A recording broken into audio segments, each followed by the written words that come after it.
Oh, I didn't press record. Ah, the timestamps are off. VOD viewers, what's up? Patch is out. Holy shit. Damn it, this is gonna be so annoying. I'll just add 5 seconds to all the timestamps. We'll still do it the same way. Kind of got the stream going real fast. I'm not even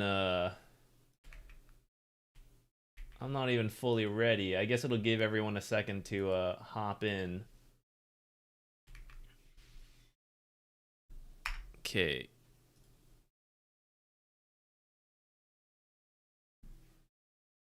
Oh, I forgot to change my thumb. Oh, see, we went too quickly. I forgot to change the thing on the YouTube. I even made some real shit quick version. Zuki Big Daddy Big Daddy gifted a tier 1 sub to Elvis Bird. Hey, thank you. Wait, are these different? Okay, well, sure. They're a little different. Let me pin the patch in both chats for people who want to click it, check themselves. Pin. All right. And then I guess we can start on this screen. I forget, I kind of have a patch screen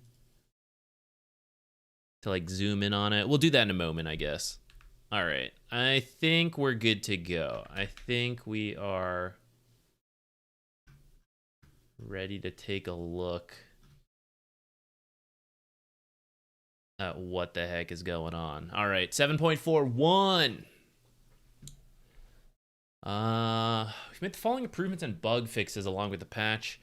An overhead indicator when a consumable item is being used on an ally or given to one within 1,200 units. I don't want to share tangos, but I guess they're making it obvious that you've given one. Added an option in settings to show your hero's current vision while holding the select hero hotkey, amended by Fog of War. Don't I already see the current vision? I guess it's like the way the wards work, maybe. Interesting. We'll try that out later. Item recipe components are now consistently ordered from most expensive to least expensive to make quick buy more predictable. Exceptions include boots, blink dagger, and a few others. I don't know if I like that. I hope that's an option. Fix certain on-hit effects not working consistently after there were more than 256 projectiles in flight at the same time. All the time. Fix certain scenarios under which a player's observer and sentry wards were replaced with an error model. I saw that occasionally. Trying to craft a neutral item while your inventory is full, blah, blah, blah, blah, blah, will now fail instead of automatically consuming the item. I didn't know that happened. Fix the neutral crafting hotkey overriding regular hotkeys, blah, blah, blah. Ability draft changes. I'll worry about that later. Okay. Actual gameplay updates. Let's see. What's the best screen for this? 1 second.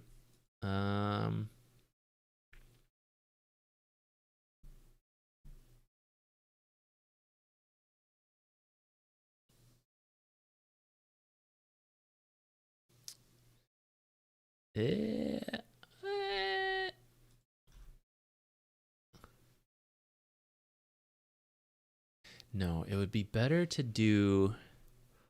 Hold on, because this always gets me when we do patch notes, and I didn't actually set up a page for this because I didn't expect this to happen. But if I do it here, I'm just talking through a bunch of behind the scenes junk, I guess.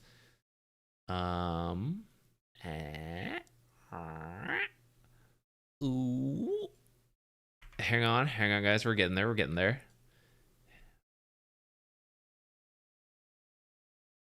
Duplicate. Do this.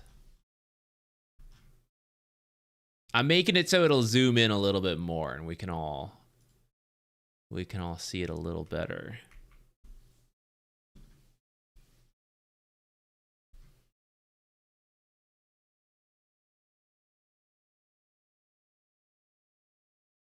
I can't believe a patch is actually out in the middle of... Well, I can. I swear... Okay, complete conspiracy hat theory, guys. I swear there's some agreement between ESL and Valve to, like, drop the patches during our tournament. How does it always happen? How does this always happen? Boom, we did it. And now we have the buttons to go, wait. Whoa, whoa. So when we test things, we can easily hop back and forth.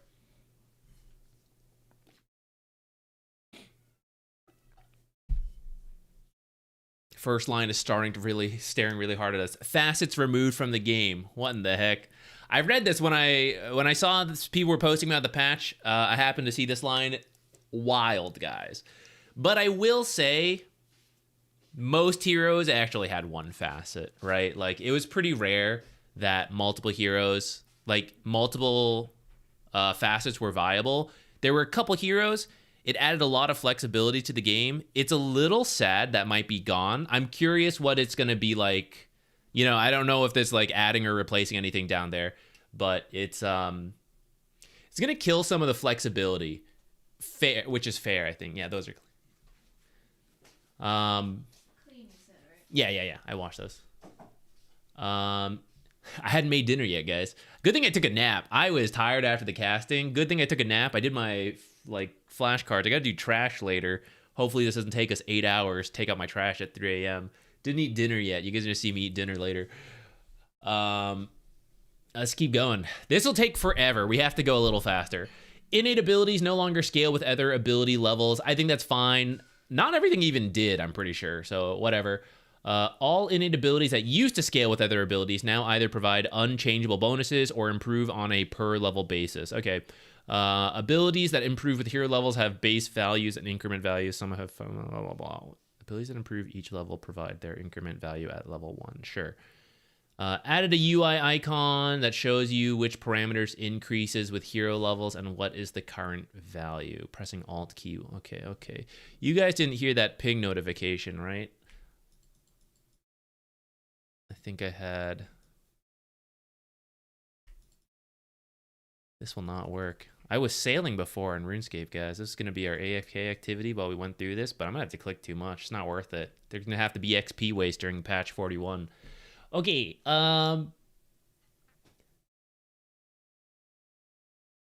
this mostly affects heroes reworked in 7.40 and Largo. Per level up scaling, change to be per level. I'm just gonna see what those abilities are later. They're just rebalancing some stuff. How did you know to be free for patch analysis? Did Valve tell you? It was a lucky. We usually miss big patches, actually.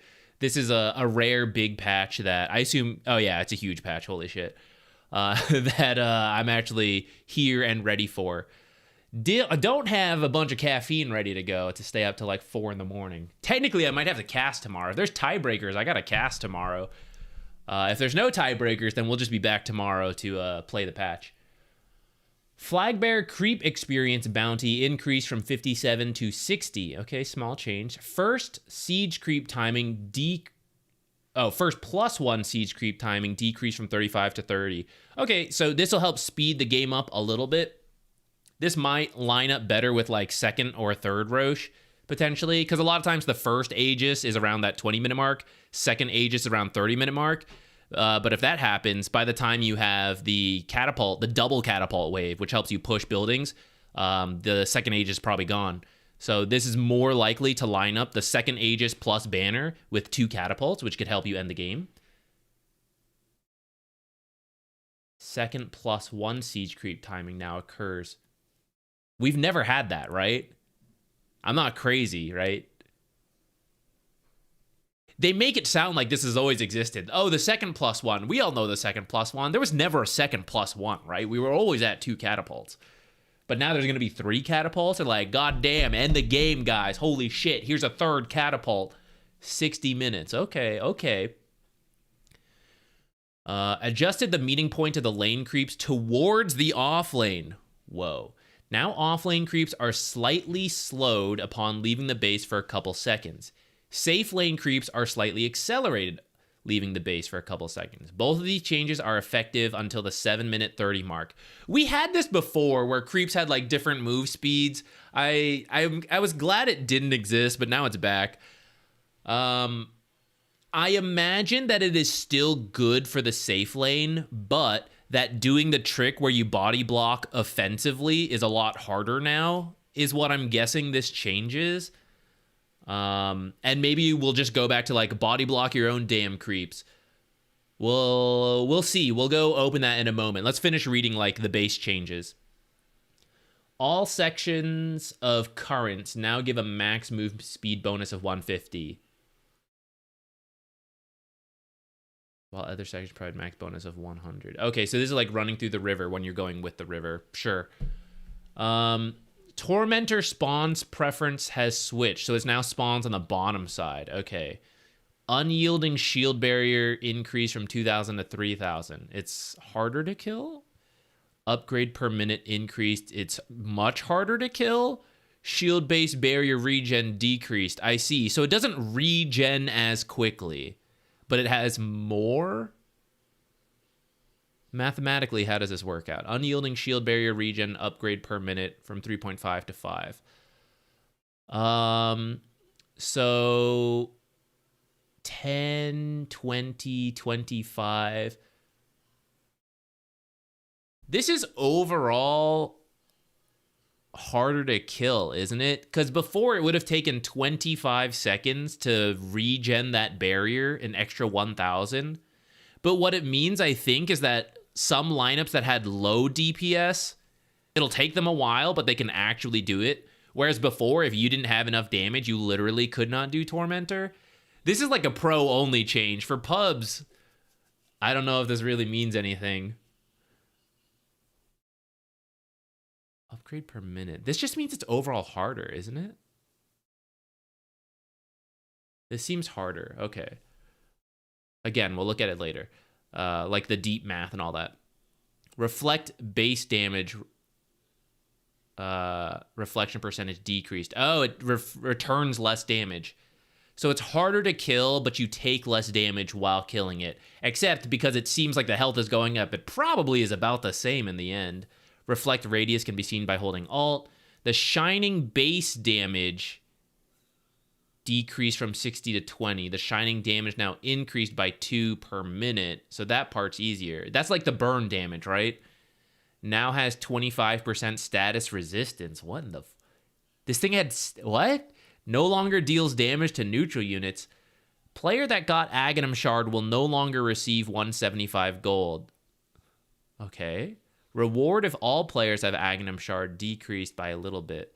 That's a strange change, but I guess they're trying to make the Tormentor not be so impactful at Pro Dota. Not sure on that one. I don't know why the Tormentor would really need status resistance. Did it not do the Radiance Burn thing if it got stunned? I'm trying to think like why that matters. I guess when negative armor gets applied to it, the duration is less. I guess that's when it might matter. Huh. Okay.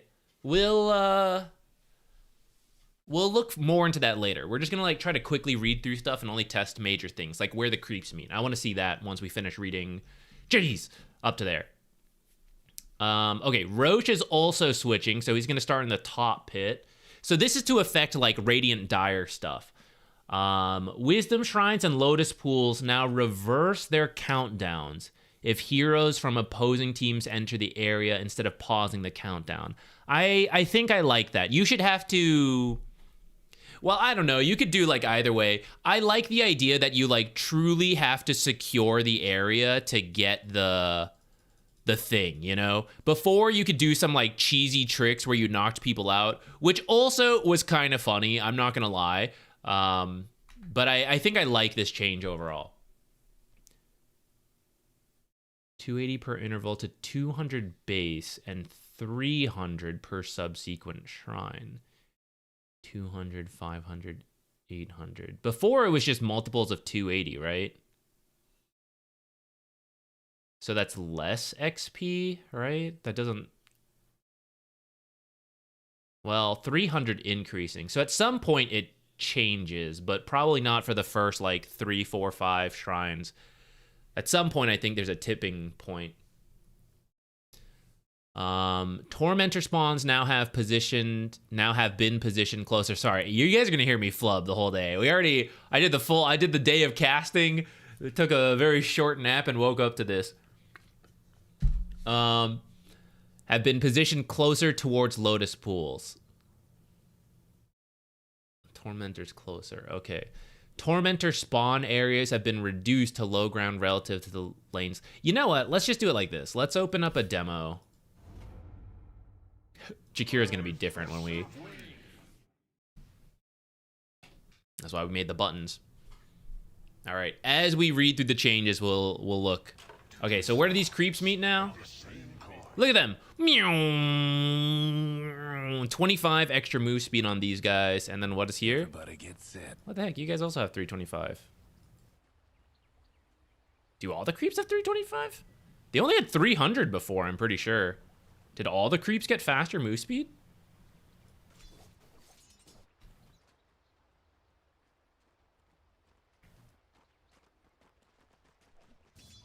$30. So it meets here. So it's a lot harder to do that body block here. Okay. What the hell is this? All right. Sneak peek to some of the map changes. So the Tormentors here, it's low ground now. This is cool. Low ground over here. And then the twin gates over here. We're going to need to find warding locations, guys. Wards must be found. Low ground. So just mirrored. Watcher in the front. Right? Where's this one? Here. Okay, I didn't even see this. The trees were blocking this. All right. All right. Interesting. Interesting. What was the other? There were other map change. Ooh, what is this? Treasure key. Oh, that's just Quartero.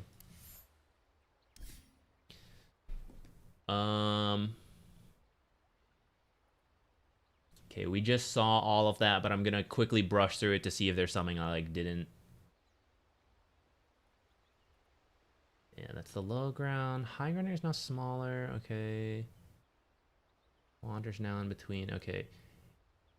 Ancient neutral camps near stream ends demoted to medium camps and moved slightly towards base. One less ancient camp.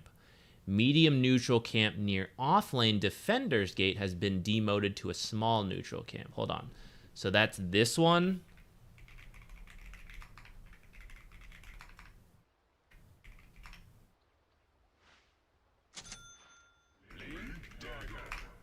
So you are now a medium camp. And which one? Offlane.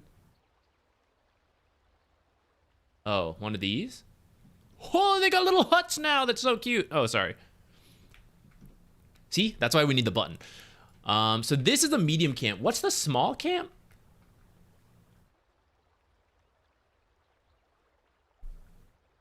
Medium neutral camp near offlane defender's gate has been... Oh, that's what this is called. Ricky and I were forgetting what this was called in one of the casts. Defender's gate. This is defender's... Guys, my gold movie, the numbers have changed. It's fine. The concepts are mostly still the same, but this will affect the math for high tier Dota on what's worth it. I'm actually kind of curious, guys. A lot of safe laners can't actually use the Ancients, but a medium camp is doable. This might actually be a buff to certain heroes who can now jungle down here a little better. A nerf to some that could do like early Ancients, but this could actually be overall good for certain like carries at the start. Tier 1 safe lane towers have been moved slightly away from their pull camps and where the creeps meet. Okay, so I'm going to guess that's a little lower. I actually didn't really notice that when we did a quick look. Radiant safe lane small camp has been slightly moved north away from the lane, so that might affect pull times. Radiant safe lane hard camp spawn box has been moved towards the off lane to remove a bad ward location. Like blocking? Hold on, we'll look at it in a moment. The ramp leading from the Radiant Tier 1 tower... The ramp leading from the Radiant Tier 1 tower to the stream has been decreased in width, not the width, and moved away from the tower. Okay, whatever. Medium flooded camp near the safe lane Tier 2 towers moved closer to the middle of the stream. substantially more for Dire than for Radiant. Medium flooded camp near the safe lane. There we go. Medium flooded camp near the safe lane tier 2 towers can now only evolve once into a hard camp, rather into an ancient camp. Okay. The medium flooded camp near the bounty runes can now evolve twice into an ancient camp. Okay, so one of the camps can still do it. Okay. I actually like this a lot. I'll show you in a moment when I look at the map.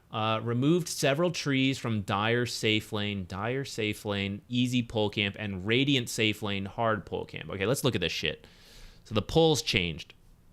This matters a lot to us. Real quick though, I like this change. Previously, well, this just got changed to a medium camp anyways. But in the last version, as you got later into the game, this was an ancient camp, and then this was an ancient camp. So there was actually a bunch of gold in this bottom and this top in the late game, and that felt kind of weird that you could like hide at the edges and still get so much gold. It kind of made sense with like distribution in a way, but like I think I prefer that you have to fight over what is essentially the middle of the map, you know, and there's ancients here, and then there's ancients here, right? Yeah, it looks like there's ancients there, and that this will evolve into ancients. So it's like the team that is stronger and is able to control this middle section naturally also then gets more gold, not only in the number of camps, but that the ancient camps are here. I conceptually like that. Looking at the small camps, let's see what they were talking about. I think this is a little further. I honestly can't really tell. Up here, didn't they say they moved this away? I thought they said they moved this towards, is it this? Let's see if we can figure out which one they were thinking of. Oh, I forgot I don't have all the hotkeys set because we were casting. There was a spot you could use here. All right, that one's still there. The spawn box looks like it doesn't... Oops. There used to be like a little corner you could hide in here in between trees. This looks like more open, so I guess that's different. Can you do back here? Oh, maybe this is what they were talking about. There used to be a spot like on this side, and that's now gone. Okay.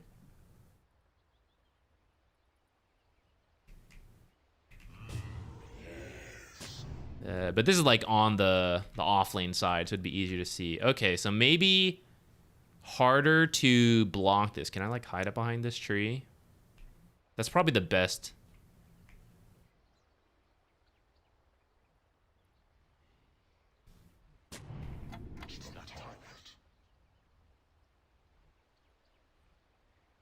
I guess some of this is blocked. That didn't look like the tree should do it. Swap. Oh, I have all vision on.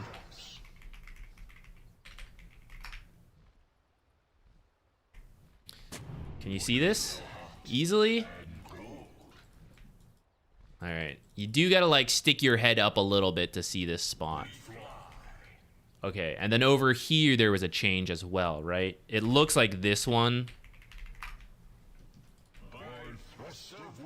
The one that was like on the outside seems to be gone.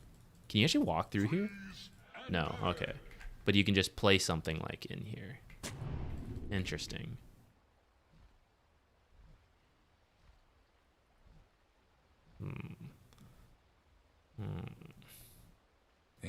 I love finagling, guys. I love finagling.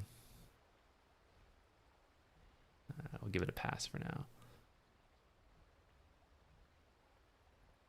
I like this change because there were some really annoying spots in here.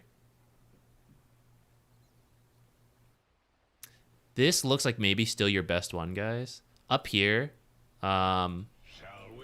People are kind of in the habit of putting the sentry here and getting vision, but actually doesn't reach all the way here. And so they might not see you like have it blocked there, and they might like look around. But now I guess all these annoying spots seem to be removed, so maybe that doesn't matter.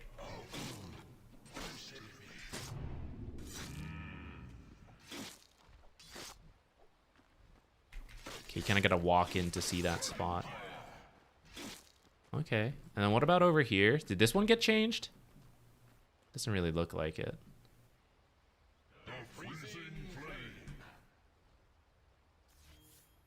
Was there anything else I forgot to look at? Safe lane, tier 1 safe lane towers move slightly. They look a little, this one looks a little further north and this one's a little further south, I guess. Other than that, I can't. Yeah, I think that's how it got moved.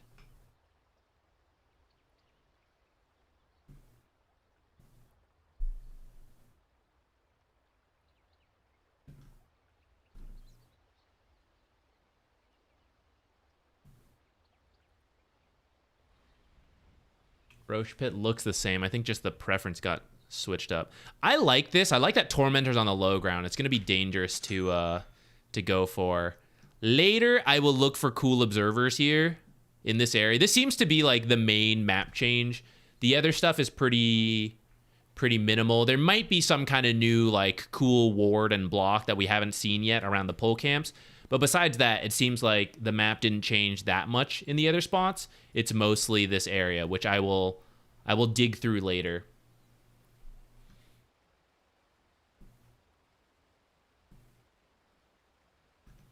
Yeah, I don't think the rest...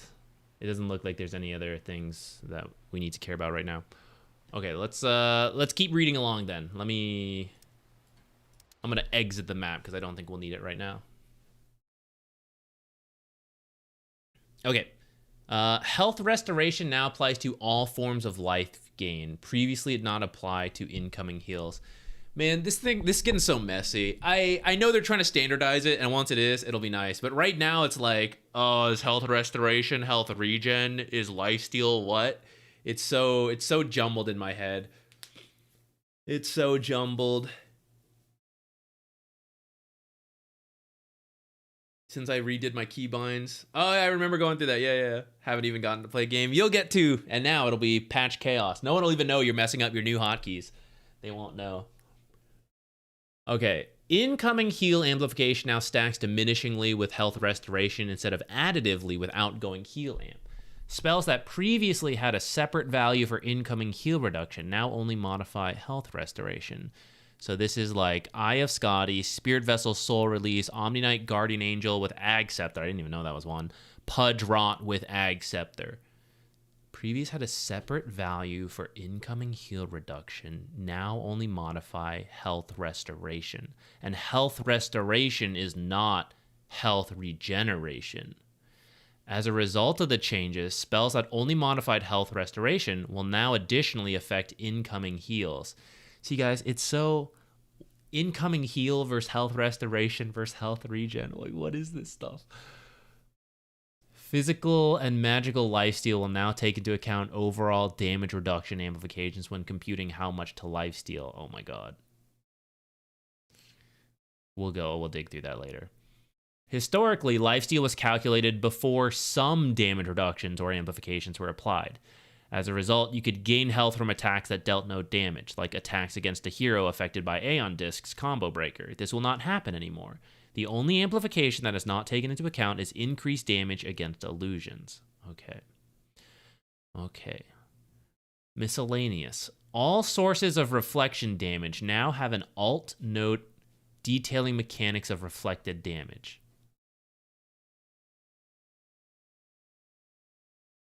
Reflected damage cannot be reflected back.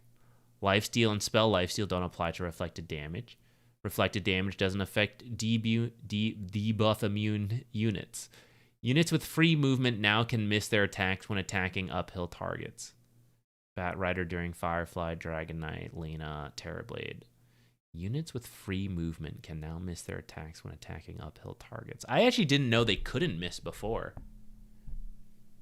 Lore-wise, if they're flying and have free movement, I mean, they have the high ground. Should they actually be missing? I don't know about that. Does this change make Necro Ags insane? I'm not sure. This is one I will look through later. There's probably some niche mechanic where it's like, oh, this combo of restoration and regen and whatever is now really good. I don't know. It'll take a while to look through that. And honestly, someone else will probably do it before me. So I think this is one that if you paid no mind to it, it doesn't really matter. Like, you can probably just play without really thinking that hard on this. But there's probably some new busted way to abuse this that a pro will figure out at some point. And I'll think on it later. I didn't really do timestamp for that opening one. I should have done that. Never mind. We'll start with item changes. I'll manually do the other timestamp later. Item changes. Items in all shop categories except for consumables have been rearranged to accommodate new items. Sure. Consumables now includes infused raindrops. Okay, that's just like in the shop inventory, whatever. New shit, guys. Let's look. Chasm Stone, $800, provides plus 40 AoE. Okay, I like this. I haven't even read the rest. Hold on. Area of effect bonuses for multiple Chasm Stones or its upgrades not die. Okay, yeah. We had like one thing with AoE increase, which was like cool, but it was so niche. I like a more casual item that could have a slight increase here. And I assume it'll build into the other stuff. Shawl. Is this replacing Cloak? 450 gold plus 10. I can start with a Shawl? Splint Mail. 950 gold provides 7 armor. Are we just like filling out the other tiers of magic resist and armor? Casual Shawl? Huh. Wizard Hat. Costs 250 gold. Provides 125 mana. Okay. I don't know why I would build this. Who needs the Wizard's Hat? I guess someone with shit-ass mana pool. There's probably some way to like drop this on the ground. You know, like backpack, manipulate with the Wizard Hat, and it becomes pretty value. Hey, Ricky, what happened to Dota? Indeed. I don't know. I've only begun. I'm barely through what is clearly a very long one. The clothing itemization in modern Dota is insane. Yeah, we're going to have real fits going on. Chainmail price decreased. Okay, Cloak increased. And then the magic resistance bonus plus 20 to plus 18. Not a buildup. Okay, so still its own item. So it is just different tiers of magic resistance and armor. Interesting. Cornucopia removed. Okay, I never built that thing, so whatever. Orb of Frost now also modifies incoming healing as a result of health restoration change. God damn, I gotta figure that out later. Refresher Shard reset cooldowns no longer refreshes items. This is what you get from Roche, so it's just worse. How do I feel about that? Why do that?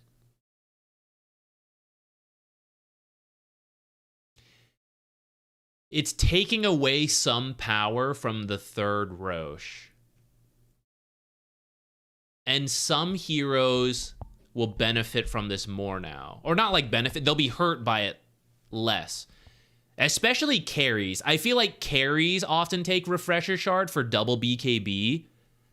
But certain spellcasters are like, yeah, I'm actually here for the spells. Like double Cataclysm or something.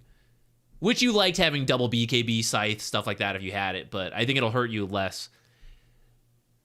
Okay. Ring of Health, item moved back to Secret Shop. I never got out of the habit that this is a Secret Shop item. We're good. We're back. The best way to learn new things is just to wait for it to be reverted. Genius.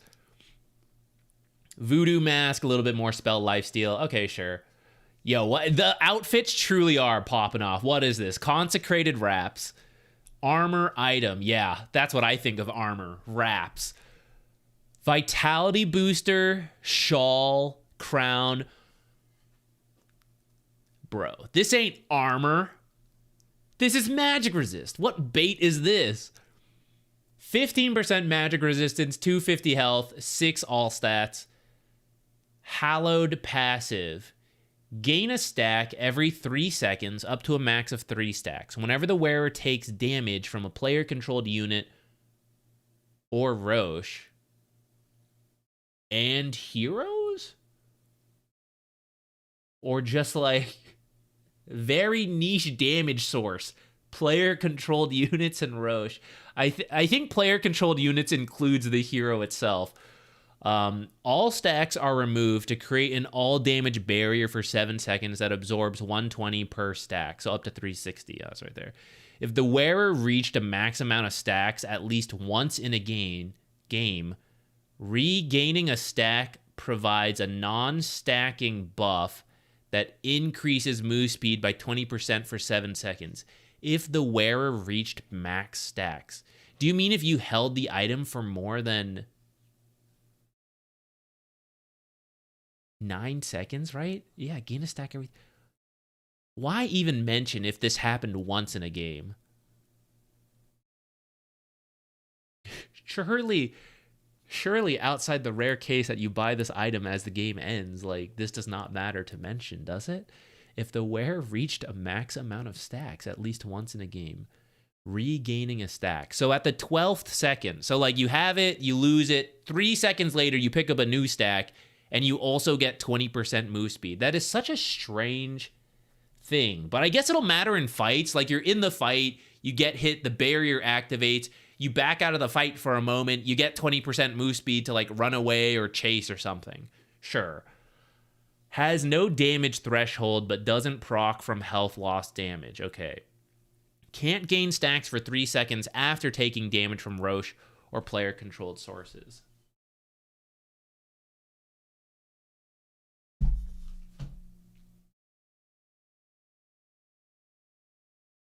Interesting. Well, what's the build again? Shawl, crown, and a recipe. 26. Let's say you're like, who used to build like oh shit, what's it called? What was the upgrade that went into pipe? The middle ground that people used to sometimes stick at. I'm thinking this is like some off-lane tank item, right? Where it's like, instead of Vanguard, instead of like pipe first item, you're maybe doing this. Except it has no regen, health, or mana.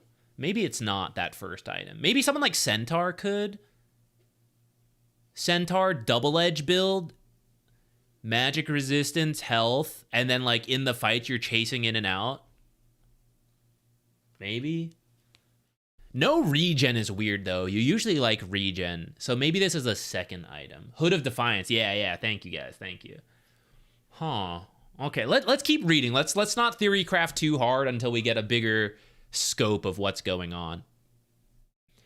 Oh, a Ghost Scepter upgrade. Krella's... God.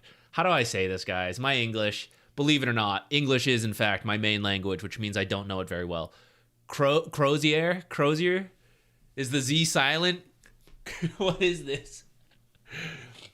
I've seen the word. I just don't know how to say it. This is the word you read in fantasy games and appears nowhere in real life. Crozier. Hold on. How to pronounce Crozier. Krella's Crozier. All right. I'll trust Google. Ghost Scepter, Soul Booster. Oh, it's an expensive one. And a recipe, 300. Okay. 6 all stats, 450 health, 450 mana. This is just like a raw stat health mana item. Okay. Active. Rite of Ramusk. The wearer enters ghost form for 4 seconds. That's the ethereal. Immune to physical damage, but is unable to attack and 30% more vulnerable to magic damage. Okay, that's the usual. Steals 5% move speed from enemy heroes in a 900 radius every second. That's pretty sick. Move speed steal lasts for 1.5 seconds. What the that's so short. Bonus stack and have duration refreshed on gaining new stacks. Okay. So as long as it's going, you keep it, and then you lose it after 1.5. Okay. How long does it last again? No mana cost, cooldown 20. Oh, for 4 seconds, right? Okay. So you can have a move speed boost for 5.5 seconds if you're close to someone when you use this. This is like the Necrophos, right? This is Necrophos' thing. The ghost form and stolen speed can be dispelled off the wearer, but the stealing debuff that provides new stacks can't. Okay. Passive. Putrefaction or... Did they kill Necrophos and turn him into items? Did they just turn Necrophos into, like, consecrated wraps and then Krella's Crozier? Essence Distiller, I think they killed Necrophos. I think Necrophos has been removed and turned into items. Reduces health restoration of nearby enemy heroes by 30%. What happened to Necro, guys? I can't wait to get there. While Rite of Ramusk is active, the effect is increased to 75%, and all of the lost health restoration is redirected to the wearer every second.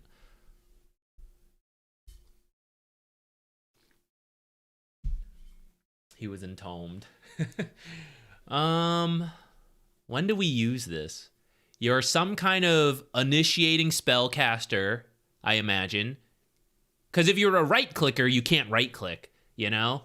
So probably a spellcaster who is going in and running people down and also wants to be really tanky.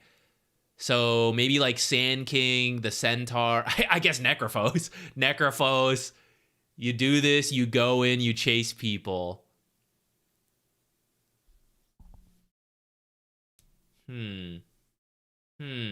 Leshrac could be a cool one, yeah. Huh. Okay. Yo, Spirit Breaker? Is that sick with Spirit Breaker? Super speed?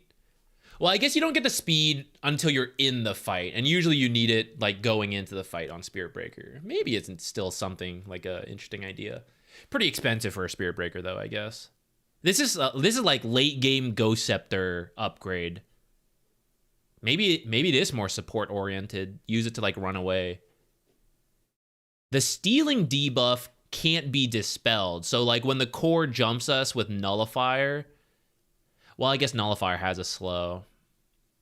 But maybe it's something you can have to like still get away. Oh, guys, 7.42!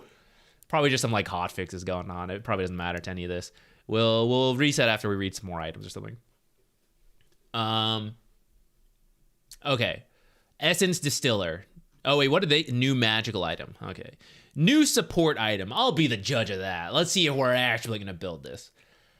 Urn of Shadows. Oh, cool. A different option for Urn of Shadows. I wonder if Spirit Vessel's out, or maybe it's like Spirit Vessel for aggression, Essence Distiller for good, honest support players.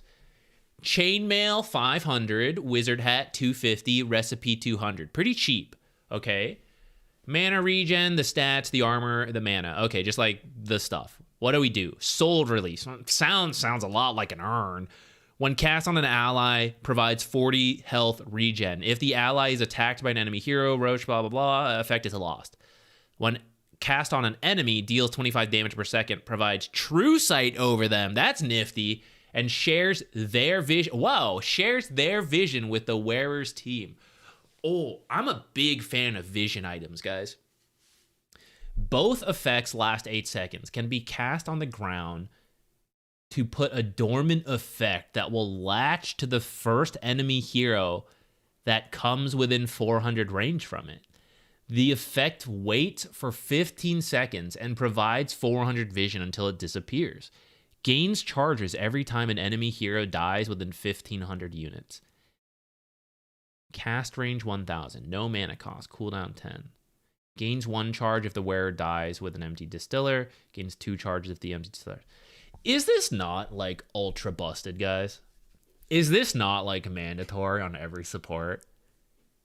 Maybe not in pubs, but like vision is insane on high level Dota. This is portable warding. You can check cliffs. You can look for these invis heroes running at you. I bet it works on... Well, maybe it doesn't work on smoke. We'll have to check that. I wonder if you can drop it in Roche Pit. This is so useful. Night Stalker vision, right? Like, Night Stalker ults and you use this on Night Stalker and you get his vision in the fight. Where else would this be crazy? Who else has, like, ridiculous vision? But I suppose they can't dispel it because it's just a regular urn.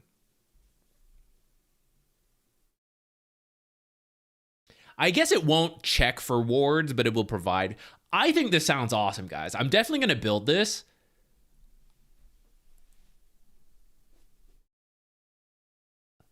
Life as an Invis hero is already kind of hard, though. I know Invis is like kind of busted in pubs, but genuinely, Dust Change is already really good versus Invis. This just seems like, yo, fuck them Invis heroes, guys. Like, they had another tool versus Invis. Maybe Dust got changed later or something, because that seems really good. Surely we get multiple urns now. We should finish reading. We should finish reading the other item changes, guys. I'm very excited about this one. I think this is really cool. Specialist Array is an item to build now. Blade of Alacrity, Broadsword, and then a recipe. Not that expensive. Damage and agility. Is it still split shot? Ranged only. Ranged attacks have a 30% chance to fire additional projectiles at up to 2 nearby enemies that aren't the original targets. Blah, blah, blah. Extra range, sure. The additional projectile deals 20 damage plus 75% damage of normal attacks. Do not trigger on hit effects. The primary attack deals 20 plus full damage. Doesn't work with other sources of secondary projectiles like Gyro, Medusa, Muerta. Okay, that's fair. I would not have thought of that. I would have oversighted that, and then I would have updated the patch, and then Medusa would go kill everybody. All right, that's pretty cool. It's like a ranged Battle Fury kind of back in. I'm not sure why they are specifically bringing this back in like right now, because it got taken away and now it's back. I'm not 100% sure on why. I guess ranged heroes who already hit kind of hard and didn't really want Maelstrom but needed the Maelstrom for farming speed, because it's like that's your only option. I guess like, well, I was going to mention Clinks, but Clinks has the shard. But you get that idea, right? Like where Clinks didn't really need a Maelstrom, but if he needed a farming item and didn't have shard, you would do something like this. Maybe Drow fits that bill. Sniper, maybe. I think you'd want Maelstrom on Sniper. Weaver Geminate will love this. Would that work on Geminate? I guess 30% chance to fire additional. I guess why not, right? Your regular attack plus Geminate. TA maybe, but I mean, she already has the farm seed because of side blades. Unless she doesn't anymore. I don't know. Maybe we'll get there and just gone. Hydra's Breath. Oh, from the Specialist Array plus the... I was thinking Dragonlance has to have like some kind of combo item. Dragonlance, Specialist Array, Orb of Venom. Oh, it's getting a use, guys. Orb of Venom. And a recipe. Wow, this is an expensive one. Nearly 6,000 gold, and you get damage, agility, some strength, attack range. Miasma. Attacks poison the target for 3 seconds, dealing magical damage equal to 2.5% of the target's max health every second. Percent HP damage. That's rare. Well, it used to be rare in Dota. It's slowly added more. If the debuff... I think this is the first ranged damage version of it, though. Because what did we have? We had Spirit Vessel. Maybe. I don't know if it got changed. Spirit Vessel. I'm immediately blanking. There was another I was going to mention, and I've forgotten. All right, just Spirit Vessel, guys, I guess. Well, Hydra's Bullets will now be able to, or Hydra's Breath will be able to do it. Polycephaly, range attacks have a 30% chance to fire up to 3 nearby enemies. This is just the original one, probably buffed up a little bit. No, actually, there is no buff to it. Okay. Do not trigger on-hit effects except for Miasma. Oh, that's the buff. So you get Split Shot, but when you Split Shot, you apply Polycephaly. Does not work with other sources. Okay. Huh. Some crazy feedback loop going on between Deadlock and Dota. Really, right? Just add them all. Turn them into one game. I still want one hero who is in both games and has the exact same... Like, if you buff him in Deadlock, he gets buffed in Dota. I want one hero who is in both dimensions at the same time. I think it'd be really cool. Impossible to balance, I'm sure, but... Arcane Boots. Uh-oh, what's happening to my beloved Arcane Boots? Wizard Hat. Recipe cost decreased. Total cost a little bit higher. Now provides plus 125 mana. How will I drop my Arcane Boots before using my Arcane Boots for backpack efficiency? Okay, I don't mind that. I think that's It's a little more expensive, which is a nerf. But actually, if you needed arcane boots, you probably don't mind having bonus mana pool. So overall, pretty good. I'm trying to decide why they did it. I don't really know, but I guess it's got it now. Greaves. Okay, just like matching balance, sure. And a little less mana regen, but I think that's fine. Battle Fury, probably back to Perseverance. Yeah, instead of Cornucopia. BKB. Whoa, cutting off the 6 seconds. It's staying at 7. 1 extra second of BKB for free in the late game. Or like, I mean, if you get it 20 minutes, talking 25 minutes, you're already down to 7 seconds anyways. Huh, that's pretty big. Especially, I'd say like melee heroes often need the BKB the most. To get 1 extra second is pretty good. Then again, Refresher Shard also now doesn't work on item cooldowns. So before, BKB with Refresher Shard was 12 seconds. Now you don't have that option, so you're only at 7 seconds until you get your own Refresher Orb, which is quite late, and then you'd be at 14. Blade Mail. Splint Mail instead of Chain Mail, so the build-up's a little harder. Cost is not that much more. A little bit more armor for it. Okay. Crimson Guard. Little less armor. Damage block rescaled. Oh god, we're adding melee and ranged components again. 70 on melee and buildings. 45 on ranged heroes. You know what this is saying, guys? Melee heroes are dumb as bricks. They're equivalent. Guard max health damage block also decreased. So overall, Crimson Guard just a bit worse, which I think is fine. It was one of... I feel like Crimson Guard and Pipe were particularly strong auras. Okay, Dagon has not been like a real item in so long, guys. What do we think? What do we think is going on here? I am guessing... Man, what would I do to make Dagon good? I don't even know. All right, let's just read. Point booster, wizard hat, crown. It's a little more expensive. Okay. Doesn't provide the spell lifesteal, which I thought was kind of weird. There was only a couple heroes that like actually cared about that. Stats, a little lower at level 1. 5 less at your 8,000 gold spending. Now also provides the health, the mana from like what they did. Oh, cast range. It didn't have cast range before, right? Cast range bonus does not stack with Aether Lens or multiple deck. Boo. Energy burst cast range decreased a little bit, but I guess it just compensates with this one. Although at max level, it still looks a little less. Oh yeah, effective range here. That's not that bad, okay. Energy burst no longer instantly kills non-ancient creeps. Okay, so the farming element of Dagon is kind of removed. Energy burst doesn't heal. Is this actually like a buff?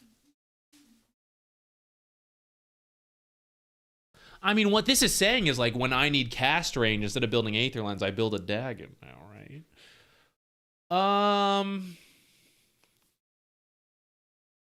It's only 60 at level 1. To have to invest in it to get 180 cast range, that does not stack, is strange. I don't feel like this is going to be that good. But I guess it's like some super late game item, right? Late game Dota, extra cast range is good. So you get to 60 minutes, the game is somehow still going. You're like, I need a black hole from further away. Get me that Dagon 5.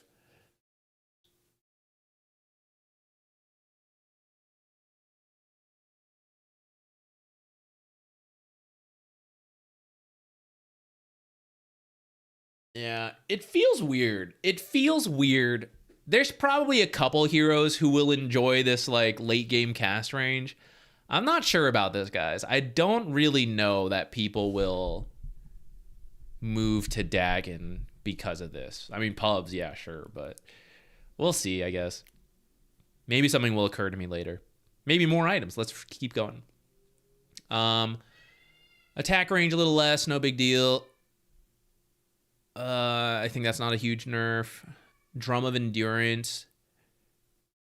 Headdress instead of Robe of the Magi. No longer provides 7 intelligence. Strength's a little higher. Swiftness aura now replaced with 2.5 health regen. Endurance now shares Boots of Bearing. Wait, neither of them has Swiftness aura? Ah, Boots of Bearing has the Swiftness aura. Okay. Okay.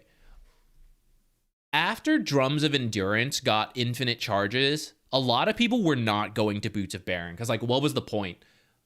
You had, like, a lot of the effect for half the price.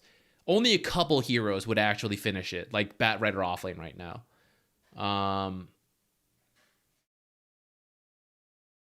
Oh, did I misread it? Swiftness aura now also. Oh, never mind then. I thought it was, like, giving a reason to upgrade to Boots of Bearing.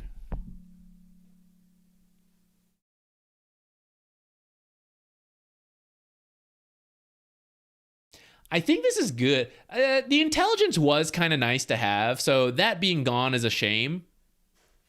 But I like the aura overall. I like the idea of being able to do like casual headdress in the laning stage and have it build into something like drums. And for the heroes who are interested, you could do like let's say Enchantress. You could go brown boots into drums. Well, I guess Enchantress doesn't really need the health regen. Chen, for the 3 Chen players here watching, Chen can go back to like maybe headdress and they'll finish a fast drums or something. It is a shame to lose the intelligence though, because if you're building drums, you might do Boots of Bearing, which means you're not doing arcane boots. So now also not having intelligence on drums means like if you're dumb, you're dumb. So we'll see about that. You might have to like work in some other item, maybe the casual wizard's hat or whatever it is. To cover intelligence. Eternal Shroud just removed. Well, we have now, what was it called? Necro, the item. Consecrated Wraps. I guess Eternal Shroud never really found its place. There was only a few heroes who would do it. Can no longer be disassembled. So you got to commit. If you go E-Blade, can't disassemble it later for, what was it? Krella's Crozier. Gleipnir. Need the Chasm Stone. Recipe cost. A lot cheaper. Yeah, I think that's fine. I'm curious. I'm trying to think of like if anyone would buy a casual Chasm Stone. You're probably just building it as the last part of Gleipnir or if it's in anything else. Who could benefit from casual AoE? Enigma, maybe? Your Invoker Sunstriking from the Fountain. Buy it, cast, sell it, just to increase your odds you hit it from someone moving. Maybe Axe. Yeah, maybe. There might be a couple heroes who do a casual Chasm Stone. It's kind of expensive for what it gives, but it might be cool without having to do the full Gleipnir. Glimmer Cape is a shawl instead of a cloak. Overall a buff, easier to build. I guess that means Glimmer Cape. No, it's still got the 20% magic resistance, actually. I thought maybe the magic resistance would go down. Recipes a little more. That feels fine, I think. I think that's overall a buff, actually. Hand of Midas. Transmute no longer prevents camp clearing Madstone bundles from spawning. Transmute no longer prevents camp clearing Madstone bundles from spawning if it was used on the last creep in neutral camp. I don't know what this actually refers to. I guess it was a bug about getting Madstone. Or not a bug, but maybe just how it worked. Getting guaranteed Madstone bundles from Transmute used to prevent the camp clearing bundle from spawning. Oh, I see. Because, like, yeah, when the camp finishes, it would spawn one in the I see. I didn't know this was happening. I guess it's a bug fix. I thought Hand of Midas would actually get... This is not the reason people were or were not building Hand of Midas. I thought it would actually get a buff. Wasn't Glimmer 25%? I think it used to be, and it actually got nerfed. Harpoon, draw forth. I didn't know that was what it was called. Can now target trees. Whoa! Everyone gets Grappling Claw. Destroy all trees on the way.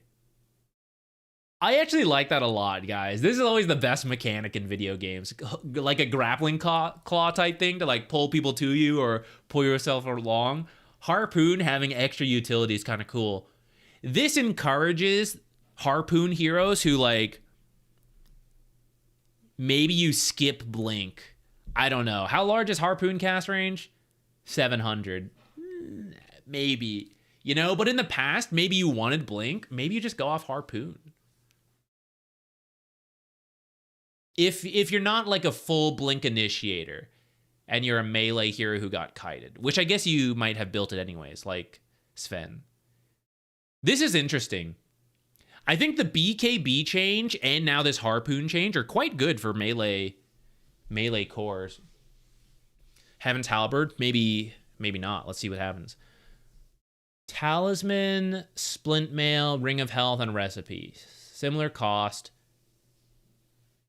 Oh, I'm sorry. I forgot the old one was quite cheap. Before this, Heaven's Halberd was around this cost when it was like Songe and Talisman. Can't be disassembled. I'm a little sad we're losing all our disassemblable items. Stat changes to associate with it. Okay, disarm cooldown. Less. Increased cast range. Increased disarm. Do we like this? Evasion on regen on the Ring of Health. You buy the Splint Mail.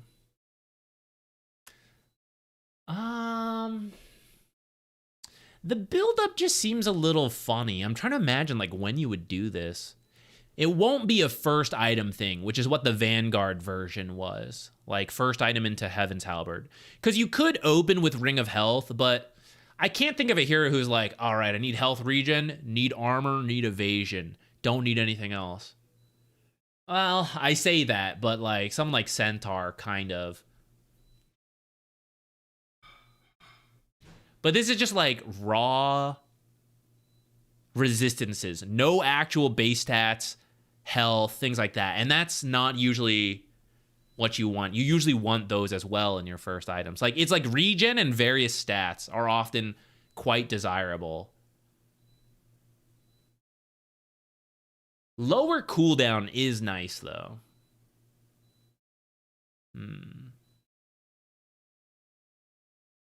I mean, I guess if you're taking a lot of right-click damage in the lane and you know that's your problem, this is like, I regen from it. I take less damage from it. I dodge some of it. Maybe it does have its place. Though, isn't that what damage block was on Vanguard? Kaya nerfed a little bit. Matching nerf. Also modifies incoming heals. Oh, that's actually a buff to it, I think. So when you have the Kaya Songe and the person is healing you, you're getting healed more, I believe is that change. Meteor Hammer. Oh, I was hoping Meteor Hammer would get a bigger change. Like Invoker builds it and that's it. I was hoping this is actually just a nerf. Like who's going to build it? Although, wait guys, Meteor Hammer and was it Chasm Stone? Probably not. No longer I guess we're just what's disassemblable at this point? We may just not be able to disassemble items anymore. What's the new recipe? Perseverance instead of Cornucopia. Blades of Attack instead of Gloves of Haste. It's a little bit more expensive. Not attack speed, but has more damage on it. Regen. Actually buffed a little bit in the regen department. Wow, Mage Slayer damage changed from magical to physical. Mage Slayer damage increased. Okay.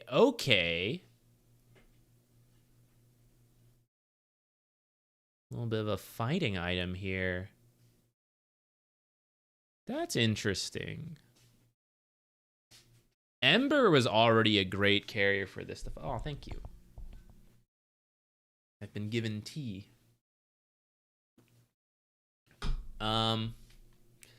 Ember, of course, comes to mind for Mage Slayer, but certain right-click carries could also potentially do it when they want to tank up versus magic. But if they have like any negative armor, then it actually benefits the Mage Slayer a little bit more. That could maybe be something. Mask of Madness.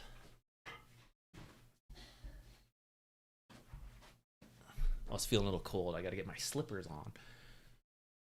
Mask of Madness, slow resistance. I swear it had this before. Maybe I'm thinking of something else.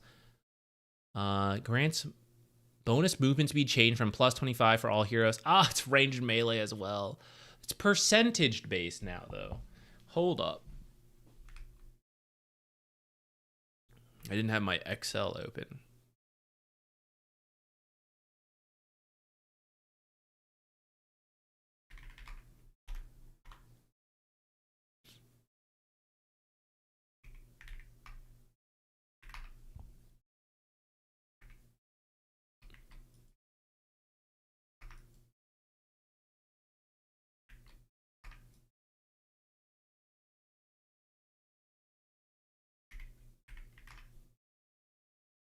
What was the amount?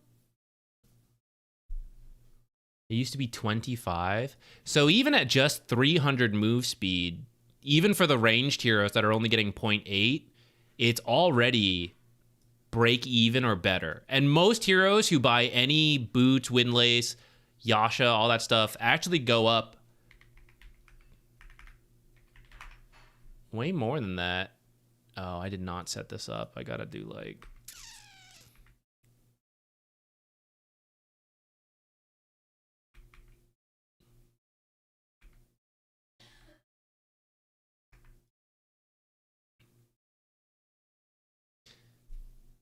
This is a lot more movement speed. This is like double to more. Like double to triple, actually, depending how much you have. Are you going to play any games today? There's no way we get through this patch and play games. Is typically how this goes. I imagine tomorrow I will play games. Today will be all reading. I will maybe need it to cast tomorrow if tiebreakers happen. And otherwise, we will use the knowledge to play tomorrow. Okay, big buff to Mask of Madness, which is usually melee heroes. There's a lot of buffs to melee heroes. Because melee heroes, typically their biggest issue is getting kited. There's been a lot of small things that have made that easier for them. Ranged heroes... Hurricane Pike actually got nerfed. I guess the Specialist Array is in, but I don't know if that's really like... anti-melee heroes getting close to me. Maybe there'll be an item further on that got changed. We'll see. Mech, okay, just cost adjustment. MKB. You want food now or after you're done? I'll eat now, I guess. Thank you. MKB now also provides 50 attack range to melee heroes only. Dude, melee heroes are winning. Monkey King should get double the effect on this, don't you think? It's only fair.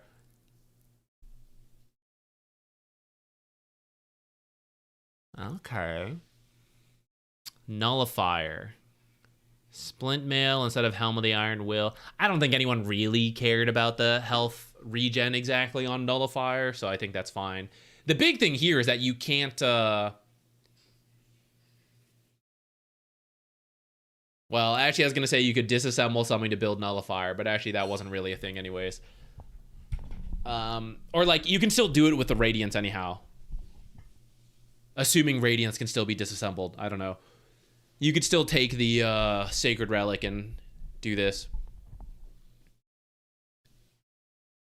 Oblivion Staff a little better. Why not? Claymore instead of Cornucopia, so I guess the regen's going to get nerfed. Yeah, no health. More damage, less mana, though, which is pretty desirable to the heroes that often built Orchid. Bloodthorn. Back to needing an Oblivion Staff instead of Hyperstone.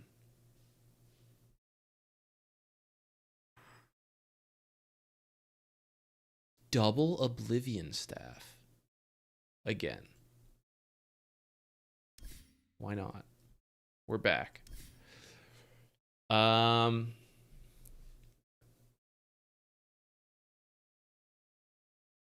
More intelligence, less attack speed, more mana, more damage, soul rend. So it's more of a spellcaster item, I guess. Which I think I like. It was funny seeing someone like Sven be like, yes, Bloodthorn.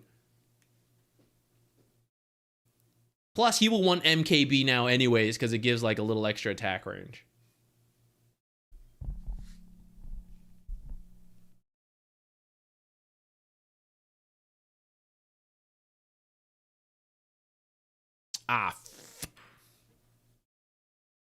Oh, the stream's still going. I guess I did not check how much space was on my computer. I was recording this to do timestamps. I will find the time. Who cares about the timestamps anyways? I'll do it later. I'll have to dig through my like 8-hour VOD and find the timestamps. Hopefully we don't need anything from this. I could always download the YouTube VOD anyways. Or Twitch, I guess.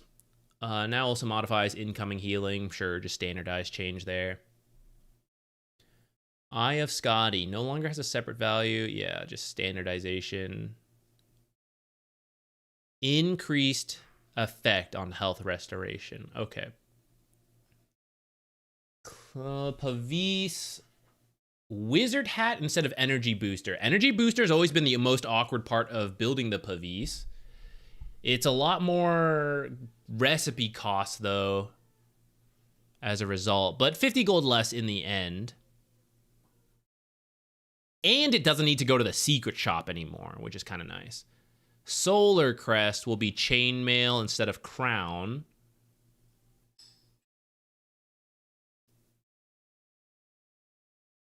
Doesn't provide stats, but has more armor on it. So more of an armor item than anything. Again, a little less mana. I think that's okay.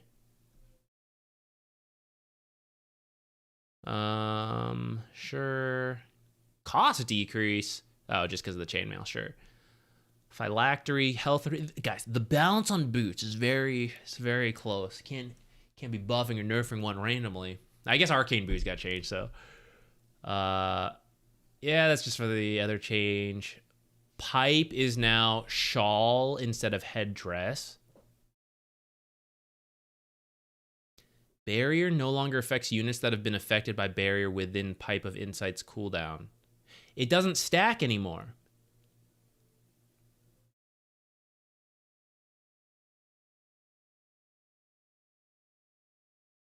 Though that's a funny way to phrase it.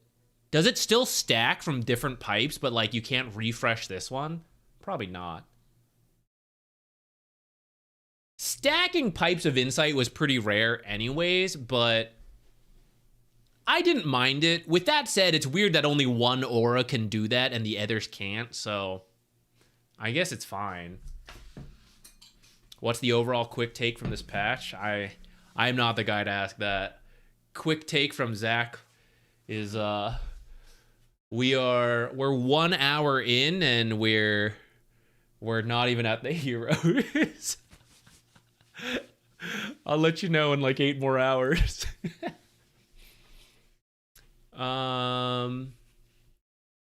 Burn toggling no longer breaks invisibility nor stops channels. I actually didn't know it did that because I never build Radiance, but that's a good quality of life thing. We have other things that you can toggle and it doesn't like affect that stuff, so I think that's good. Health regen bonus. This is from the perseverance changes, whatever. I forgot this happened, actually. Again, I don't get to build these items. I forgot that the cooldown actually increased as time went on. But it's back to being a flat 180. And costing less mana. And the reason this is happening is because it doesn't refresh items. I see. I thought Refresher Shard maybe just got nerfed uniquely, but it's actually both. Okay.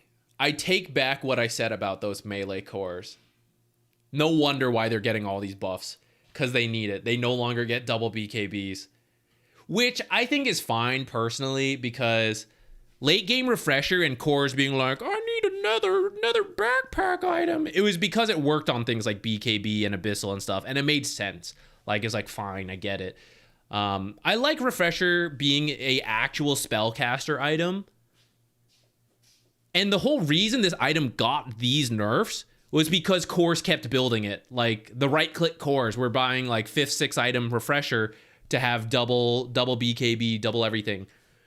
So I like that it's going back to more of a spellcaster focused, and that instead, a lot of these cores that were getting the refresher to have these double items are getting buffs in other ways. I do question if it will be enough. Like, I don't know if the other changes are good enough to make up for the loss of like double BKB stuff, but personally I'm okay with it.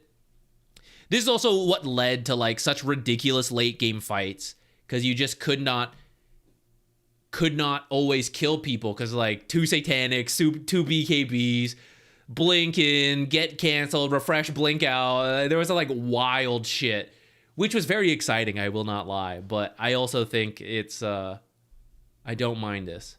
Been given food. When can I eat? Okay, let's finish items and then I'll eat some of my food. I'll eat some of my food and read some of what you guys have been saying. I've been ignoring mostly to try to read through. Revenant's Brooch, slight buff is whatever. Slight buff. Actually a decent one. This is, again, the cores not having double BKB. Yeah, this too. Oh, item reworked on Shiva's. Ooh, needs the Chasm Stone. Veil of Discord being written out. Cheaper. Loss of the stats. A little bit more armor. Gives you the AoE, which I guess also works with the Shivas itself. Arctic Blast, larger. I see, okay. No, so it's still essentially the same. The damage is higher. The AoE is the same. Freezing Aura no longer reduces health restoration and incoming heal amplification by 25%. Freezing Aura now pierces debuff immunity. Whoa. Huh. So this is not an anti-heal item anymore.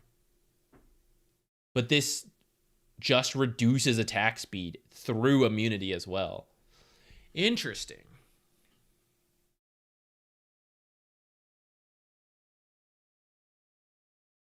I guess that's fine. It's still like a good spellcaster, find the enemy type item.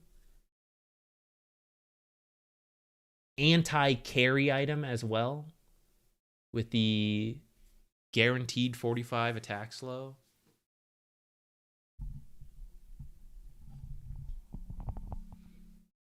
Soul Release no longer has separate value for incoming heal reduction. I assume Spirit Vessel will gain charges. We have multiple urns. Urns can all gain charges, and I see that was to lead up into this. I assume Spirit Vessel and whatever the other new thing is called that I forget, I assume they can both get stacked separately, because if not, it sucks. I assume they can stack, and I don't see anything that says it can't.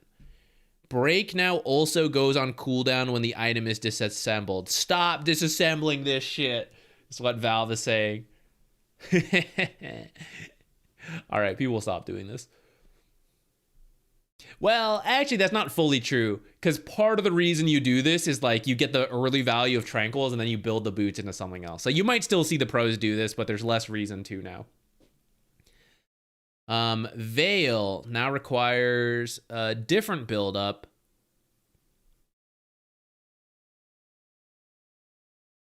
Intelligence, health, spell, lifesteal. It's a spell lifesteal item. Magic weakness renamed to spell weakness. Yeah, a little bit clearer. Ah, okay.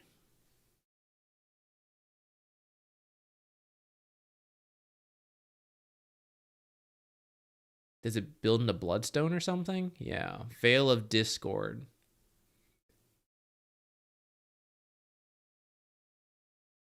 Spell lifesteal a little less. Health bonus more. 15 intelligence. Blood Pact does not have a dispel. No longer multiply spell lifesteal bonus by 3. Now increases spell lifesteal to 60% instead.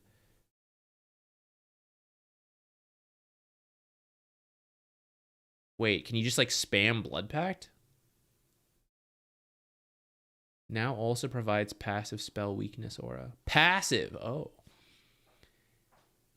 Enemy units within 1200 radius take 12% increased spell damage from spells. Does not stack. I see. Veil could be dispelled or debuff immunity.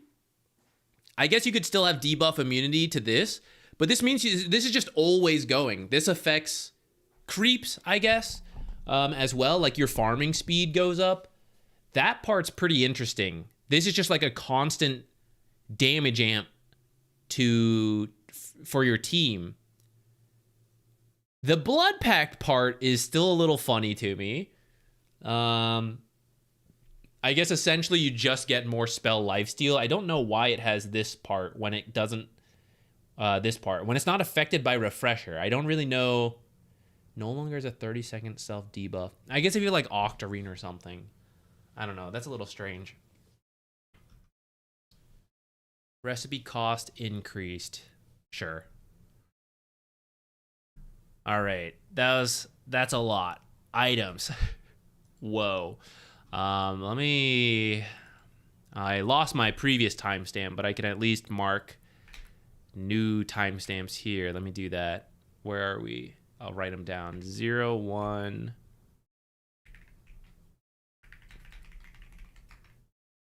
Hold on, guys. I am so hungry. This patch came out. I like woke up after casting. I took a mini nap. I didn't eat. Huh.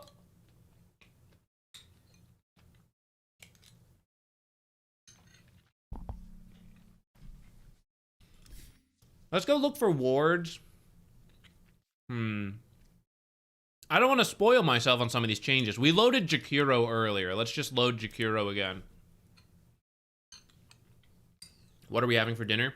I did... Whenever I cast, I usually bulk make something. I did like a soy sauce. Usually use pork belly, but I didn't have any. I did like ribs, pork ribs. It's like a soy sauce base dish with that. And then we finished the ribs.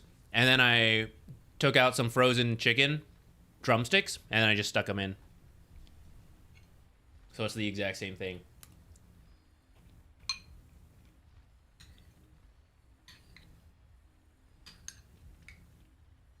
It's got cinnamon, some cardamom, star anise, some shiitake mushrooms, that kind of thing. Okay, let's look for wards over where the map changed. I'll do it while... Little hat. I don't see it on my character. Game sucks.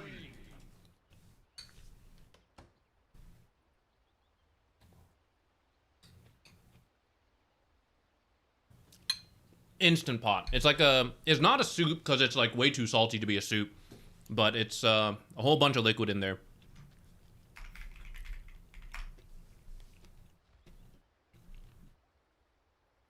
Let's see, what looks cool?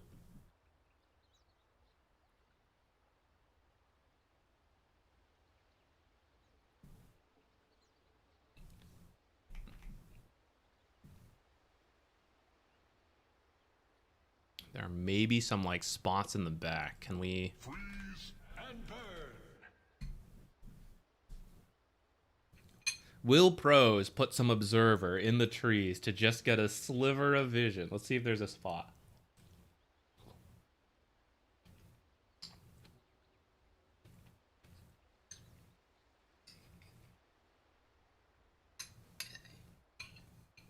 I forgot I could just show you guys. Looks like that.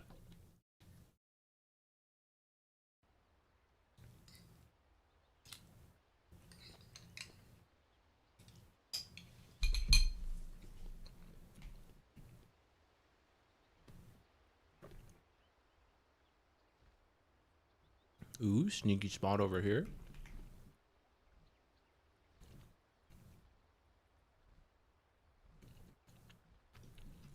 We ride the updrafts. Oh, yeah. See if you can cut any of these trees and stick it up here.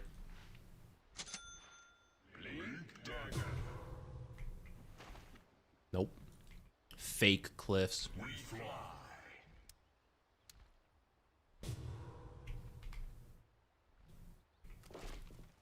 Nope. Where's this change? Where does this become real again? Somewhere here.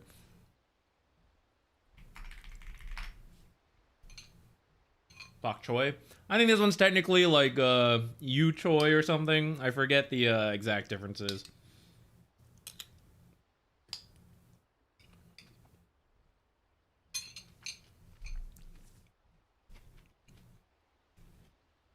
What are we looking for? Just looking at wards while I eat some food. I don't usually eat on stream too much besides like small snacks, but this happened unexpectedly. Couldn't help myself. Wanted to load up and take a look. All right. It seems like one sentry will cover everything of value in this area.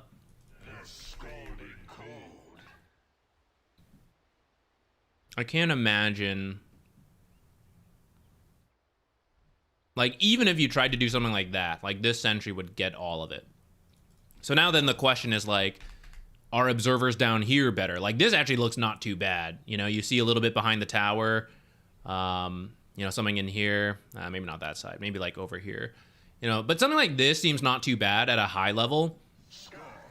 Pro matches, and then it's like, oh, maybe I move it over here. And then you end up missing some stuff here. Though with that said, I can put it like all the way here.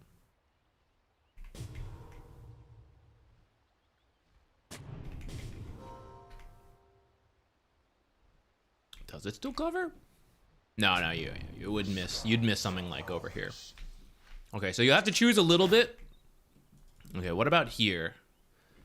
A cool torment. I like for pubs, guys. They're doing this for the pub players. Like, look, it was too far in the corner. No one was doing it. Everyone, they all knew they should do it, but they couldn't get their teammates to do it. They're moving it closer to the map to make it a little better. Aren't you supposed to be at ESL Birmingham? We're casting it remotely. I might be done. If there's tiebreakers tomorrow, Ricky and I do it. If not, we actually are done today. Remote casters don't, well, by name, right? We don't go, just, it's like cost thing and everything. I understand why. I'm not like, yeah, you know, it's fine. It would be cool to go, but there's no need to like fly all of us over and pay for our hotels and stuff.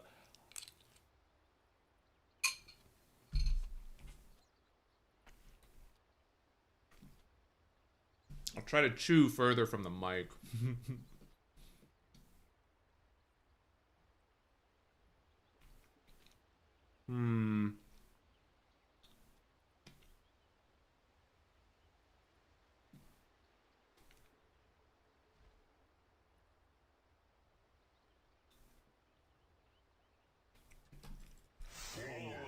What's the... They added a setting for vision, right?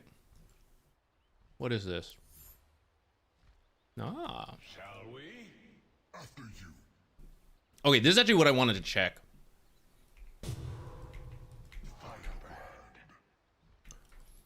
So at a high level, let's do something like this. Swamp teams.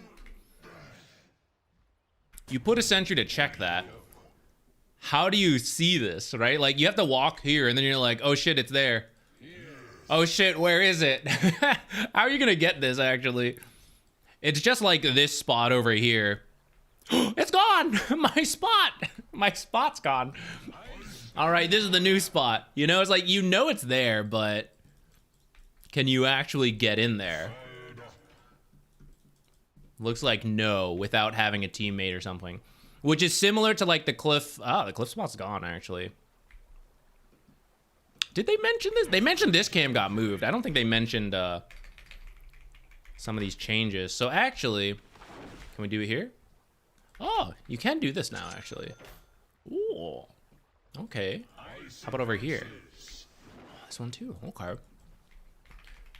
Do I actually have to cut those trees though? Let me in. Let me in. All right, maybe we need to cut that tree. Guys, the ultimate troll camp block. Holy shit. Cut this tree, block the camp up here. Ain't seen this many trees in a long Evil. time. Okay, there used to be a spot right here you could put without, it was like right around here. There was a little cliff thing that you could put without seeing, and it was really sneaky. You'd have to like stand here if it was nighttime and you couldn't get it. There's a similar spot like back here actually that still exists where you might see it from over here, but then like you can't get there unless, can you get there? I still can't get in here. Okay. Oh, I think this camp also got moved in, right? Oh yeah. What we got back here? Anything? Oh, oh. Is this spot back? No.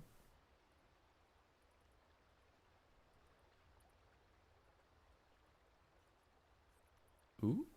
Ooh. I want to see this camp over there. I want to see through here. I guess you just got to do down here.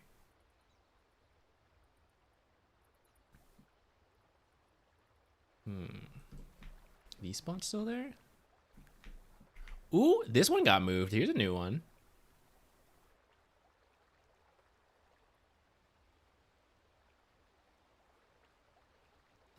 Maybe right here too.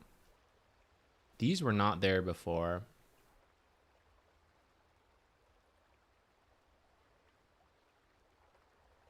I think that's a good one.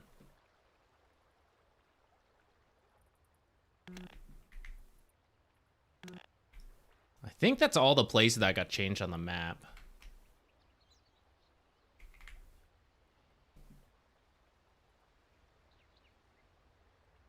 I would love a sneaky observer over here, but doesn't seem like it. Oh, you know what we should check actually?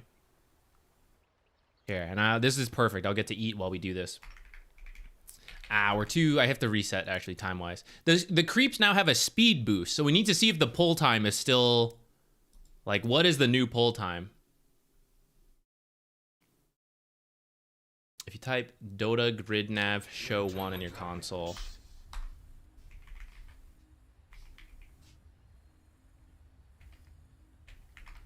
Places, everyone. Is it only when I hold the ward?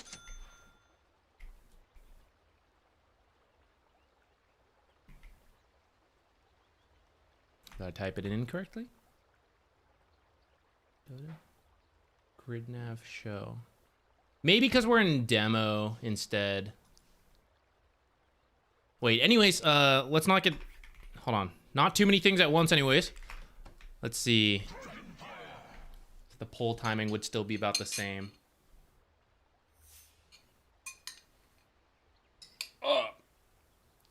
Stray grain of rice down. They get here around 53. Okay.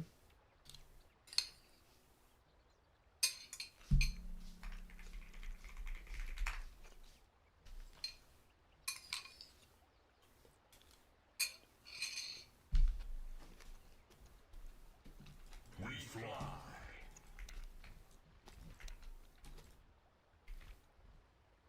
Take that. Okay, that's still fine. Yes. Your bottom. Don't have to worry about learning new pull times. I don't know why I didn't think to check the offlane when the offlane also had the change. Hold on, we gotta go back. The offlane pull is so forgiving that I doubt it's an issue. Of the same coin.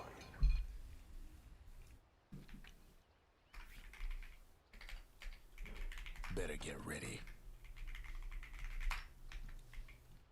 The skies are ours.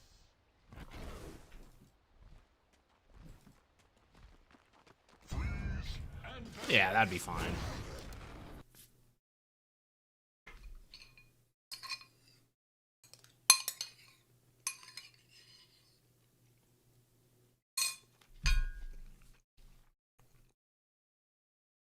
All right, good news. I pretty much finished my food in that time, guys.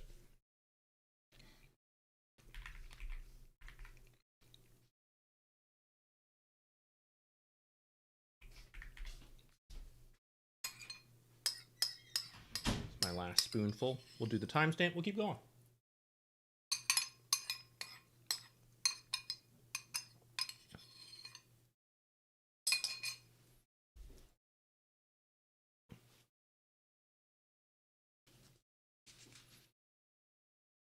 IGN on old school RuneScape. I want to stay hidden for now. I kind of think it'd be fun to stream for fun. I also don't want you guys to see me online all the time. I don't know. Like, why isn't Zach working right now? He said this video was hard, but I see him just on RuneScape. There's a part of me that wants to stay hidden because of that. I haven't decided. At some point, we might do it, and then I'll... I've never done, like, the raid stuff and all that. Maybe down the line, that could be something that would be fun. We do, like, raids as a channel and all that. It could be interesting. For now, though, it's mostly just, like, on the side. I don't do it. I'm kind of, like, playing now, but it'll, like, AFK later. It's, like, my AFK ADHD extra thing, you know?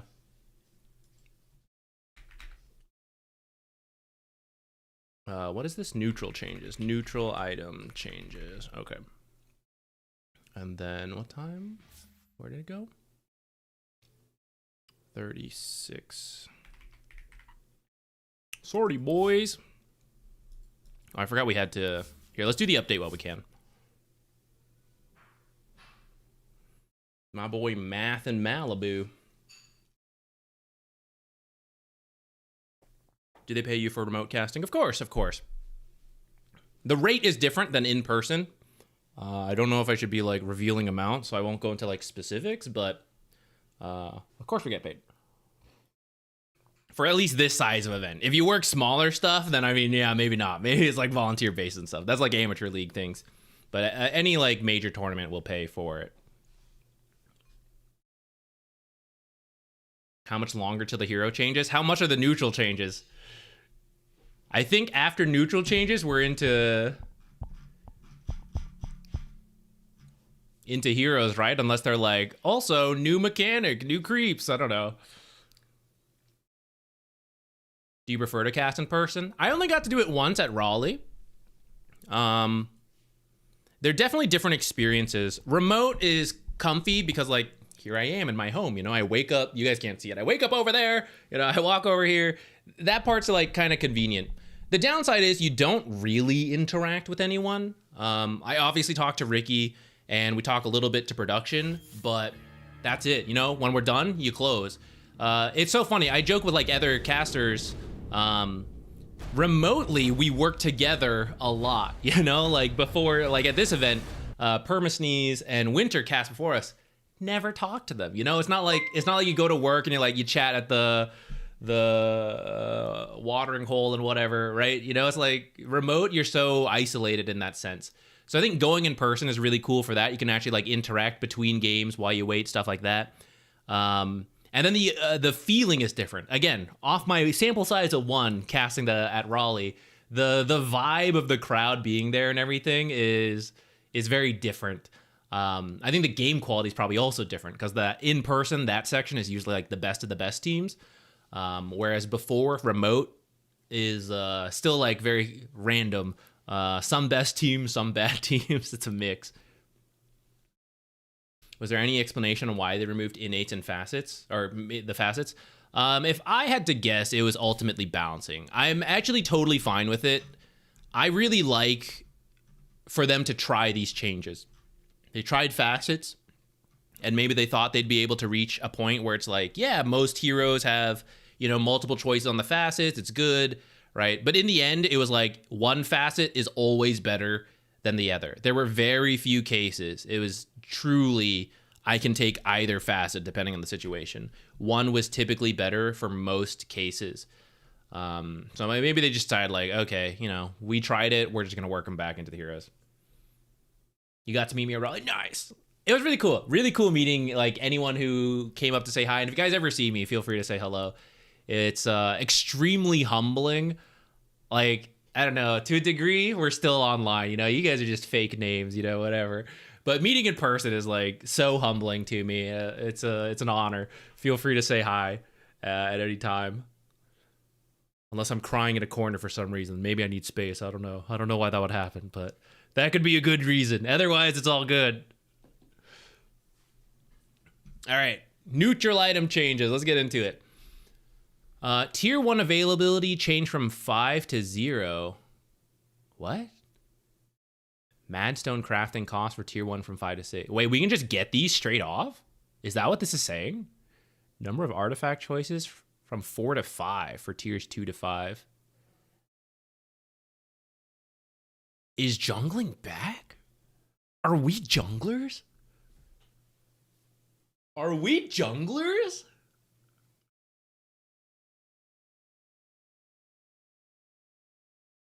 Okay. I mean, not like actually jungling, but like neutral items are pretty big, okay? Jungle griefing aside, let's take that out, right? If you think about what you get from the various tier 1 neutrals, you can argue a neutral item is between like 500 to 1,000 gold. So getting it at 5 minutes previously versus 10 minutes is a big difference. Getting it at like 3 minutes instead of 5, instead of 6, 7, 8, that's kind of a lot of money. It's a lot of money. Medium camp behind the safe lane now, easier than ancients. I feel like having someone who can jungle could be pretty good. Could be pretty good. Yo, guys. We hate offlaners. Actually. Who's gonna jungle? It's totally the soft support. Offlaners, get wrecked. Offlaners keep losing. Oh my god. Oh shit, that's us, guys. We have to play offlane now because of the ranks. Oh shit. Oh man. That's interesting. I'm curious if that'll catch on to any degree. I mean, it was happening in pubs no matter what, but if you could get... Well, let's see if the tier 1s are even any good. Let's read through before we think too hard. I like that more choices for the later ones are there, though, because sometimes some heroes only want a couple items. So more choices removes some RNG without completely removing it, which I think is good. Shield wall, it's actually up. Is this not already like one of the most popular tier 1s? It's kind of crazy to me they're buffing the barrier. I guess they're nerfing the move speed a little bit more, but I don't know. I feel like that's interesting. Chipper damage returned to, and I'm going to get this while jungling, guys. I'm going to come to lane, level 2 with my mini mech, mini Crimson Guard. Chipper damage returned to attacking creeps, decrease from 20 to 15. Okay, reducing the farming value of this. Dagger of Ristool's back as a tier 1. Imbrew. Is it actually supposed to be imbrew? Is imbrew a word as opposed to imbue? Imbrew. Stain. Something, especially one's hands or sword. I didn't know. As I said, English is my native language. Increasing attack damage by 25 for 8 seconds, which you can get with the early jungling. I gotta reject the boy, sorry. I forgot it had a health cost. Might be a little tough at tier 1 while jungling to sustain a 100 health cost every 30 seconds. Okay, Forager's Kit. Oh, that sounds like my shit. Let's go. When this item is off cooldown, the wearer can see trees that can be foraged. Oh my god. Standing next to one of those trees for 1 second will give the wearer one of the following items. Cooldown 60, tree reveal radius 12. I'm just saying, guys, before reading further, this is my fishing idea, but as foraging. All items except for bags of gold are placed in inventory if there are slots available and can stack up to 5 times per slot. Oh my god. Possible items. Ironwood Nut. Who's that? Thank you. Passively Use provide your prime 3 subs. move speed. One shot. Thank you. Yeah, yes. Use the prime sub, please. I could use the support. Thank you. If you would so like to choose your one prime sub location to be here, you can hear us talk about Ironwood Nutting. Passively provide 3 move speed. Grant 1 stat when consumed. plus 0.4. Oh, for universal heroes. Okay. So you just hoard the nuts. You hoard your nuts. And then you consume them all in one go for the stats. Tomocon Ring Cap. Passively provide intelligence. Can be consumed to instantly grant a target 50 plus 5% of their maximum mana. Can I feed this to people? This is actually huge if you could. There's a lot of mana. Vital Toadstool. 2 damage can be consumed to grant a target plus 1% max health regen for 10 seconds. So 10% of their health. If the unit is attacked by an enemy, hero or roach, the bonus is lost. Bag of gold provides 30 to the wearer. Doesn't need to be picked up.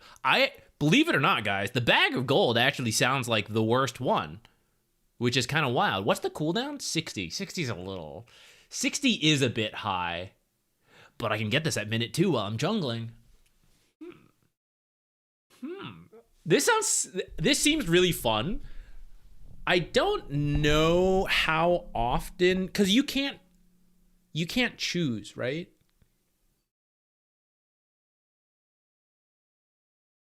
It sounds like it's random.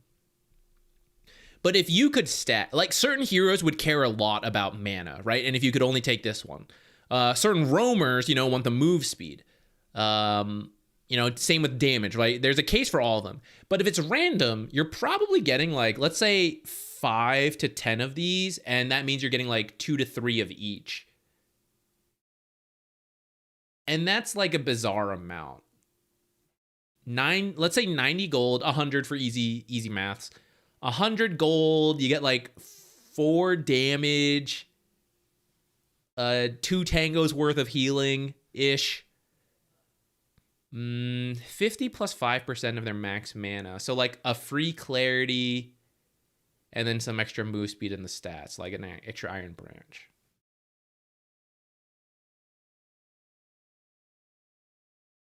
And I have to walk to a tree. What if the tree's in a weird spot? It's like under the enemy tower. They're like, come here. Come get your nut. Can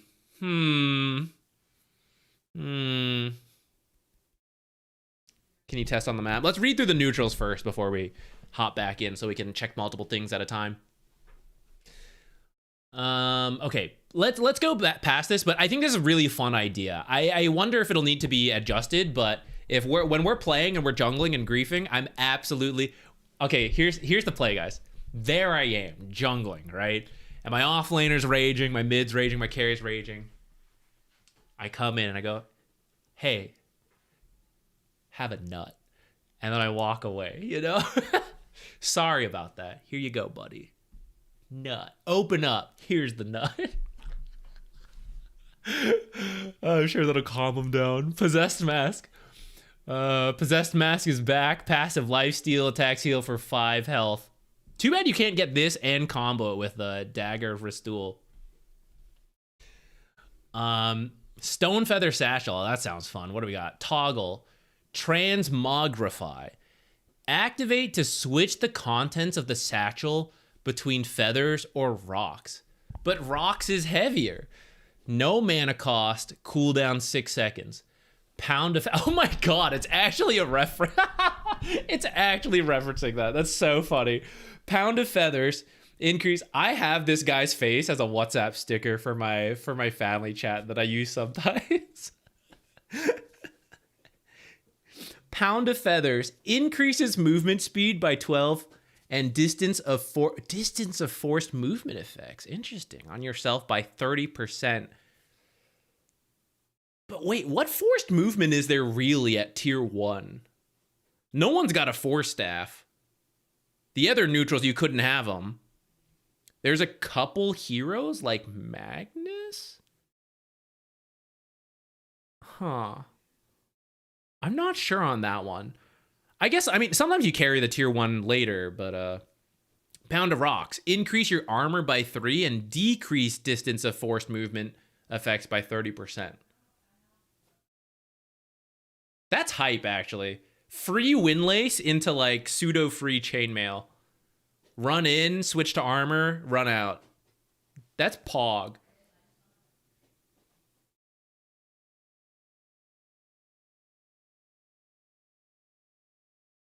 Is that a meme? It's an old skit where they were asking a guy if is a pound of bricks heavier or a pound of feathers? It's like bricks. Bricks are heavier.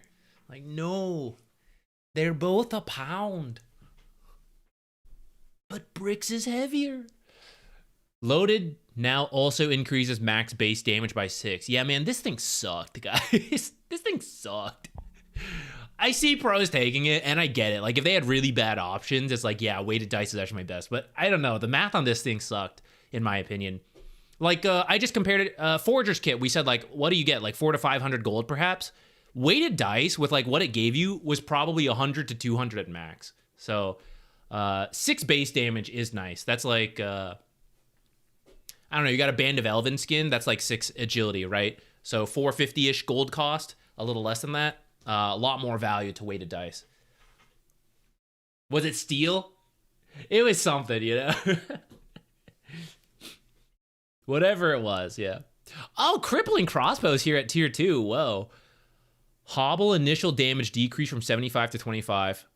And it reduces incoming healing. Okay, actually, Necro is dead, guys, right? They killed him, they turned him into items, and if he is somehow still in the game, you're gonna shoot him with the crippling crossbow. This is a free anti-heal option pretty early into the game. Like, when tier 2s come out, especially supports, right, you're maybe finishing the Spirit Vessel if you've had a decent game. And if no one on your team wants to build Spirit Vessel, previously it was like Shiva's, which no longer does it, but obviously very expensive. Scotty still does it, but also pretty expensive, right? There weren't a lot of like mid-game anti-heal options. And by the time like this came in tier 4, it's like, doesn't everyone have BKBs? Like, what's the point? It was a strange place. I think bringing this earlier makes this a lot better, but I do wonder if it wrecks those heroes. What the heck, a patch? I know, right, Sergeant Penn? Totally unexpected. This seems really good in the right games. And even if it's not about the anti-heal, you just get a pretty powerful slow, right? If you think about those early fights, a melee carry is chasing you, and you're like, I don't think so. Crippling crossbow, slow him, run out. He doesn't have BKB yet, maybe.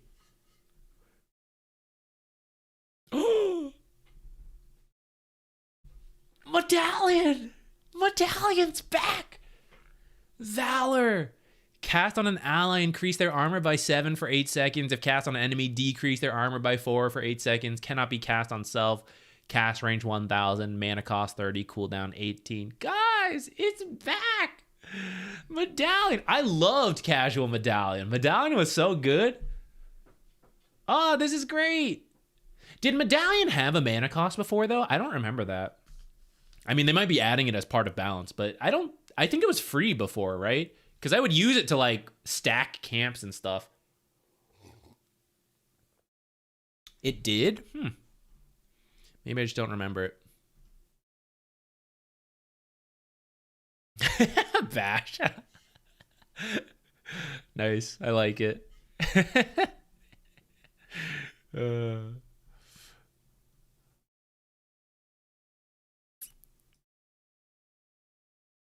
Oh, wait, where was I? Okay, bring it back here. Okay, I'm excited for this to be back. It'll be good in the right lineups, right? Armor defensively is always useful, and then if your team has any kind of like negative armor synergy, 4 is really nice to have to add on top of that. Searing Signet, yeah, I think this could stand to be a little bit nerfed. Damage threshold getting a little higher, so a couple heroes will probably lose the ability to really make use of it, and even if they do, it'll be a little less damage. I think that's good. Oh, Seeds of Serenity is back. I imagine the numbers just got buffed, right? 8 seconds of 8 plus 25% of the caster's health regen. So there you are as Necrophos. Would you believe it? 40 HP per second going. Drop the Seeds of Serenity. Let's say you had 10. So then 2.5, we'll just say 10. It's an 80 heal per use. No mana cost, though, 35. 80 health for 35, like 35 seems bad. Am I mathing poorly, guys? What is my... It's on the ground for 8 seconds, 8 flat heal, and then 25%. So you just have to have like way higher health regen than that for that to be any good then, right? Because at 10 health regen per second, that's only 2.5. Am I doing some dumb math? Let's say you're like 20 or 30. You bought some regen items. Let's do 40 because that's easier. Easier math. 10, 18. We'll say 20 for, again, easy math. This doesn't seem that great. I guess it's a tier 2. It's free healing as a tier 2. So maybe I'm like overthinking that. You know, like, let's say you get 100 to 200 healing every 35 seconds. That's like mini mech, and it's free. I mean, you got to stand still, which is a little bit of a pain. But let's say you use it while farming. You guys are pushing after a fight. You drop it on the tower where everyone's standing. As long as you have health regen, right? AoE, half a salve. Yeah. The issue is you're just forced to stand there, which is annoying. In fact, Seeds of Serenity, the original version, also had that problem. So then they kept making the AoE larger. Okay. I have to take a look with like the new item changes. What would a regular build get you on certain heroes? You know, like what regen would you be at for Seeds of Serenity? Whisper of the Dread cycled out. This just seemed too good for various spellcasters. I'm glad. Cloak of Flames is back. Is it just the same? Seems like it. Okay, Cloak of Flames back. A little radiance. Beat the crowd cooldown higher up. Yeah, that's fair. A lot of people would take this, even though even heroes that were not actual cores, you could take it as support and just like clear creep waves faster because you got the AoE burst. Pollinate. Whoa, 20 extra %. That's a lot. That's a lot. Partisan's Brand. Increases spell damage against player-controlled units by 9%. Player-controlled units includes heroes and any creeps summoned or converted by them. Increases spell damage. Is this not just Whisper of the Dread with extra steps?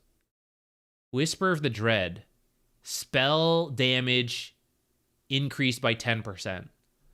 Partisan's Brand. 9%, but not against neutral creeps. Only against, or lane creeps. Only against heroes and their summons. I see. Yeah, that is definitely a nerf, because Whisper of the Dread, some of the value is your farming speed. Or buildings. Yeah, that's true. I guess a couple spells do affect buildings. Interesting. I feel like this was 10%. So the fact that like you go from 10% to 9 and cut out all the farming value seems like a lot. Seems kind of heavy-handed. I guess you get to keep your vision because this one reduced your vision a little bit, but that, I don't know. This one may need a numbers buff. Gutham's a little higher. Yeah, that's fair. Oh, that was kind of ridiculous. Spell Slinger. Salvo. Whenever you cast a spell, 20% of the spell's mana cost is restored over 10 seconds. Oh, mana recovery duration cannot be modified. Okay, so essentially a 20% cost reduction on everything. But not a true cost reduction, because you still need the full mana cost to actually use the spell. And then in the middle of the fight, you can't just like keep going. You still need time to regen it. That's interesting. That seems very good for certain heroes, like Leshrac and Storm. Stormcrafter's back. Bottle Lightning every 6 seconds. Zap an enemy. Okay, I'm trying to think of who that would be good against now. I'm not going to think too hard on it. It's 9 p.m. here, and I'm not even at Heroes, so let's start going a little faster. I am interested in sleeping tonight. Conjurer's Catalyst, spell over. Every 100 spell damage dealt to an enemy deals damage to their surrounding allies in a 300 unit radius. Hero targets deal 40 damage to their allies. Other targets deal 15. This is Lena's Combustion with extra steps, right? 100 spell damage to an enemy causes an AoE burst. And it's, if you're damaging a hero, it's 40. And if you're damaging, I guess, creeps, it's 15. At tier 4, seems kind of high. But then you can easily chunk out like 1,000 damage pretty quickly. And that 1,000 damage is then a bonus 400 or 150, if not both, if they're all standing next to each other. So maybe that's actually really good.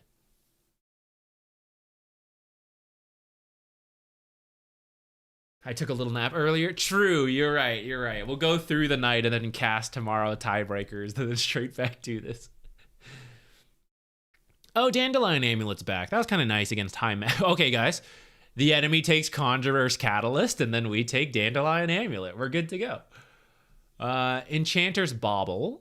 Enchant increases bonuses of the item's neutral enchantment by 15%. Every time you craft this item again, the bonus is increased by 40. So this is Dormant Curio, but tier 4. But by tier 4, doesn't that mean I'm only going to craft this one more time? Oh, I guess in tier 5s, you can technically go late enough where you like recraft, right? But would you really choose Enchanter's Bauble again? I guess if your enchantment's really good. I wonder if enchantments got changed at all. I don't know if that's... We didn't see it earlier. Maybe it's down later. This is interesting. As a tier 4, compared to other effects, I have a bit of a question mark there. But certain enchantments could be really good. We'd have to maybe take a look. Yeah, I didn't see a lot of people grabbing this. I think a buff is good. Prophet's Pendulum, Linger, 30% of the damage taken is delayed over. They're taking some of the facets from the heroes and just turning them into items. So literally Death Prophet's Pendulum. I thought that was a cool facet as well. It had a very brief window where it was kind of a thing and then it kind of dropped off. I think this is a cool idea. Seems really good for tanks, or like whoever's initiating. You jump in, really hard to burst you because it's being delayed. Reverberate damage, slight nerf, harmonizer. We're getting a lot of new neutrals. I guess that's why they bumped up the choices from 4 to 5. Balance grants 5% mana cost reduction for every hero ability off cooldown and 6% spell amplification for every spell on cooldown. So when all your abilities are available, they're cheaper, and then the ability you use last is amplified. That's very cool. That puts some extra thought onto the order you're using spells. Is this godly on Invoker? Does it count spells not currently like there? Can you like go through everything and then Omega Cataclysm? We'll have to check that later. But if it worked that way, that seems really good. I suspect it won't work that way. I suspect it'll only work on like what's on the bar. Oh, yeah. Item spells are affected by both effects. Oh, wait, items too. However, item cooldowns don't affect the Harmonizer buff. The buff counts only current abilities that have cooldown, even if it's passive. Ah, yeah, okay. Darn. Rift Shadow Prism. Is this not new?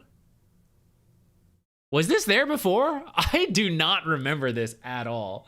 I don't remember this whatsoever.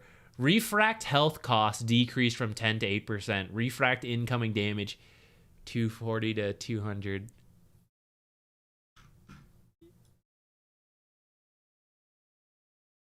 Is this real? I mean, I believe it. I seriously do not remember this item whatsoever. Here it is. Whack.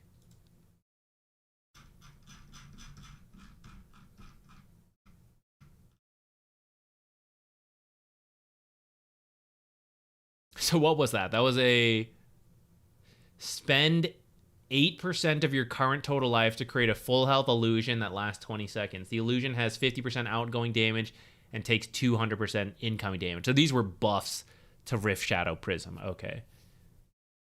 Buff to Spider Legs. Oh my god, what is this? Returning as a tier 5 neutral. Cleanse. Apply a basic Dispel to all units in a 300 unit radius. Okay, cast range 500. Pretty expensive mana cost, but it's late game, 40 seconds. Passive, Subjugate. Your attacks deal bonus magic damage equal to 4% of your target's max mana. Okay. Enchantment changes. Number of... okay. Hold on. Separate. I thought Witchbane was about to be the most complicated neutral we ever had. I thought it was about to, like you were about to be able to transform it to, like, old shit and all that. I didn't realize this was like a separate tier. I thought things were about to get insane. I was like, why did they pick Witchbane of all things? Okay. So Witchbane is just an AoE dispel. Okay, that's cool. That'll have its uses. And if you're against high mana heroes, you can also get a lot of like bonus damage, like OD, Storm, those type of heroes. Okay, separate topic, enchantment changes. The number of enchantment choices also have increased from 4 to 5 for tier 2 to 5. Enchantments are no longer randomized. Now options are based on your hero's primary attribute, with some enchantments available to all heroes. I see. Before even going too far into this, I'm a little sad because I think it was kind of cool to be able to adjust. You know, it's like, this game I want to tank up, this game I want move speed, this game I want this, right? Like, solve the different problems via enchantments and neutrals. I thought that was a cool element to all this. You can still try to some degree, but it sounds like it's about to be limited, you know? Especially like, so a strength hero, right? Brawny and tough. Maybe they wanted mana regen on the strength hero, right? So I feel like that's a little sad to see. But maybe the enchantments will get changed the further down we go as well. So it looks like everyone will have Quickened, which is move speed, and Vital, which honestly I forget what that was. Let's take a look. Health regen, okay. Brawny was health, Tough was armor. Alert versus... okay, there is some overlap. So Agility also has Brawny. I think Alert was attack speed. Mystical... This was mana regen and sometimes magic resistance, or I guess as you go down further. Alert, mystical, okay. I guess another way to think about... everyone gets greedy, nice. I guess another way to think about it is that you can't just solve all your problems with neutrals, right? You still have to itemize a certain way or just have certain issues. They can't be answered via RNG neutrals.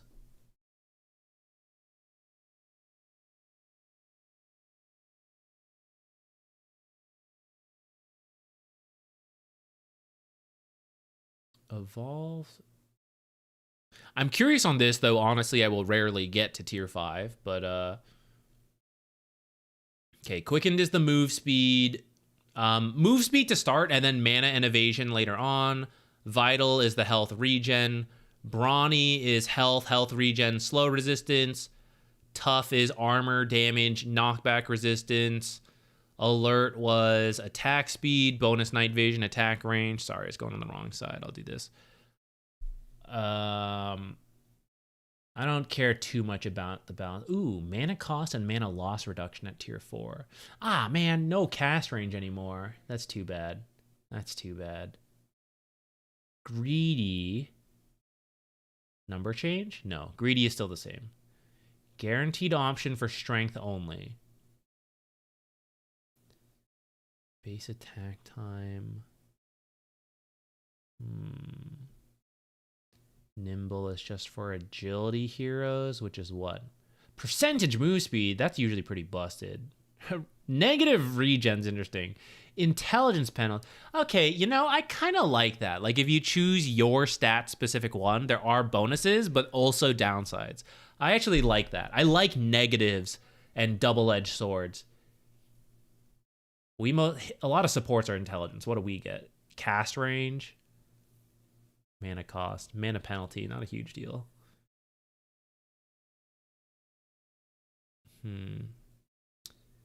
Timeless is available for everyone, which is debuff, duration, spell amp. Evolved is just the raw stats. Fleet-footed is straight up move speed. And Vampiric was lifesteal, spell steal, night vision. And here's some new ones. Okay, what are you? 5% max health. Loss of attack speed. 30% attack speed, that's a lot. Audacious. Increased damage. This is like the glass cannon one. Feverish. Lower cooldown, more mana. Manic. Okay. This is an interesting idea. I'd have to like go through a list of heroes to see who benefits, who is hurt by this, to know like, oh, you do get this, you don't get this.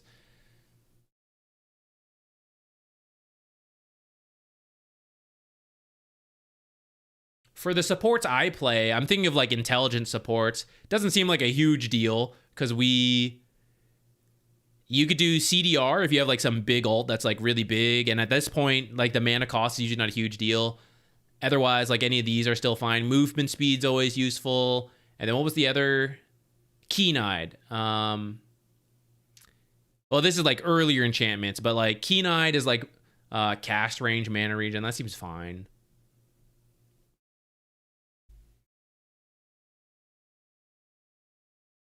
Will this whole video be on VOD? Yeah, on YouTube it'll just be under the live tab.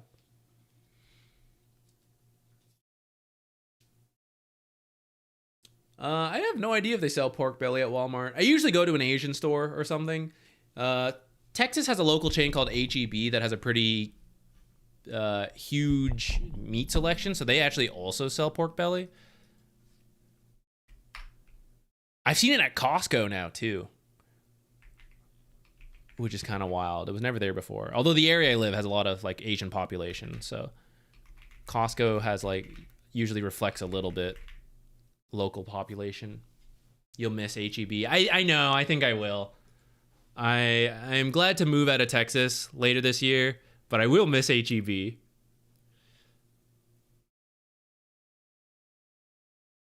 All right, neutral creep changes. We can probably zoom through this pretty quickly. It looks like a lot of small things. A little bit more damage. The Kobold camp has always been absolute ass. And looks like all the creeps will do a little bit more damage. This will honestly still not be enough to make the camp as good as other small camps. Though it looks like the other small camps are getting nerfed. So Vools are a little weaker. Ghosts are a little weaker.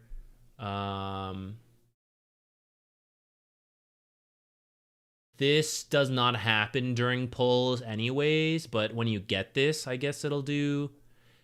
The point here is to like not get wrecked as hard in the lane when Doom or Chen and Enchantress find a Harpy Stormcrafter. 120 is still a lot to get like 4 free casts and then move on.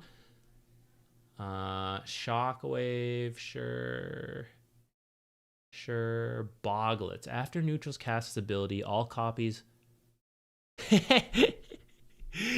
Yo, the amphibians love to screw people over. Like in those fights where they all just take turns chain stunning. So it looks like now that will no longer be the case. One of them will throw out the chain stun and then that'll be it. That's too bad. It was really funny when it happened. I get it, frustrating, but it was pretty funny. I will miss this. I will miss this. Do you read this chat? A little bit, but this is such a big patch that I'm mostly just reading and going, and I occasionally glance and take a quick look. I usually try to read, like other streams will read more, but if we read and chat everything, like we're not even a third, we're maybe a third of the way through, and this stream is like 2 hours, you know? So if we spend too long, it'll go forever. Ancient Marsh Mage. Okay, yeah. I think Kobolds will still be weaker than the others, even though they're getting this nerf. The thing with Kobolds, the Vools and like all of these have more health, because the Kobolds have the most little creeps, and as soon as a little creep dies, you lose that damage. This Ghost can take a certain amount of damage and do full damage the entire time. So the damage drop-off on Kobolds has always been higher than the other camps, along with doing the least damage. So it did the least damage and then dropped off the hardest compared to the other stuff, which is why this camp always sucks. And my rough feel from looking at these damage numbers is that's still going to be a problem. but maybe a little bit more in line. The loss of damage on some of these guys actually means small pulls will be a little less effective. You'll have to be even more careful when doing it. People already screw it up all the time. We talk about it on the replay analyses a bunch. Gonna have to be smart about it. Hero changes. Another timestamp.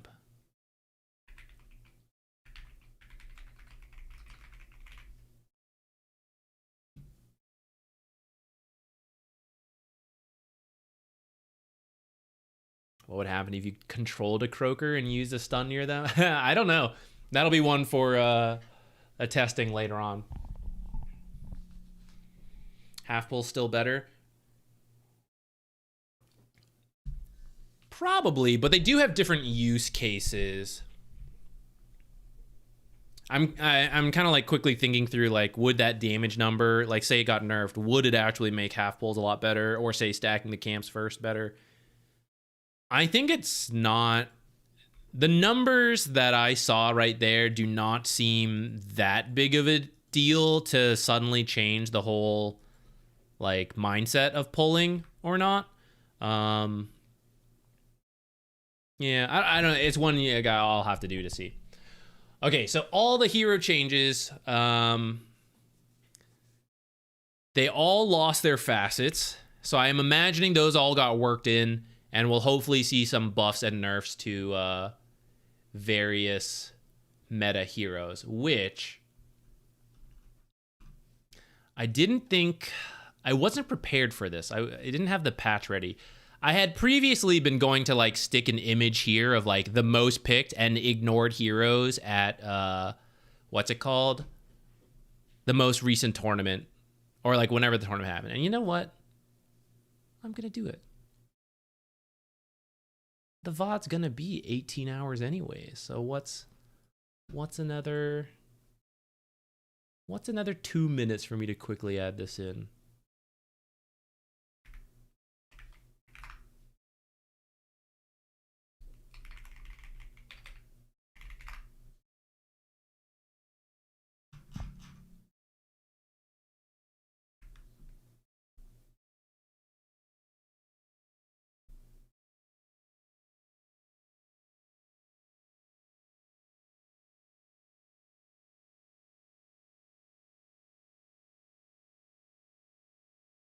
What is time? Indeed. What is time if not an absolutely fake construct of the human mind?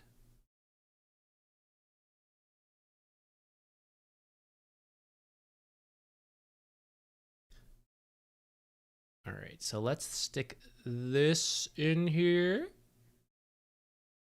And then this. So there's obviously heroes that are also good that are not in this, like, most contested. And then in the ignored, like, there are heroes who had, like, a pick, you know? So they're not really... Hold on.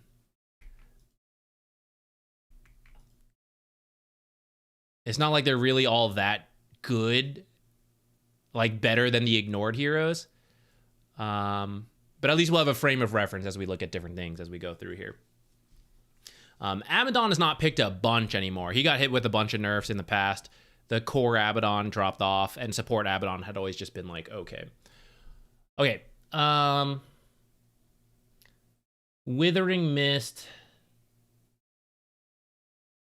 Health restoration change. So this one is going to scale per level. Are they all going to do this now? I thought they weren't. Now also modifies incoming healing. Okay, so, like, health reduction from Withering Mist. Mist Coil. 30 extra at late game. Okay. Borrowed cooldown. A lot lower cooldown, actually. 15 seconds at max level. Curse of Avernus DPS. Plus 25 at level 10. And then another minus 10 on the... That seems really good, actually. Seems like an Abaddon win. I'll be honest, guys. I can't fully remember every facet and what you are losing because you lost the facet.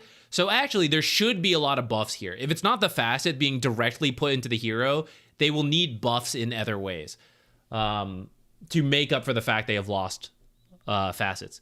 This sounds pretty good for Abaddon without completely remembering what his old facets were. But I suppose many heroes might also get buffed. Damn it, this is too... Here, I'll shrink this a little.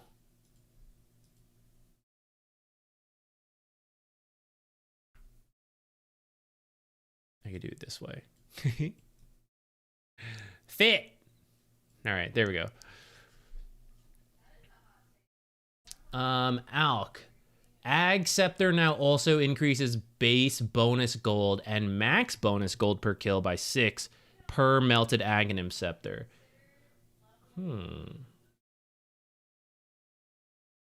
Corrosive weaponry, movement slow per stack, increase 2, 2.5, 3, 3.5. Okay, half a bit more. Also half a percentage more, which this stacks up to how many times again? 7 up to 16 at max level for 4 seconds. So half percentage does add up. Essentially, it's like 8% more if you build up the max stacks, which is not the easiest. You attack like 16 times, but... talent...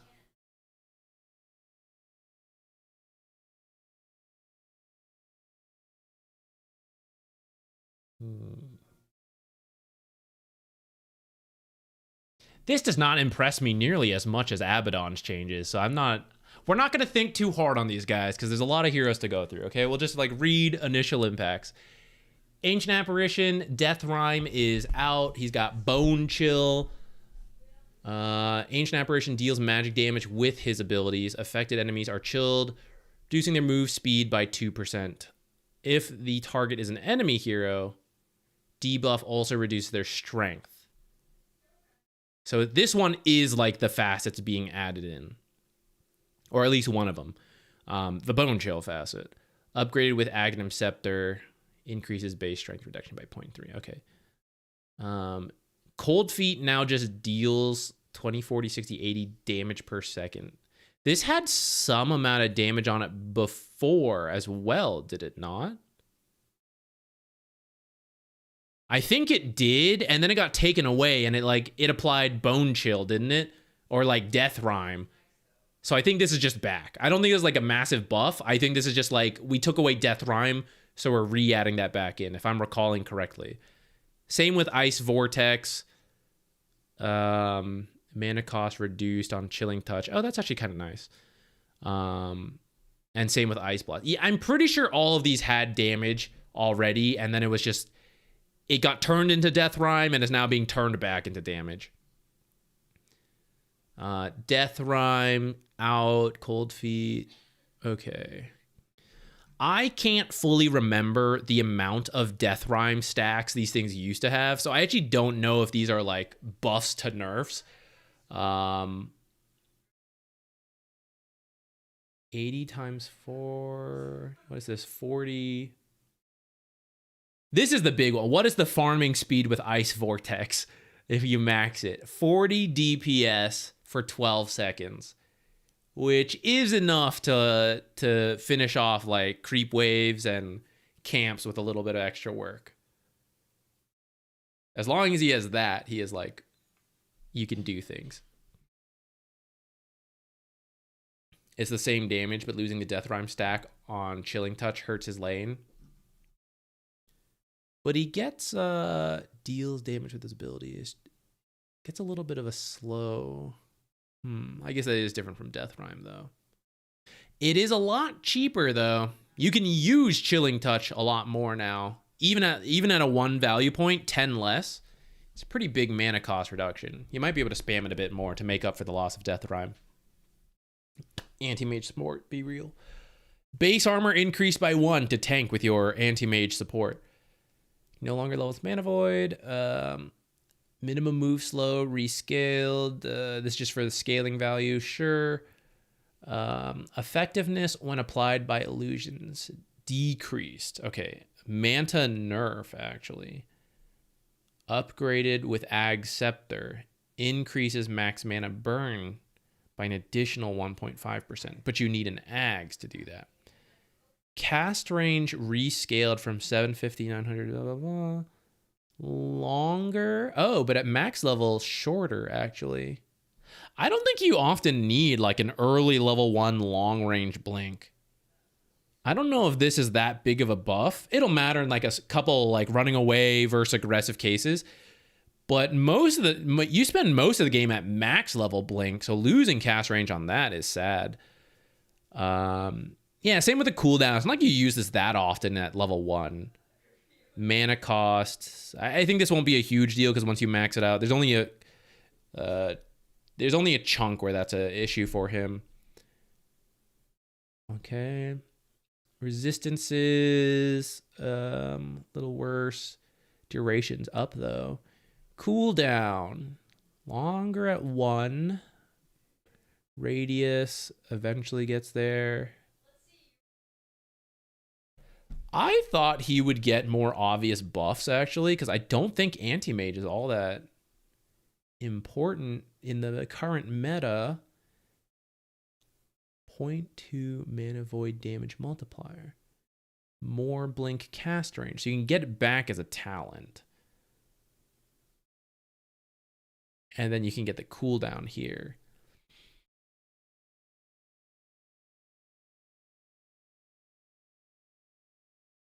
So his buff is 1 base armor, which puts him at what? 6 starting armor. That's not bad, but these don't really strike me as huge buffs or anything for a hero that has been pretty piddly. I'm trying to think about the item changes that might benefit him. I guess anti-mage is a big thing about like if there are more spellcasters, which I feel like some of the various items got buffed spellcast wise. He's good. Would you buy Ags on anti-mage? I guess versus some like big mana pool heroes, but as a casual item, I don't really think so. Give me 1 second, guys. I need to get more water as we go through all this.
Stand up as well.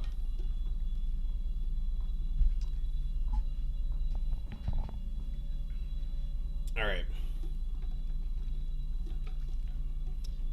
I'm surprised he didn't get like, okay, Abaddon's changes seem awesome. And I thought the other heroes, like, oh, maybe they're all gonna go that line because they lost facets. These all seem pretty meh. So Abaddon is currently Pog. I like these new formats that we're getting on this stuff. Arc Warden, Strength gain decrease, agi gain decrease, so lose some damage. Base movement speed up though. Runic infusion no longer grants the regeneration rune buff upon activating any rune. Now provides Arc Warden with plus 1.5 all stats whenever he or the tumbled. So you just have to be mid then. Like, how can you play carry Arc Warden and make use of your innate? I just can't. I don't know. I can't imagine it. So he has to be a mid hero. The field now pulls, or you just don't use it, I guess. Magnetic field now also pulls runes. Well, maybe another way to think. Actually, I'm like rethinking that. A lot of the runes do go to the mid. As the game goes on, some runes do go to the carry. But I think the majority would still go to the mid. So it feels like Arc Warden kind of needs to go there. But you're playing carry from the mid lane with Arc Warden, you know? I guess you could have a different build potentially, but anyways, magnetic field pulls the runes and activates the ones that are inside. You gotta go mid, right? It's like free runes with this being part of it now. Guaranteed. Spark Wraith, small buff. Actually, 0.2 slow is kind of nice. Maybe more than small. Golden XP bounty rescaled. Oh god, guys. Math. So what is this?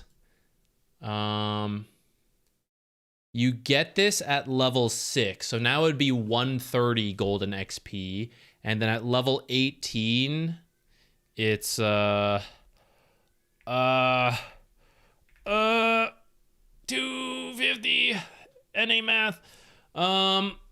Okay, so it's a little less costly to feed him. And then eventually it actually goes beyond that, but not until later. Much later. The Tempest double is infused with bonuses of Arcane, Invis, and Haste for 12 seconds. With the Ag Shard. That seems kind of good. Go and spam your spells. I got to think about the new items. Like, which ones work with this? Spark Wraith, damage, just a flat amount here. Increased duration, has no penalties. Replaced with extra stats based on runes. And it's retroactive. Level 25. Let's say it's 30 minutes into the game. Let's say he's got 15-ish. Is that too much? Actually, that's not even possible. What did I just say? He said 30 minutes and then 15, which... we'll say he has 10. How about that? That's easier math anyways. That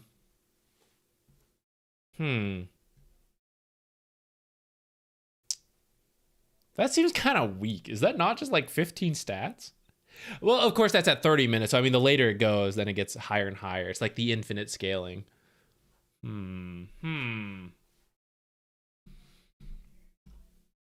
Okay, X. This potentially seems good. I have to go look back at the items again on like what got added, like what the build would be. I'm not really an Arc Warden player though, so I would trust some like Arc Warden spammer to figure that out more than me. Increases axe strength by 50% of his armor as long as there are no allies near him. This effect fades. Okay, this was the one-man army facet, the one-man army innate. Culling Blade. Now each hero kill made with Culling Blade provides a permanent stack, which provides the armor. So he doesn't just get the Coat of Blood. You have to land the ult to get this extra stuff. 50% of his armor. There are more armor items now, right? They like added that splint mail and some other stuff. Maybe there's something there for Axe. Bane. Some stat gain loss and attack range increased a little bit. Every time... Bro, do you have some kind of infinite scaling? Every time Bane kills an enemy or they die under the effect of any debuff applied by Bane, they receive a terror for the rest of the game. Each terror stack decreases the enemy's status resistance to all of Bane's debuffs by 5%. Max... Ah, damn it, there's a max terror stack. I guess you had to because there's probably some like ultra smurf grief where they destroy you with like Bane mid, and then they build up infinite max terror, and then they like nightmare you once for a minute at a time or something. I guess they needed to have a max to prevent those kind of like extreme cases. But actually, I loved the idea of instead of the hero infinitely scaling, it's like you infinitely nerf, I guess, the enemy. I guess Silencer kind of has that with the int steal. I thought he was going to get something like that too. Wow, truly you're just not going to play the game against Bane. If you were losing to Bane, what's the Nightmare's like 8 seconds or something, right? 6.5. Was there a talent? I thought there was more, actually. I mean, 6.5 is already so much. Bump that up. Fiend's Grip is what? 5.75? Yeah. It's kind of ridiculous. Nightmare. Looks like he gets Sleepwalk for free. Cliff people with that. Alt cast to disable. Okay. This is interesting. But it doesn't actually help his like early game, which is where I think Bane needed a little bit of help. But maybe if those other supports got nerfed, we haven't gone to them yet. Batrider, very strong as an offlaner and then support flex right now. Now also provides increasing move speed bonus. Okay. And then a bunch of talent changes. Whoa.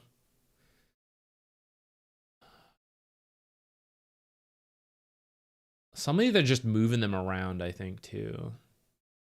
Face with damage. This is so many talent changes all at once. It's kind of hard to process. I thought he might get nerfed more, but I suppose losing the facet is a nerf. Like, you're just back to regular napalm now. And Arsonist was the way people were playing him right now. That, I guess, might be enough of a nerf on its own. Ah, damn, this means we'll never see a Largo facet. Guys, they just couldn't come up with a Largo facet. They're like, no one gets facets, just kill it. Just kill it. We cannot think of facets for this guy. Ah, I was curious what his facets would be. I guess he's just not going to get anything. I guess just losing that facet might already be a big enough nerf to Batrider. And I'm not really sure on this whole like reordering and changing stuff here. Level 20 is Arsonist. I didn't even process that when I'm reading it, to be honest. But it's also only part of it, right? You don't really get the... I guess I don't quite remember the 5th scaling of Sticky Napalm. But that came like all the way back at like level 9, essentially, right? And now this is at level 20, which is very different.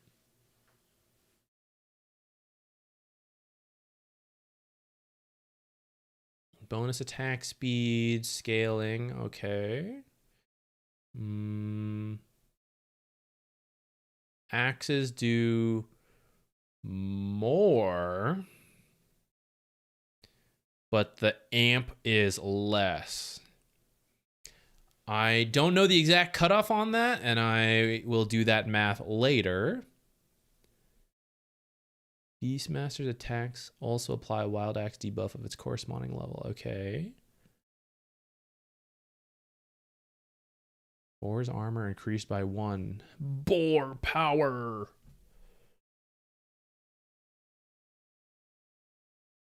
Oh, these are split again.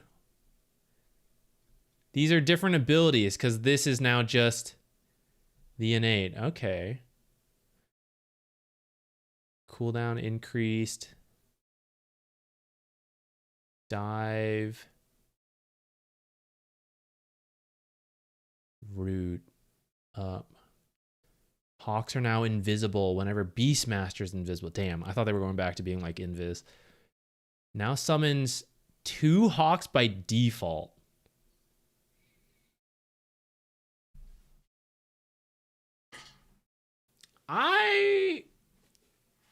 I don't know.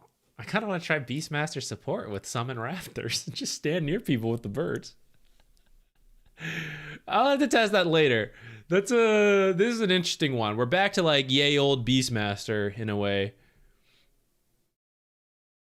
He was kind of busted ever since they did the facets and everything. Well, maybe it was the Ags more than anything. I think he did need some kind of... something needed to go. I don't know the math on this, and I'll have to think harder on the way this feels to know where he ends up falling. Sanguivore.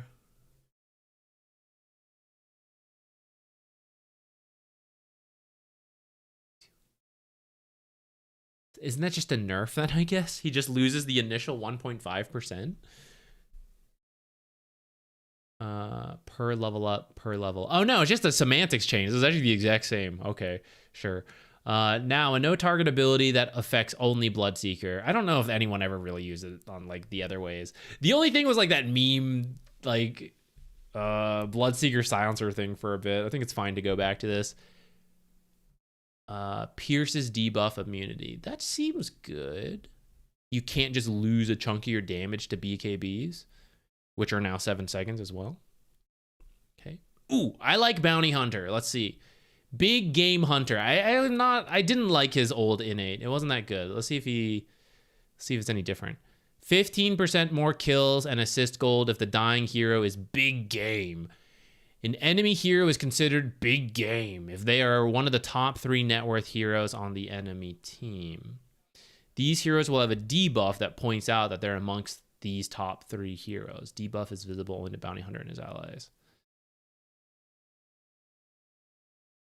Essentially the cores, right? There will only be a few cases when the supports are higher. It's pretty much if you kill one of the 3 enemy cores, you get more gold for that.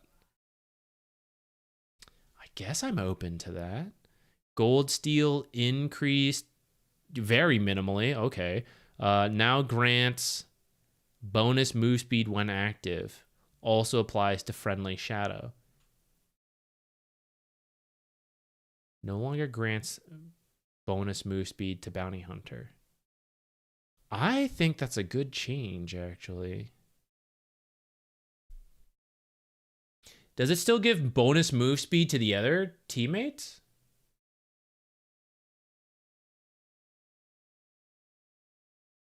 Or was that I think that was maybe a facet. Maybe that was gone already. I'm actually so on board with just having movement speed on Shadow Walk, because a lot of the impact from Bounty Hunters in the early game, and you didn't want to strictly have to be tracking to reveal you were there. I actually think this is great for him. More movement speed is always really good for roaming heroes.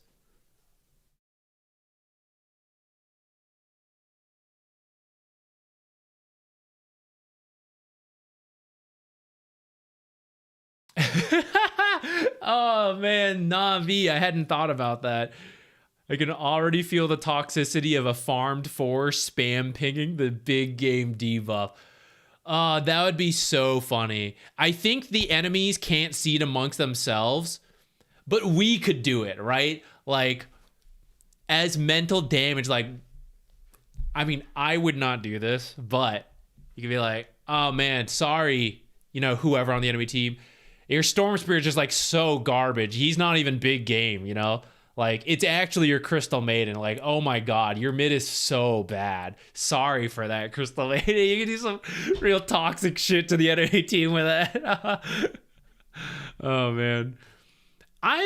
This is a lot of bonus movement speed. I'm very interested in that. I look forward to trying Bounty Hunter. I don't know how the rest of this will compare to like all the other heroes we have yet to see, but I love having more movement speed for free. And it's essentially for free because I'm running around with Shadow Walk like half the time anyhow. Brewmaster is a pretty popular offlaner. Depends on the team though. You have to be like a good Brewmaster player, of course. Okay, this one is just like semantics change. Earth the Brewlings. Hurl, Boulder, Stun. Slight nerf, not a huge deal. Cyclone.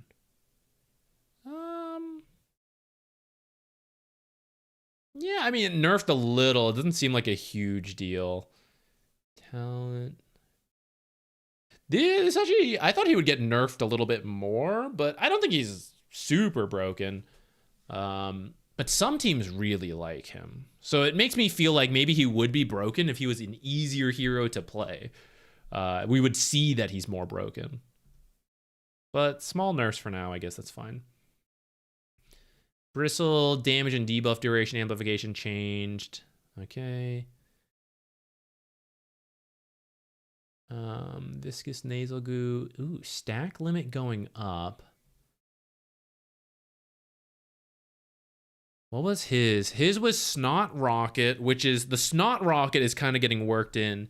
And then the Seeing Red scaling core value, that part's kind of getting removed.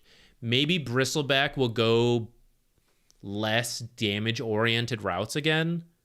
Actual utility offlaners when it's a Bristleback. Doubtful. Probably still go damage. I think I would hope to see that though. A little bit more utility, less like full damage stuff. Okay, Broodmother, what she got? Applies lifesteal to spiderlings. Oh, wait, that's pretty good. Okay, the reason this is good, if you're wondering, is because sometimes you like go into fight and then they throw out one spell, two spells, spiderling's gone. If those spells aren't instant and the one spell comes in, for example, you might be able to heal up your spiders. I don't know like how effective it looks yet, like how quickly the spiders heal. But if the spiders can heal back up a bit, maybe they survive that second spell. Takes a third or fourth spell to kill them. That could be pretty meaningful.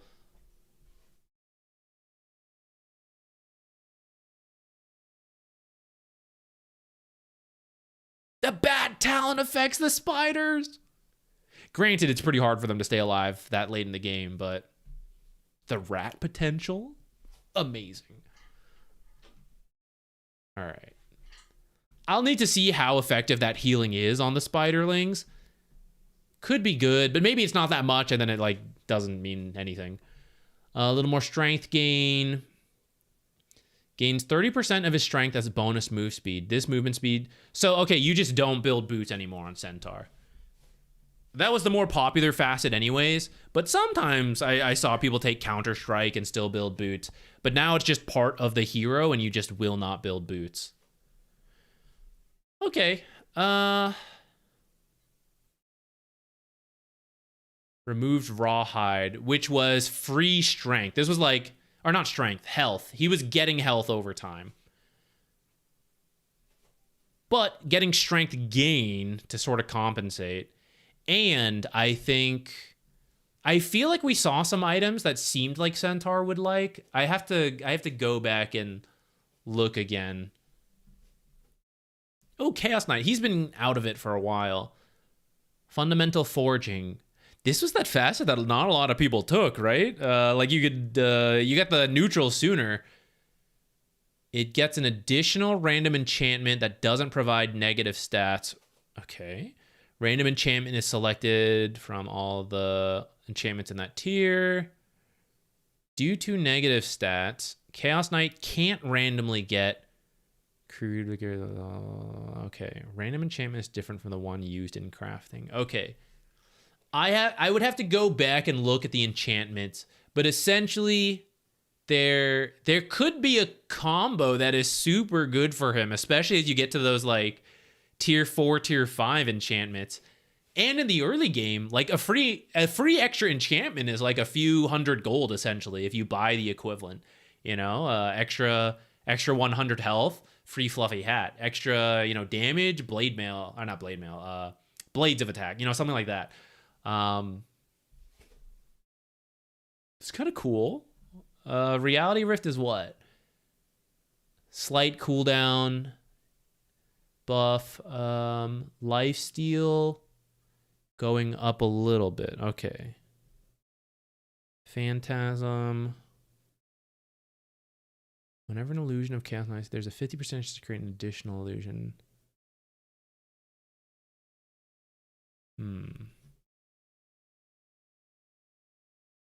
I am curious about this. I think this could be good, but I have to look at all the enchantments again. The Chaos Strike lifesteal going up is interesting because I don't know if you guys remember, there was a time when Chaos Knight was pretty busted, and it's because he had so much healing off of Chaos Strike. Chaos Strike lost bonus damage to creeps on the crit, which is part of why he was healing so much. But that's why I was kind of curious. I was like, 6%. Like, is that enough to bring him to a similar state again? Where it's like you trade a little bit, you go whack a creep for a couple seconds, couple Chaos Strikes, and you're back to like full health. If it does that, then this hero's good again. 6% may not quite be enough to be that amount. Maybe the neutral item enchantment that you're getting for free could help make up the difference. Seems interesting. Oh god, okay, what's happening to Chen? Oh yeah, we've been learning Chen. Chen has only ever had 2 viable facets. It was the old mana burn one that just recently got nerfed, and then sometimes you didn't do that one, especially if you could farm more, and you would take the potato creep into the Hellbear, which is now the only facet people were doing. And now, when Chen respawns, he is joined in battle by a Zealot. I just got the Zealot's outfit in old school RuneScape. I had to do that. A melee creep warrior with the Martyrdom ability, which allows him to sacrifice himself to deal damage or heal an ally. Zealot has the same stats as the current melee creeps on his team, including super or mega form, but has 125 attack range, base damage increased by 2 per Chen level, base health increased from 0.5 to 2.5, and doesn't have runty attack type. Martyrdom ability, 500 ranged unit targeted ability on the Zealot creep. Targeting either an enemy or ally unit. When cast, the creep sacrifices itself, firing a projectile 1,000 speed to the target unit, dealing damage if it's an enemy or healing if it's an ally. Damage is 25 plus 20% of the Zealot's health at the moment of the cast, and the healing is 50% of those values. This ability can be cast on a controlled unit to teleport it to Chen. After a 6-second delay, self-targeting will teleport all controlled units. Okay.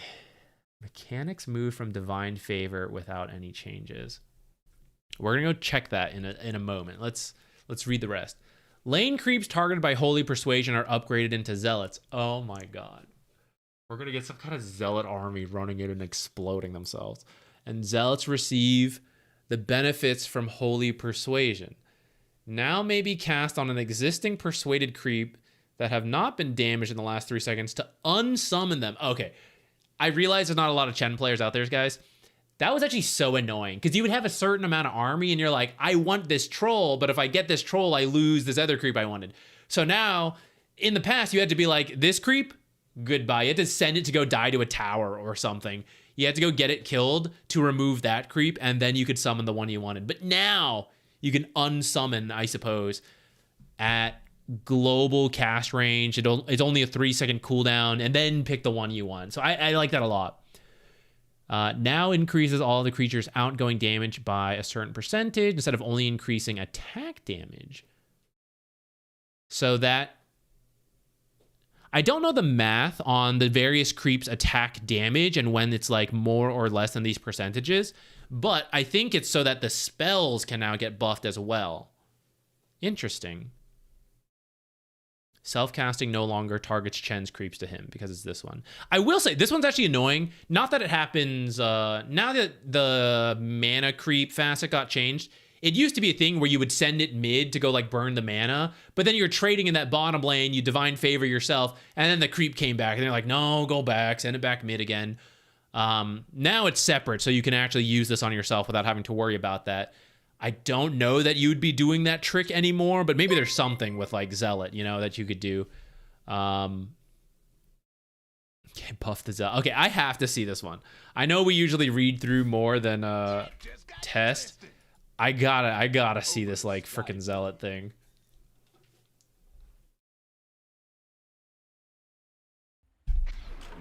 Okay, what does this even look like? I guess it looks like a melee creep.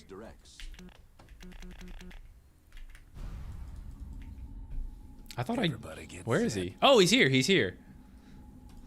I thought I had to summon him with the ability. So he looks just like a creep. Or a mega creep, I guess. Leap of faith. Let me add him to the hotkeys.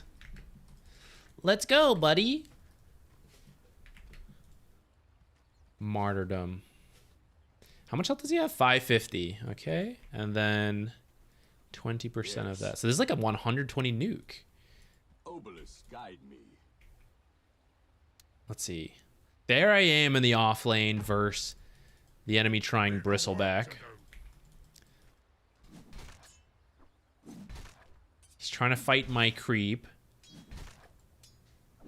And we imagine this goes for a while, blah, blah, blah. And then my creep, before it can die and give money...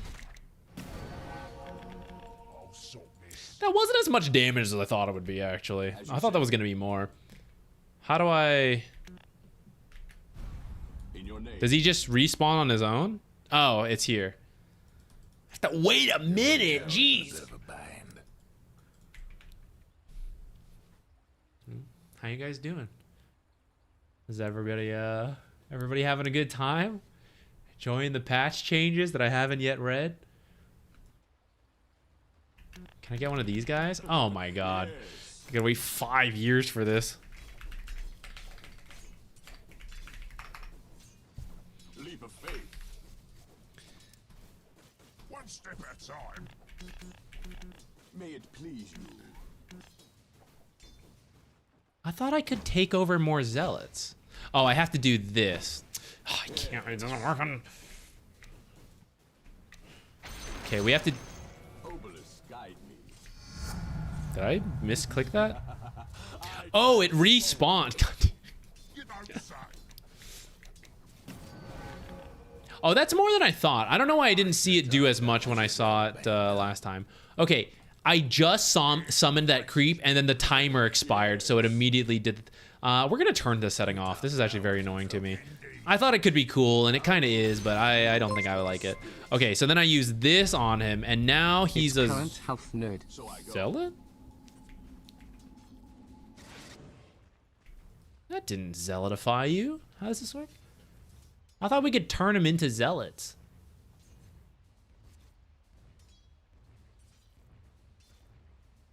I guess we can. Why did I think he could be turned into a zealot?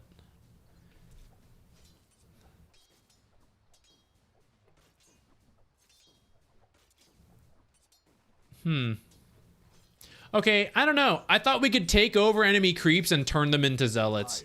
I thought we were gonna have like a whole thing. Did I misread? Seems to be your mid-tower right about now. I guess I must have. It's current health. Oh, right. I had him trade. Oh, I see. Okay, so you can't just like trade for free and then nuke out full damage value.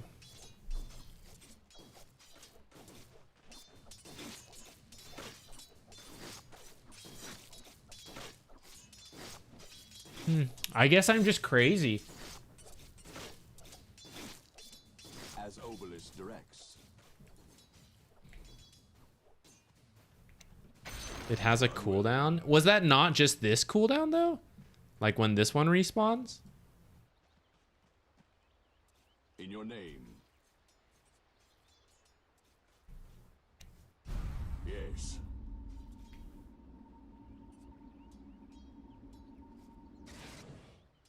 Your mid-tower needs a little help. As Obelisk directs. I think I'm crazy, guys. I think I just misread. I think this one just spawns on its own. Which, actually, I now realize that actually might be really annoying. Because if I want... Because this one dies because I don't have... Obelisk, guide me. Because you can only have so many creeps, guys. So if I have, like, 3 points in Holy Persuasion, and then I have this... I'm guessing when the Zealot respawns, I will get the third creep. But that means throughout the game, if I'm trying to play with like a certain army and then the Zealot respawns, it's gonna like replace an ancient creep I have. So I go. Zealot Try is allied respawning. creeps. Yes. Try allied creeps. Hold on, may activate it or teleport?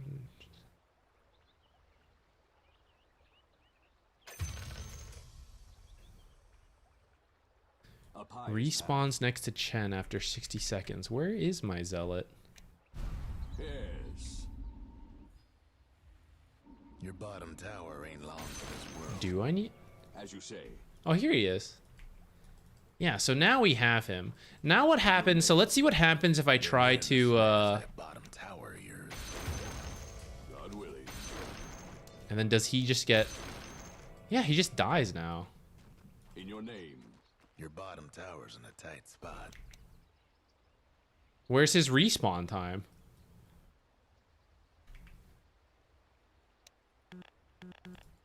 As Obelisk directs. I feel I am not understanding something correctly, or it's not implemented that well. The thing is missing. I feel like when he respawns, he's gonna replace one of these creeps, even if I don't want him to. Chen more confusing, big if true. Let's go read the patch. We'll check back in a minute and see if see if our zealot has found his way back. They always do. That's how it goes. Clinks. Move speed nerf.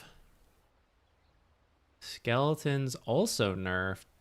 This is actually just nerfed. I don't even think Clinks is considered that strong. But there were some items put in that maybe Clinks will enjoy. Top tower had a little accident. Is he back? Not yet. Okay, sure. Oh, clockwork. It's real, guys. It's just in the ability. Okay, you can just eat chainmails now. That means your innate does nothing compared to other people until like 50 minutes into the game. His other one really was not that good though. It was you did a little bit more spell amp based on your armor. It was like very bizarre. It almost never mattered. So this also barely mattering until later is whatever. Bro, the zealot is just gone. He lost his faith. Zealot disappoints me. Battery assault, a little cheaper at level 1. Nice. Power cogs. Okay, I haven't read it yet. This hero is unplayable without expanded armature. That's why he was so dead in the meta until he got that facet. He either needs expanded armature by default, like you alt cast it to choose which one you want or something, or he needs some kind of buff in another way. Mana cost is not enough a buff. Okay. Your mid tower's coming. Clockwork can now freely move through the cogs, sinking them down while flying over them. Other units can also walk over sunken power cogs. Mana cost rescaled from 70 to 60. Mana burn increased, sure. Overclocking. Duration increased. Did he lose Rocket Flare? Or what? This is just a change to Ags? But put here, like just out here? Duration's up. Battery assault radius, whatever, increases power cogs radius to 330, provides 25% bonus to him while he's near the cogs. No longer increases Clockwork's attack speed. Yeah, no one really cared about that. No one increases rocket flare damage, vision, and slow duration by 35%. No longer decrease. Ah, darn. That was a really good vision tool. I understand why they removed it, but like, boo. Your mid tower needs a little help. Oh, hookshot cooldown going down. I will say, is my zealot back? He's just gone. The zealot is just gone, guys. Obelisk, guide me. Okay, I'm gonna kill these guys. Does the zealot like return? Please you. Was he just waiting his turn? Persuaded by prayer. Yes. Least faithful zealot I've ever seen. Leap of faith. Boggy go. Yes. I've got a new zealot.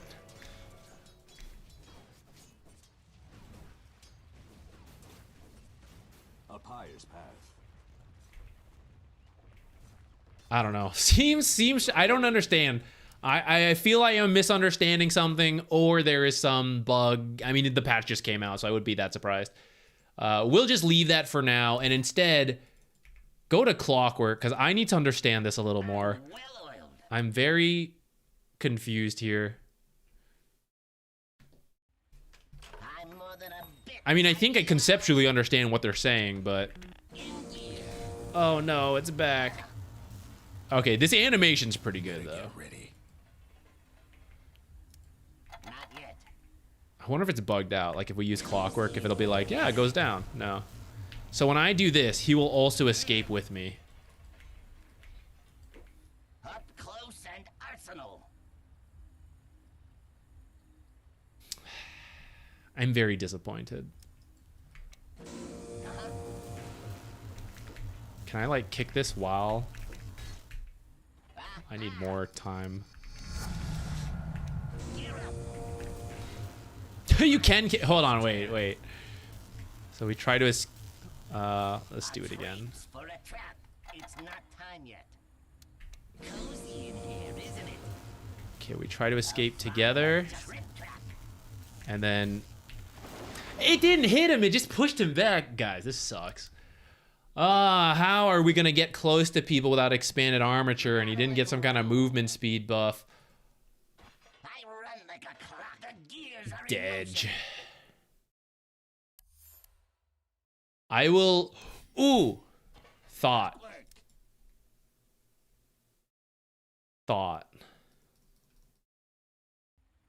My gears turn. Gear up. Casual chasm stone? Doesn't work. I don't know, guys. I don't think you're gonna be able to... I think it's just gonna go back to what it was. He's not gonna be able to get close to people.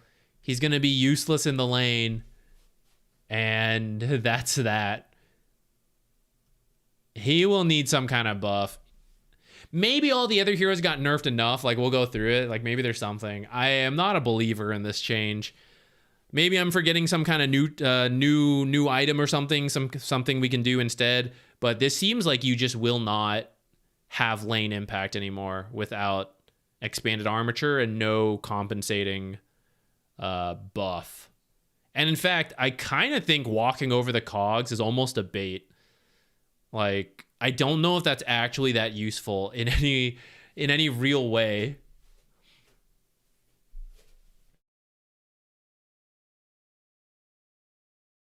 I am rewarded for never learning expanded armature. It's finally paid off. You've done it. You've done it.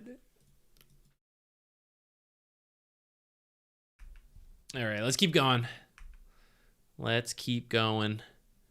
Crystal Maiden, Blue Heart Flow, Innate Gone. What is this? A portion of the mana Crystal Maiden spends on her abilities is converted into a physical barrier for 8 seconds. The barriers stack, but each instance has an independent duration. 30% plus 2 per level. Okay. The abilities are kind of expensive, so you're constantly going to get this little extra barrier. You can kind of do this, like you right-click trade with someone, you hit them with the Crystal Nova as their attack is coming in, and then their attack is effectively doing nothing. Now, it doesn't seem to work on your allies, so that part you've lost out on. Arcane Aura now also passively provides Crystal Maiden with bonus mana regen amp.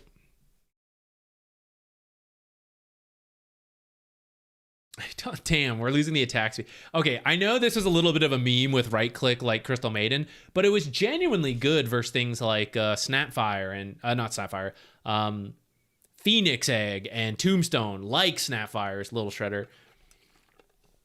So I actually thought that talent had its occasional place. It was very bizarre, I admit. Very bizarre one to have, so I kind of understand removing it. This seems low, like an extra 20% at level 20 does not seem that big. You do have some pretty expensive spells, though. Maybe it'll add up more. I am somewhat hopeful on this. I have to go try it in a game to see. A lot more encouraging than this, whatever that is.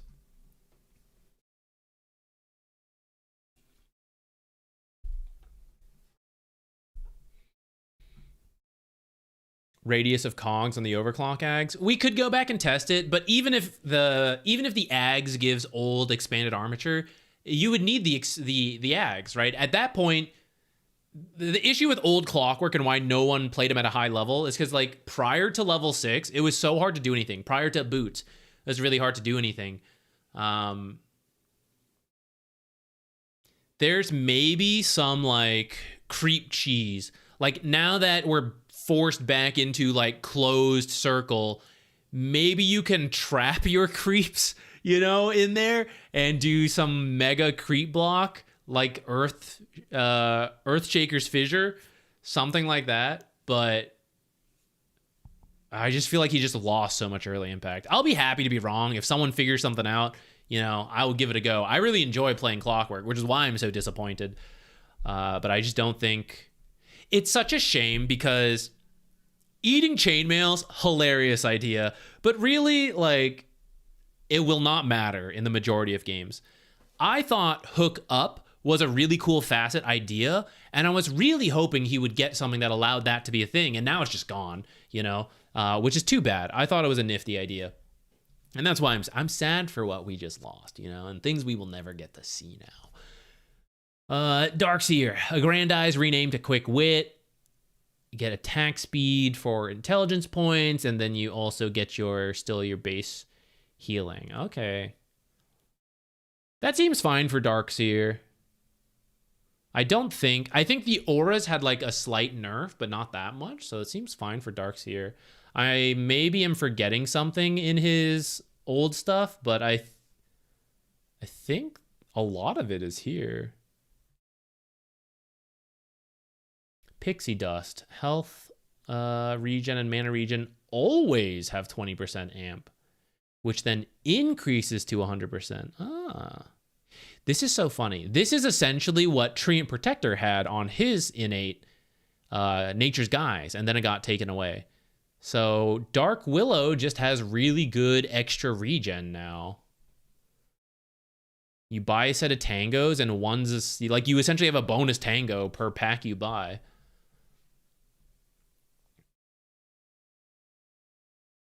Okay, but nothing else to her.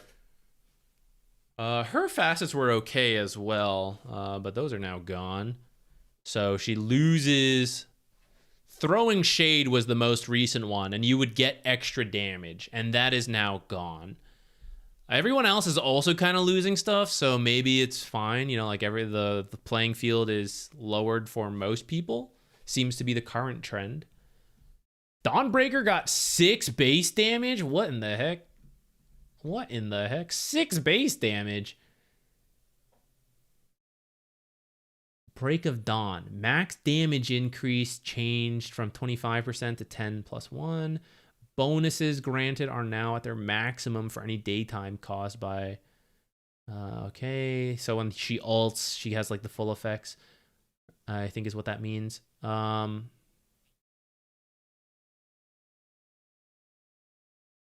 Is that what that means? Wait, what am I saying? Bonuses granted are now at their maximum for any daytime caused by Dawnbreaker's ability.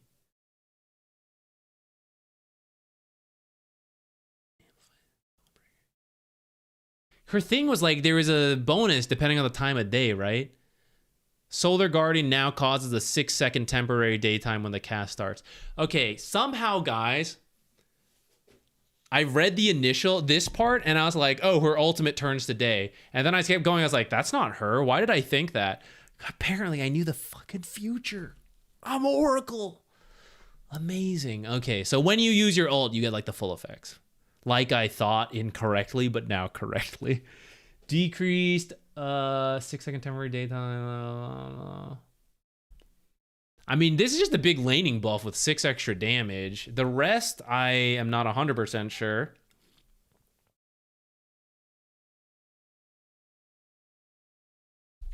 I'm not sure how big of an effect this was, because I wasn't really a Dawnbreaker player myself.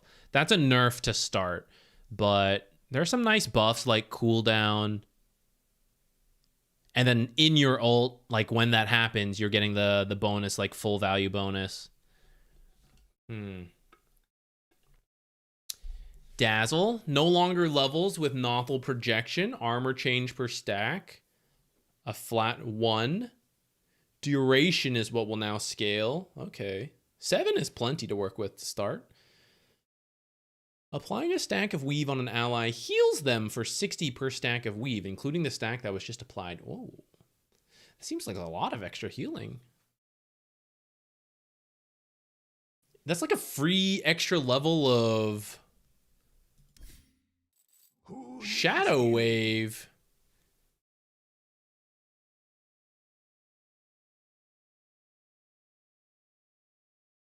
Shadow Wave heals 145. An extra 60 on top of that is a bunch. The Inquisitor has arrived. It is a shard, I guess. Like, you are spending money on that. Huh. This intrigues me a little bit. Armor change per stack. Half an armor reduction at the early levels. More, actually, if you're using like Poison Touch plus Shadow Wave in a fight. And then a lot of healing with that shard. This interests me a little. Not that much. I feel like there could be something there. Death Prophet. Ooh, one more base armor. That's always nice. Move speed. Okay.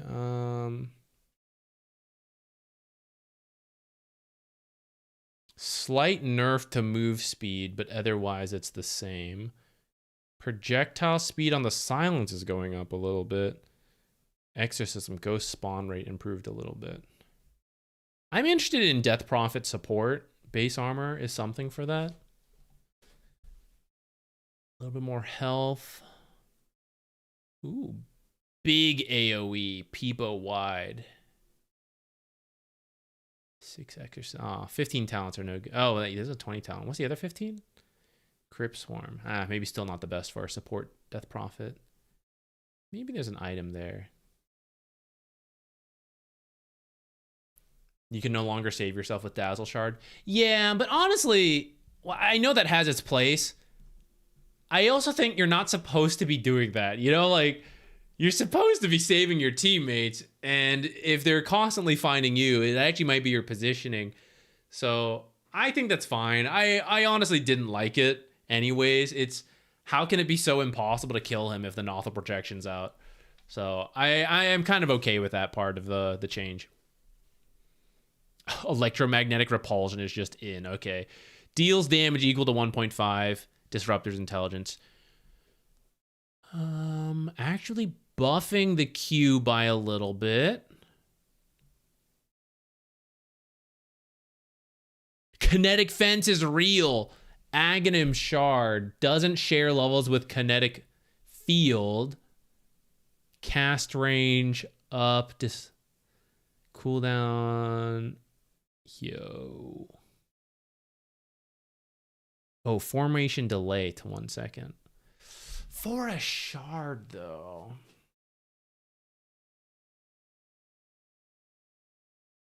Is that worth it?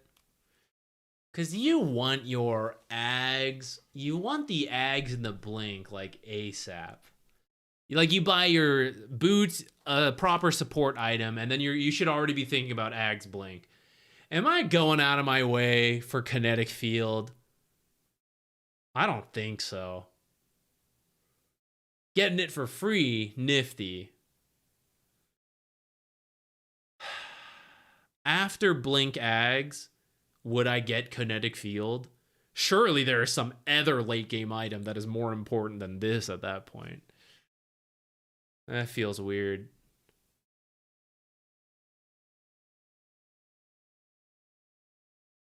Feels weird. What about these talent changes? Buff. Oh, but these are the later talents. Ooh, storm radius at 20 instead of 25. I know it's a reduced value, but as it's a support, it's rare to get to 25. So 20 is not that out there. So getting that sooner is pretty nice.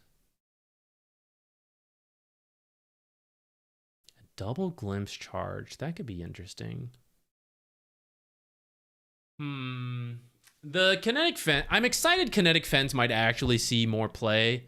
As a shard feels a little strange. Level pain, are we back? When Doom attacks enemy heroes, he applies a curse upon them. After 2.5 seconds, the cursed hero bursts with a pillar of fire, damaging itself and all enemy units in a 66 AoE for 15% of the damage taken from Doom over this duration, including damage from the attack that applied the curse. Percent of the damage taken from Doom. Okay, if the cursed hero's level is a multiple of 6, the cursed damage and radius will be increased by 66. This is, okay, so I know this sounds really bizarre, and it is. The key moment for this, you hit level 6 around that same time the carry does, and you destroy them with level pain. You kind of destroyed them anyways with Doom, you might be thinking, and I'm also thinking that. So is this just super overkill? It really might be. But I guess it's in. Now the default cast gained on Learning Devour is the one that grants abilities of devoured creeps. And alt cast, the muscle memory is being destroyed on Devour. But I agree, because the original way was very strange. It felt weird. I kind of like this change, and I see they're really leaning into the 66. Replaces cooldown with 2 charges. Allows to devour neutral, ancient, bonus AoE, and spell amp on the abilities. Okay. Radius increased. Oh, Doom's got the healing back on Scorched Earth. Stun duration. Got him. Satan is winning. This is where the Zealot went. The Zealot went to fight Doom. Damage per second increased from 25, 45, 65, 25, 45, 66. Also applies break. 15, 66 damage. Doom cooldown actually down to 110. Permanent Scorched Earth. Ability is toggleable when you don't want it. Interesting. Permanent Scorched Earth.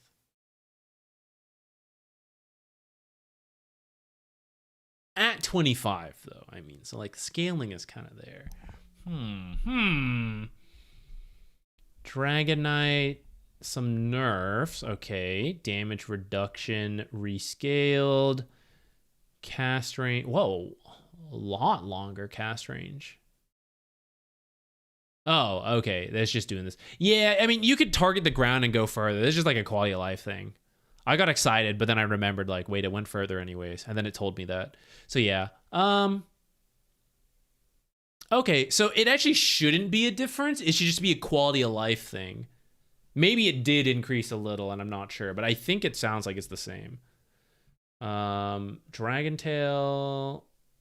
It's 25 radius AoE by default.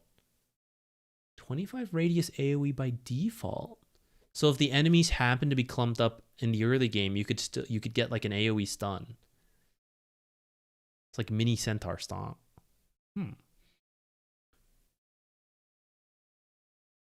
Wait, now always grants the bonus magic and the AoE effect. Doesn't that help his farming speed a bunch? He just has this by default? This is now your farming speed? Now evolves per level. The bonuses are cumulative. Level 1, green dragon. Level 2, red dragon. And level 3, blue dragon. What a novel concept. How interesting to bring all the different dragons into one ultimate.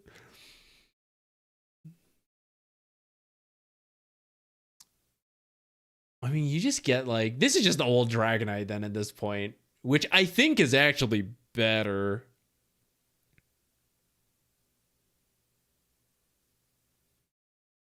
No longer provides bonus attack damage. I think that's fine. Now also increases cast range. Yeah. No longer improves, blah, blah, blah, blah. So I'm not 100% sure how everything compares pre and post patch. And I don't remember what Worm's Wrath gave him. I think you needed you needed like the red dragon facet, I think. And now this is just magic damage and AoE. Does he still have the armor? That's the innate, right? In dragon's armor. Isn't this just like Sven? Like, this is the Great Cleave from Sven. Which I think is good.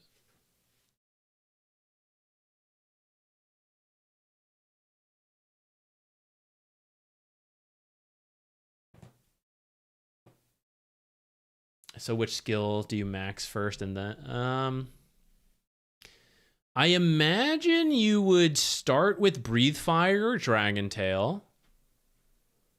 This like helps you secure creeps. This helps you like fight the enemy a little bit, especially if they have an ability you need to interrupt. And you can get denies while they're stunned. I feel like you get 1 point in each of these, and then you can like max this.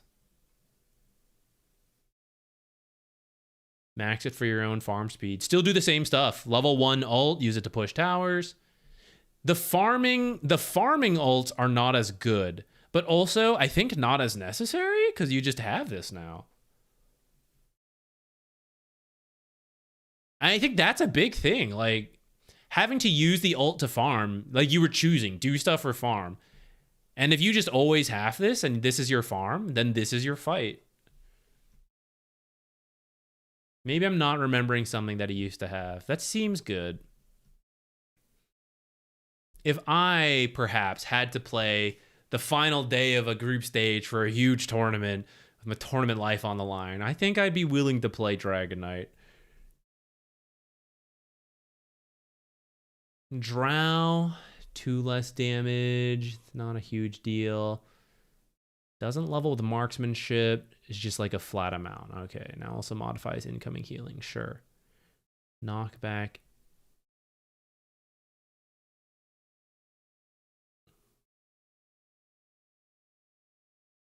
Knockback now scales inversely with the distance from the target. Oh, okay, sure. Now allows Drow Ranger to move with a 35%. So she just gets this one by default. No longer increase the number of multi-shots. No longer grants True Strike on the hill. Deals 25% more damage when attacker from high ground while on the glacier. This is a shame for Drow. It's kind of part of why she didn't need to build MKB ever. This, I mean, the ult still like if the ult is going, I guess you don't.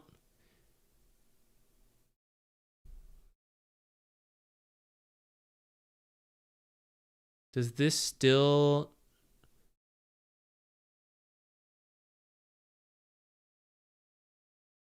Previously, I don't think she lost... Her ult didn't break when she was on the glacier, right?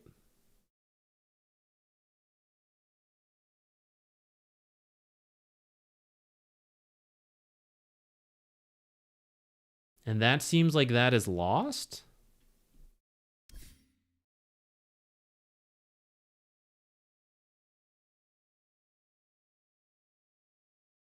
Couldn't lose mark on glacier. I didn't see the text there. I don't see it say that's gone. It just mentions the True Strike. But that means you have to consider MKB now, or like you just lose a lot of damage as well when people are near you and you're on your glacier, but I guess it doesn't matter anymore.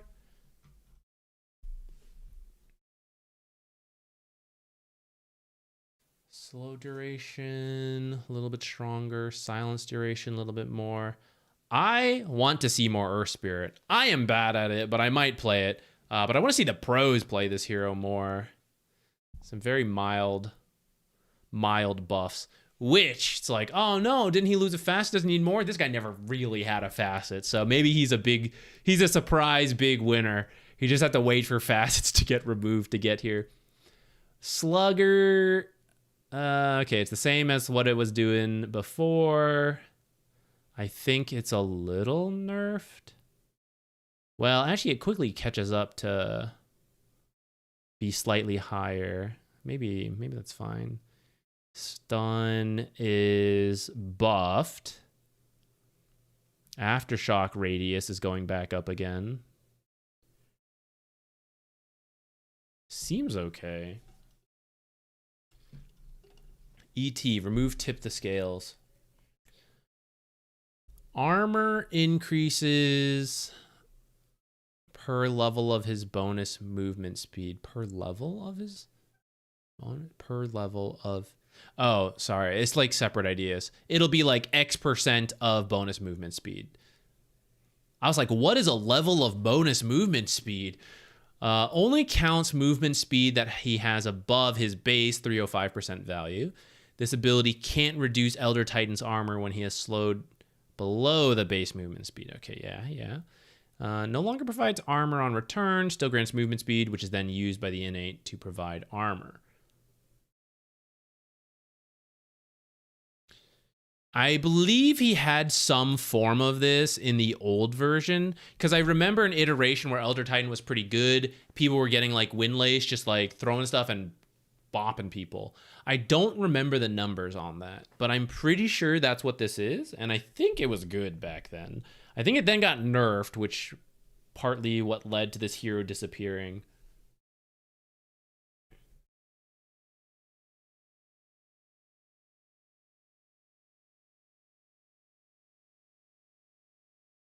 %20 of bonus movement speed as attack speed. Plus 30 astral spirit bonus damage per hero. That is a shame. Core ET takes a big hit with this moving so late, because Core ET finishes AGs around this window, and now you have to wait till later. And technically the scaling is better, but the timing is really off. The loss of double BKB for most heroes, though, maybe that's something that helps Core ET, because he still has that huge amount of debuff immunity. Seems like a massive armor nerf in the early game. 3.6%. So let's say 10%, and he has 20 bonus movement speed, so he gets like, what, 2 armor? Yeah, I maybe need to look at the numbers on that later.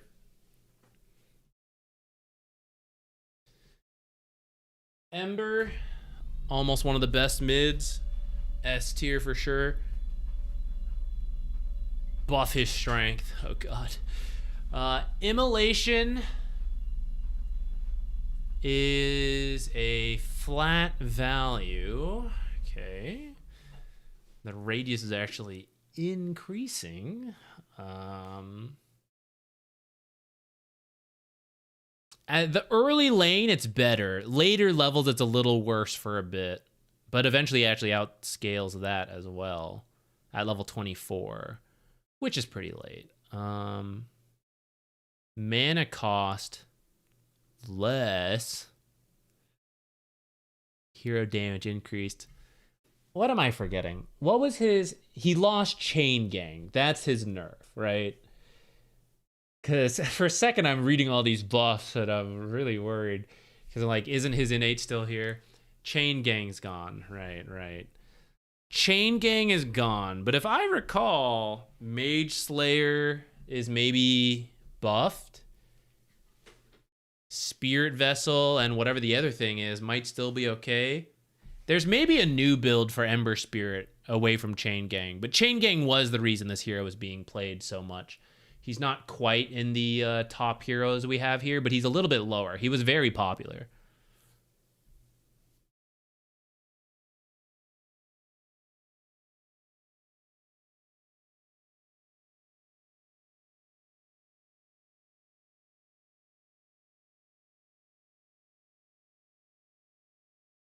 Yeah. Ooh, I like Enchantress. Damage increase. Okay, cast range. Higher cast range. Now enchanting enemy heroes increases attack range against them. Okay. So she got Spellbound, I think it was called. Spellbound got put in, and Overprotective Wisps seems to be out. I thought maybe it would be here if they were. I think that's fine. I tended to use the Overprotective Wisp because it was easier, but actually I'd been meaning to try Spellbound. They're just telling me to, scale up more. Healing is for suckers. This is the patch of supports doing damage. We're jungling as well, guys. Level 1 jungling with Enchantress, right? We're scaling up, getting our neutrals, collecting nuts, foraging. I'm ready. Time to forage the nuts. And when they try to jungle, guys, the jungle's harder for them. Maybe this is it. I'll try Enchantress. I won't actually be early jungling, but a nice change for her, I think, is that the ancient camp got removed below the safe lane and replaced with a medium camp. But you can actually take medium camps pretty early. Before, you had to walk pretty far out of the lane to go find a medium camp. The hard camp, there were some creeps you could take relatively early with level 2 enchant, but it wasn't guaranteed, like depending what spawned. But now there's that medium camp there. So without going too far away from the lane, you should be able to get a useful creep. And then jungle with it instead of using it. I will definitely try Enchantress. I'd been meaning to make an Enchantress guide. I was kind of waiting for this big patch to see what would shift. This seems like it's mostly the same for her. I'm interested to try it. And I'm especially curious to see how the 0-minute neutral change. I don't think true jungling will be back, but I do think there'll be a big buff to supports like Enchantress who can do fairly early jungling. I do try to read the comments, but there's just a lot to go through. And if we're maybe halfway, and the stream's been going for 3.5 hours. It's 11 p.m. here, and I'm supposed to potentially cast tomorrow if there are tiebreakers. So I can't read too much and discuss too much, because otherwise it'll take us 5 years. Tomorrow, if I don't end up doing tiebreakers, we will stream, and I'll spend a lot more time. We'll play, and we'll read and talk and everything. Let's see. Gravity Well's gone. New event horizon is what's in here. Which is that people get slowed as they try to run away, which is usually how you punish them with the Eidolons. What was the other one? The other one was that pulling people in with the Ags? Or sorry, with the black hole that weren't in it?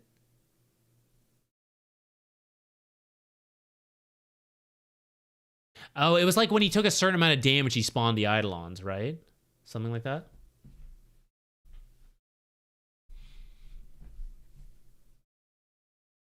I can't remember what he lost.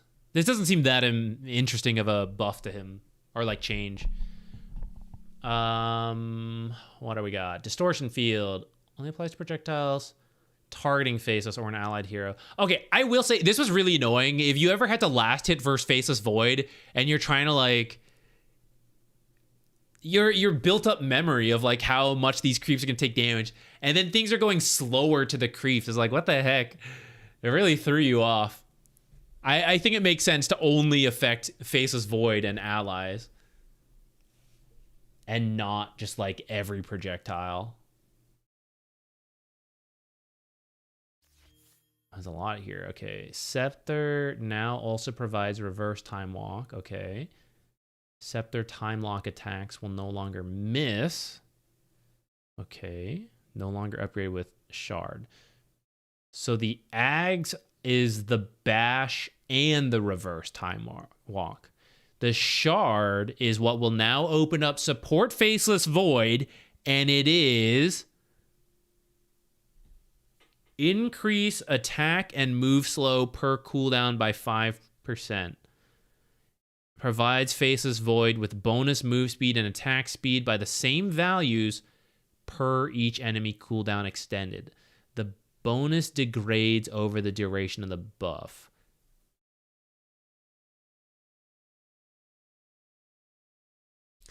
I don't know. I'm not sure if the time zone support faceless is there. I mean, I guess if you hit enough heroes with it, there's like a big chunk of attack speed, but it would just be like, I mean, core faceless would do it, right? Like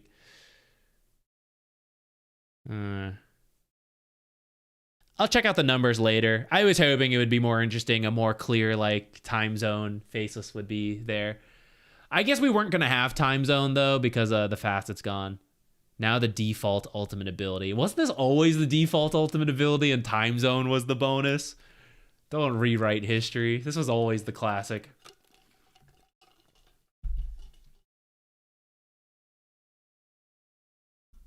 Grimstroke. Ink Trail, now also applied when an enemy hero is affected by any of Grimstroke's abilities. I actually thought it was.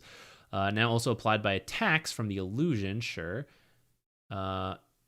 Take less damage from enemies. Oh. Can now be put on alt cast to send the stroke straight. Does the shard still have... Okay. So pretty big nerf to Grimstroke is that Inkstigate, it was previously on the shard. It was the ability to choose when to activate Inkswell. That seems to just be gone. Which, I mean, was how this hero was when he first came out. But that extra control really helped the hero. When to stun, when you needed the dispel. Just gone now. So you just have to go off the timing. Less damage is interesting, though. This is just a straight up flat damage reduction, which a lot of your abilities are AoE. So as a support, like in these team fights, you know, say you hit 3 heroes with an ability where later in the game, it's per enemy, right? Grimstroke now takes % damage less from the enemy. Oh, it has to be the... I was thinking he got a buff.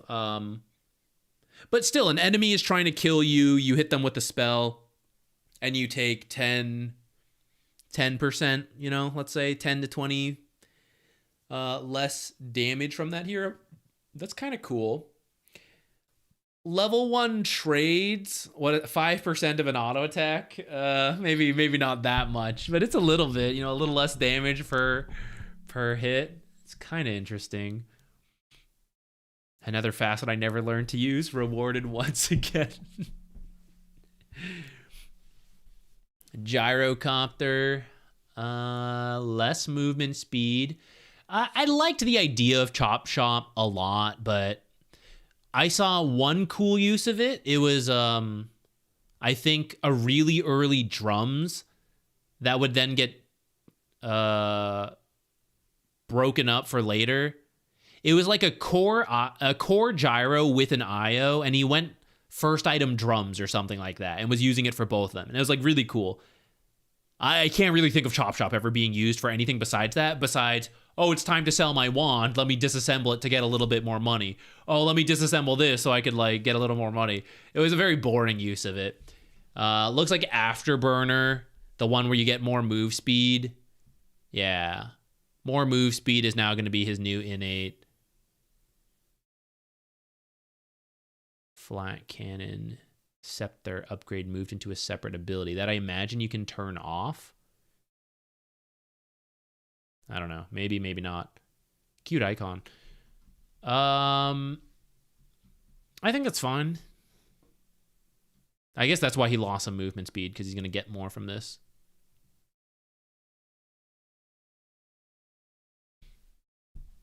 Hoodwink. What is this? The redirect chance on auto attacks. Acorn shot. Cast range changed. Is this still about the same? The cast range actually ended up increasing a little bit as you level it. Okay. Cast range increased as well on the Bushwhack.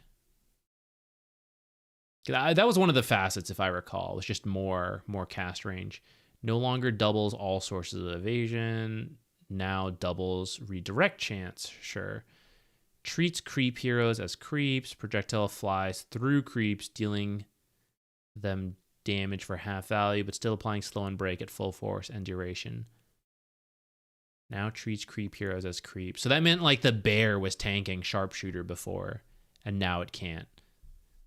Since Spirit Bear is now considered a true hero, never mind. The bear can still tank. Thank you for your service, bear.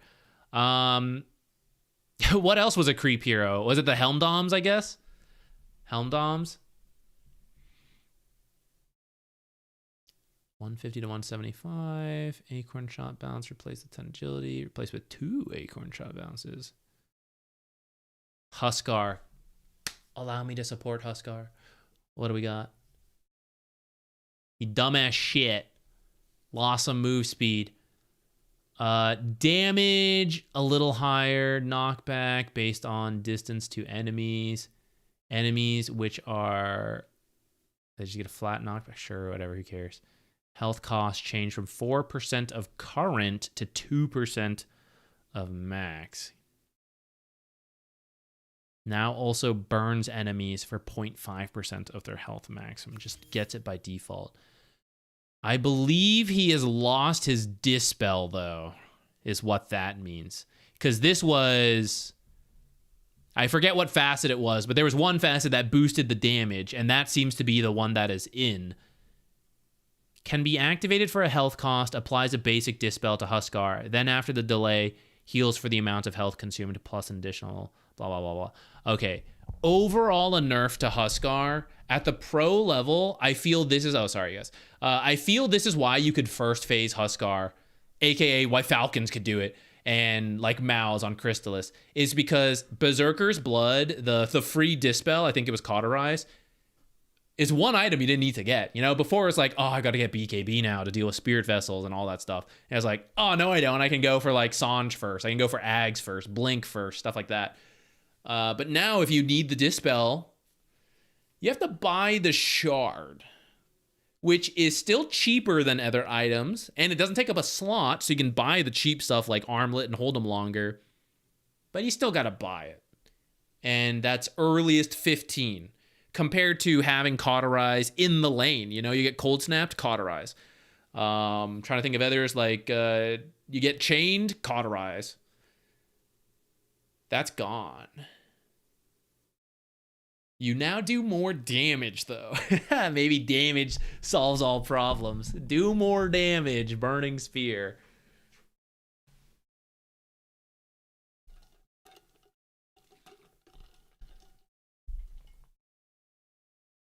Do you think offlaners can lane easier now? Maybe. I got to finish reading everything to determine how I think about it. And I got to think more about the implications of the medium camp being down there, as well as neutrals being available from minute 0.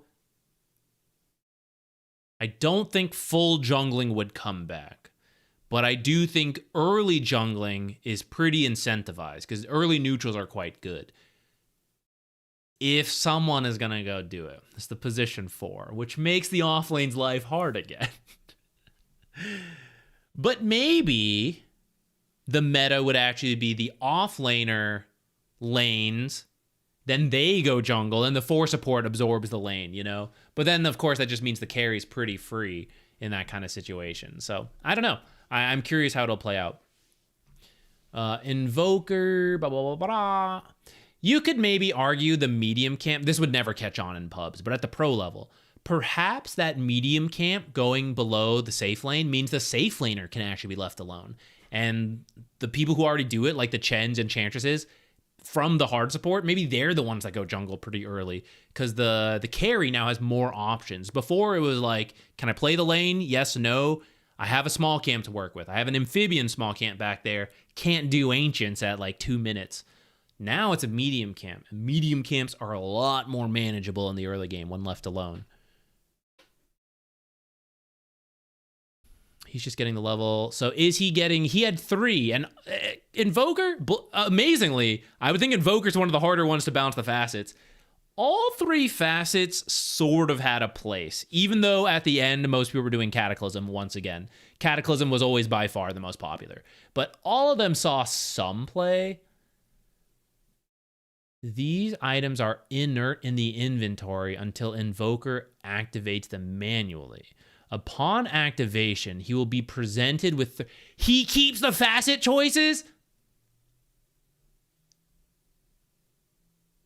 You can't change selected upgrades. Aghanim's no longer provides, now provides +1 only to the single orb you choose. Okay, but what are my choices? Are my choices the original 3 facets? It doesn't tell me. Unless I can't read. Wait, did he keep his? How did he do it? Invoker useless. I saw those, I saw some cosmetic bug thing. Oh boy. Oh shit, Invoker's done it. How has he managed to do it? He kept his shit. Okay, but the question is... Oh, can't get a second one, damn. Watch this. Okay, but what if I have an alchemist on my team? What? Who maybe the Ags eating got buffed? I'm not sure. Thanks. Ah, too bad, too bad. Moving. Wow, so he managed to keep a hold of his options, which will most likely be Cataclysm, but this is actually pretty big for Invoker, I feel, because, you know, sometimes you go into the game and you're planning to be Quaswex, but then you're like, oh, we need more damage. Or like, I was planning to do this, but actually now I need to delay with Twister, you know? He can choose now. Is the shard separate? I didn't process that. Ah, and I don't have to do this. Okay, this is pretty good, because I feel this is the best shard in most cases, and then Cataclysm was the better Ags. And now you can actually have both. Oh, that's cool. It's purple. I like that. Right. Wait, why is it showing EMP there? But the Ags is red, right? That's just like a bug that it's showing. It's probably doing this because the Ag shard. Unless it was... Oh, I thought maybe Alk giving me the Ags. Maybe it did it. Okay, probably just a bug there. Yeah, Invoker got to keep his choices. That's pretty big for him, I think. I think that's good. Io has been pretty out of the meta. What do you got? I think before, Io's was like, channel the Watchers a little faster. It was so shit. Bonus outgoing damage amp, which linearly scales with its health, reaching a maximum of 5% plus 0.5 per level at full health. At the same time, Io has health restoration and healing amplification, which also linearly scales with health. But I'm guessing inverse. Yeah, okay, so the lower you are, the more healing you will do, and the higher health you are, the more damage you will do. That is a way cooler facet than channeling freaking Watchers in half a second. Garbage. Overcharge now provides attack speed and spell amp to Io and any tethered. This is the OG, but there was the other facet that was like armor, so I guess they're just making it clear. This is a cool idea, and it doesn't completely kill core Io either, right? It leaves it as a possibility. You might be doing that. I will need to try the numbers a little bit. This is a buff, because he just didn't have this, right? The old facet innate was really bad. So this is a buff to Io. I don't actually know how good it is, though. But he has something, you know, which is nice. The rest seems kind of small. Okay, Jakiro, I love my boy, but he needs a nerf. It's too much. His pub win rate actually is not above 50, though. So it should be a nerf to pro Dota Jakiro and not pub Jakiro, which would be the early damage harass on Liquid Fire, in my opinion. Possibly the Ag scaling. Double Trouble. Change from 50% to 51 minus 1. This is a buff. That's a buff. Liquid Fire now has 20 mana cost. Ah, okay, that's what it is. It's no longer free. This also nerfs pub Jakiro, though, is the thing. So I would not currently recommend Jakiro to you guys. This is pretty harsh.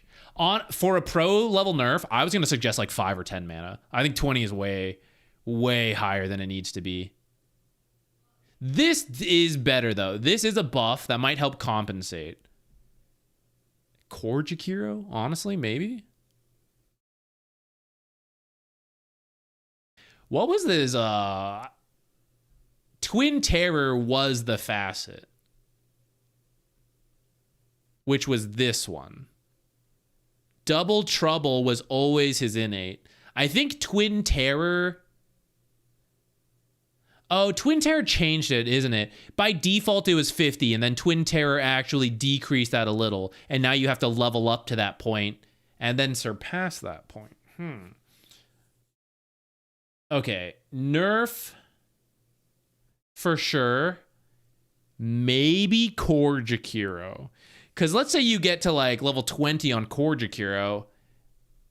It's only a 30% damage reduction. Core Jakiro could have the mana to sustain Liquid Fire, Liquid Frost. Plus you could get the shard to make him free. I don't know, maybe there's an idea there. This is definitely a nerf though, guys. I would not play Jakiro right now. I think this is pretty harsh.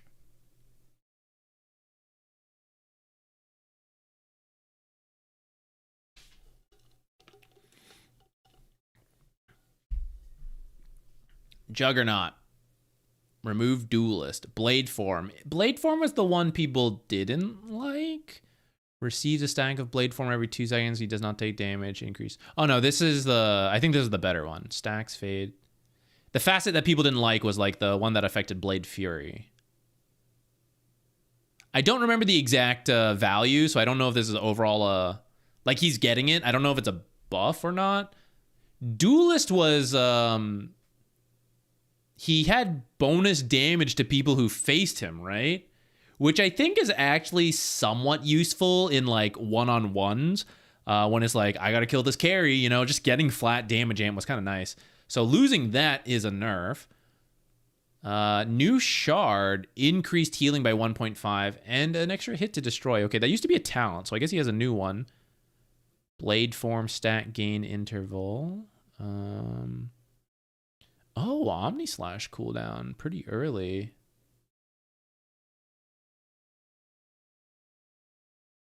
Wait, 15 brings you to what? Stand and face me. 105.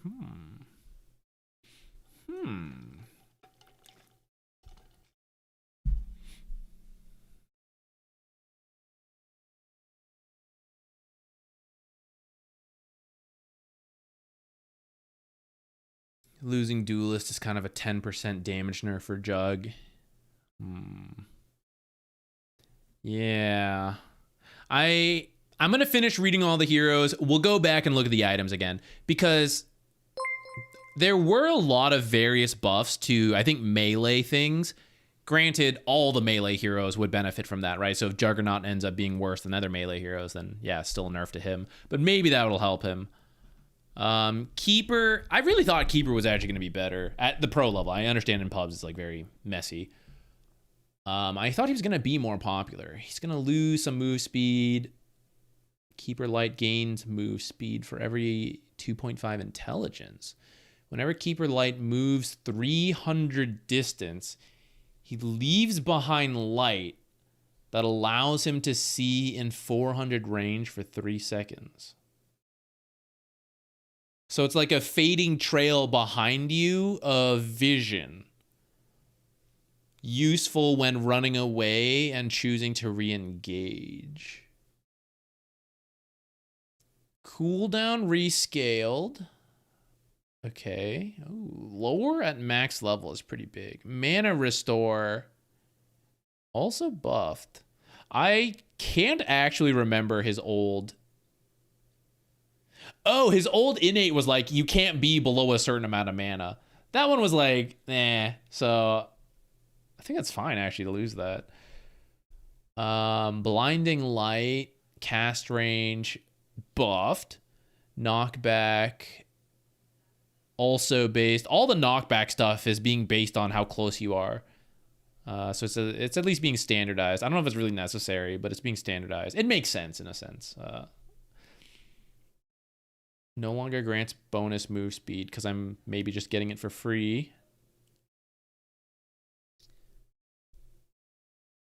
Oh, so it kind of is anyways. Blinding light damage. Speed boost. These don't feel like great talents.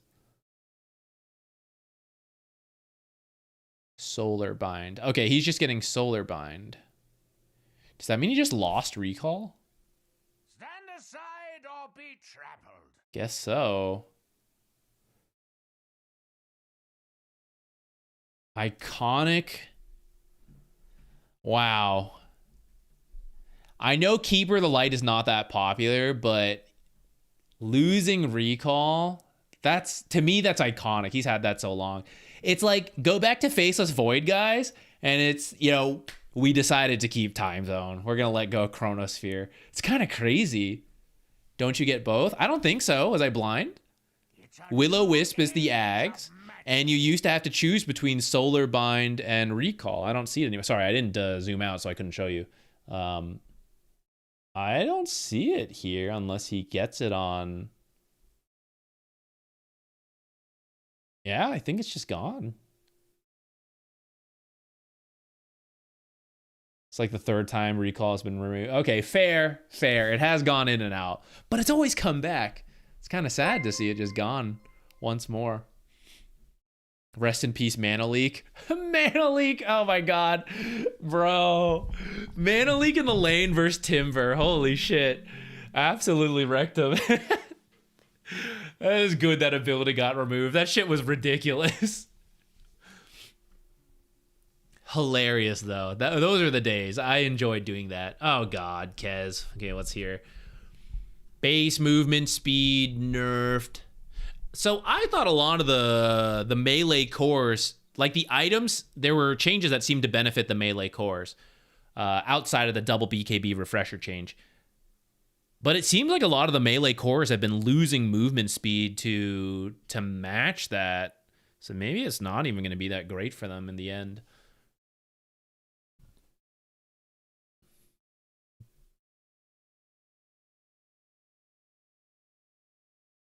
Now always destroy the tree. It ends in the tree's position. Okay, this was a little inconsistent, so they're trying to make it more.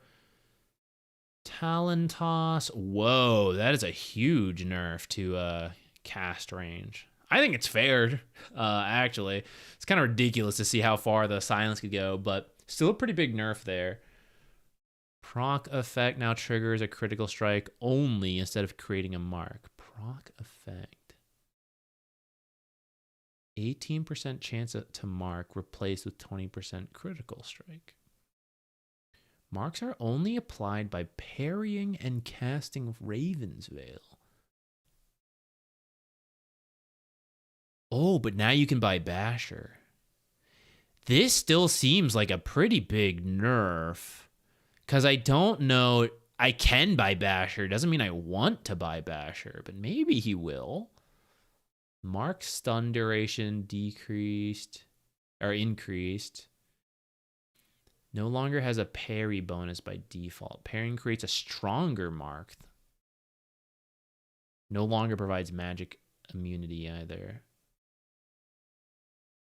Losing the bash seems... I mean, it's not like totally lost, but that seems like a nerf. Ricky, we'll get there. Patience. 2, 3, maybe even 4 more hours, and then I can give you the TLDR. I'll tell you if Ricky's screwed or not when we get there. That's all. That's what I got. Kez seems like that seems like a pretty big nerf to him. Kunkka, Admiral's Rum can no longer be applied by multiple sources. Okay. Cooldown. Okay. Duration decrease from 6 to 5. Delayed 20 to 18. Now applies Admiral's Rum at a 2x factor. Double the rum. We're two-handing shotgun down.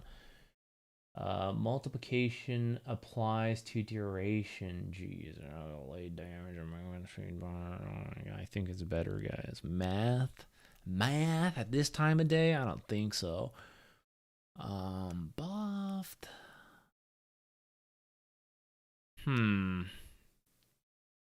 Kunkka is not that great right now, and I don't really feel like this is that amazing. This is maybe strong. Was this in the last facet? I actually don't remember. This seems good for fights, but...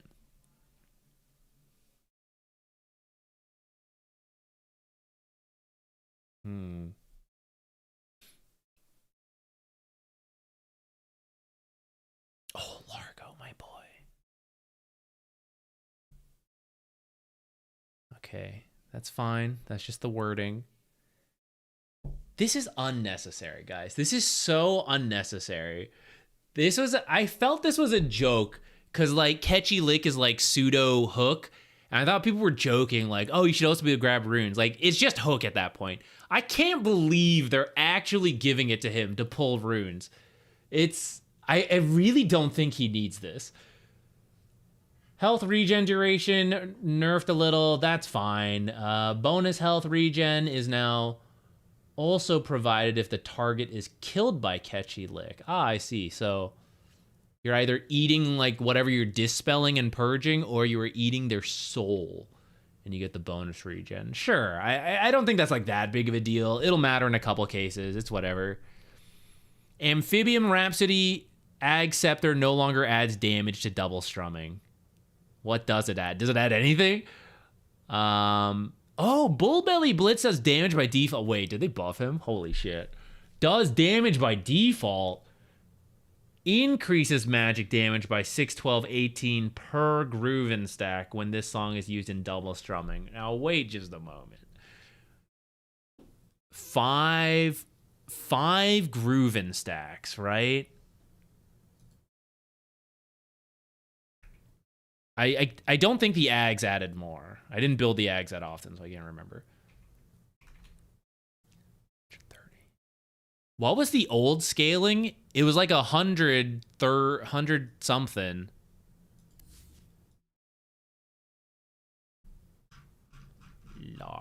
Larg. I should have just done it this way. Hold on. I bring dark banishment. Time to get a groove on. It's not here. Where is it? Old one did 50 plus 10, 15, 20 per stack. You don't even have to farm the Ags now, though. The numbers are, of course, a bit worse.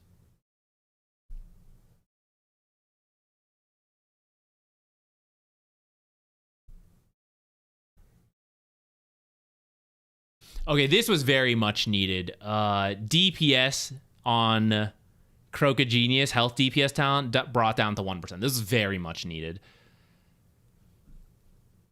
I'm actually not convinced this is a nerf. The first time I'm reading this, I'm trying to think through the numbers, but then having the ability to actually use this much earlier. As a support, I feel buffed. Core Largo, offlane Largo, now maybe there's nerf talks, blah, blah, blah. As a support, I think this is quite nice for me.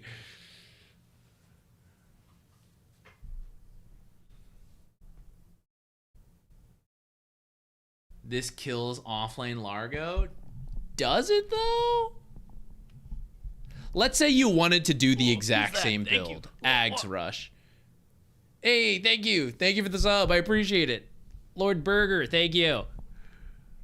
Let's say you wanted to do the same Ags Rush. You get to the Ags, you do a bit less damage. But on the way to the Ags to play the double song, you can actually already Bullbelly Blitz for better farming speed. The hero can double stack for free now, right? Before it was super hard. He can double stack really easily with 2 beats of the song. Probably like one to hit one camp, one to hit the next camp at worst. If not just one song for the camps that are closest. Which speeds you up back to the Ags in a way you could not do before. And possibly you could skip the Ags to first buy like Kaya Sand or something and then go for the Ags. Now, I don't know if that'll be worth it or not. You could maybe do auras now instead of having to do Ags every time. As a support, I like this option. I never built Ags on support Largo anyways. It was very rare for us to ever make it there. The game typically ended. So as far as I see it, I have an extra option for free. I'll let the offlane Largos figure it out. I also can apparently pull runes. I can't believe they gave it to him. That seems so unnecessary. I feel buffed, guys. As a support Largo, I feel buffed. That's how I feel right now. I look at Legion.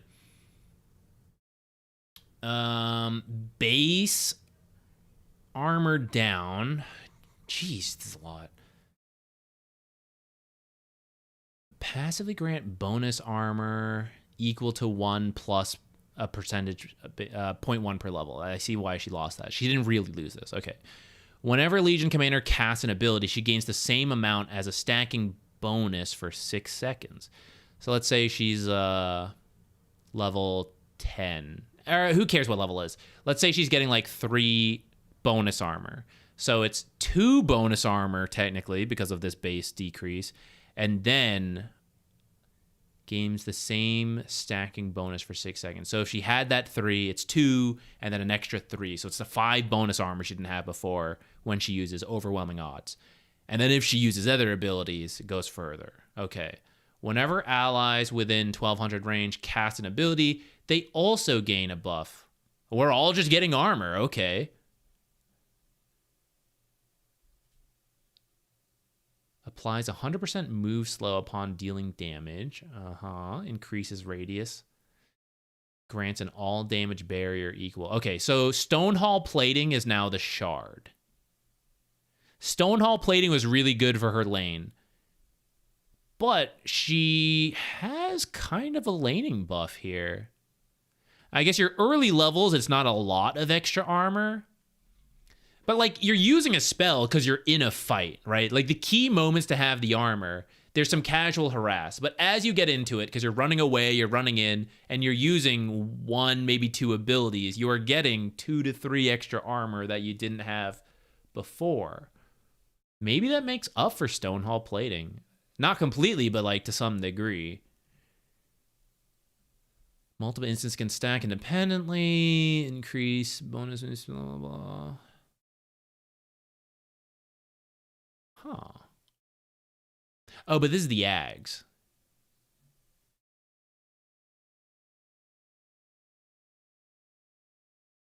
Instead of the old one. This seems worse, unless there's some, like, extra scaling down here. No longer has 25% proc chance. What? She's getting the number treatment. I don't know if I like that. Will not activate unless Legion Commander is both attacking and being attacked. I'm not sure I like any of this. Until this requirement is met, the prepared state is kept indefinitely. Does that mean you can proc? Like, you can set this up. You can prepare it down to the last hit and then only activate it when you go to duel someone to get it, like, right off the bat. Cooldown decreased. Can now use any ability during duel. Oh, for free. Any ability during duel will stop attacking as normal during cast animations. Items can't be used. No longer upgrade with Ag Shard. Ag Scepter upgrade reworked. When Legion Commander wins a duel, press the attack automatic trigger around her. Outfight them. +1 outfight them armor. That seems pretty meh for a 10 talent. -1 moment of courage attack to trigger. +1 dual duration. Duel refreshes cooldown on victory. Holy shit. The scaling on late game Legion. Oh my god, guys. Find the support. Duel. Get, what is it in the late game? 30 damage. Find the other support. 30 more. Go to the mid. The weak spellcaster mid. Extra 30. Oh my god. Late game could get ridiculous on this hero. But this, I'm really not sure.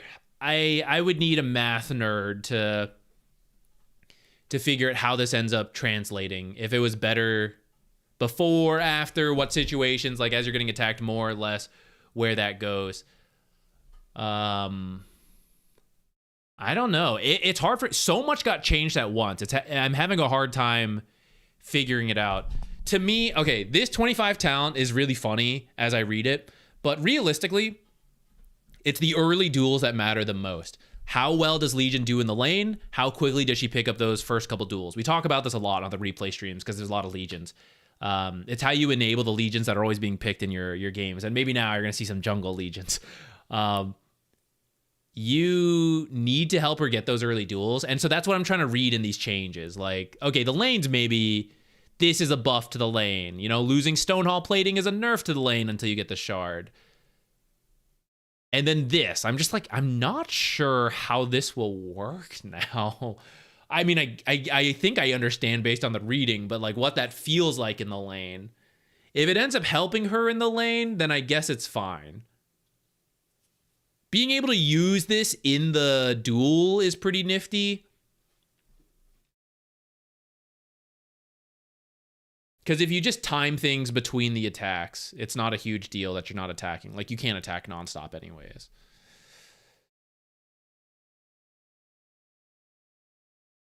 Servers down for anyone? I wouldn't be surprised. Just happened to my game, can't reconnect. Aw, that sucks. I hope you make it back in. Or at least that game shouldn't count then. Hopefully. After all of this, Leshrac. Yeah, 2 seconds less.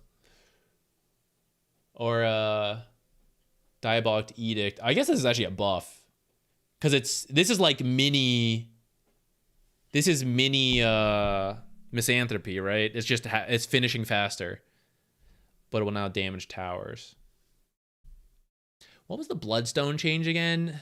Once again, maybe Leshrac is one of the Bloodstone enjoyers. There was a couple items that Leshrac might enjoy. That might be the overall bigger buff to Leshrac.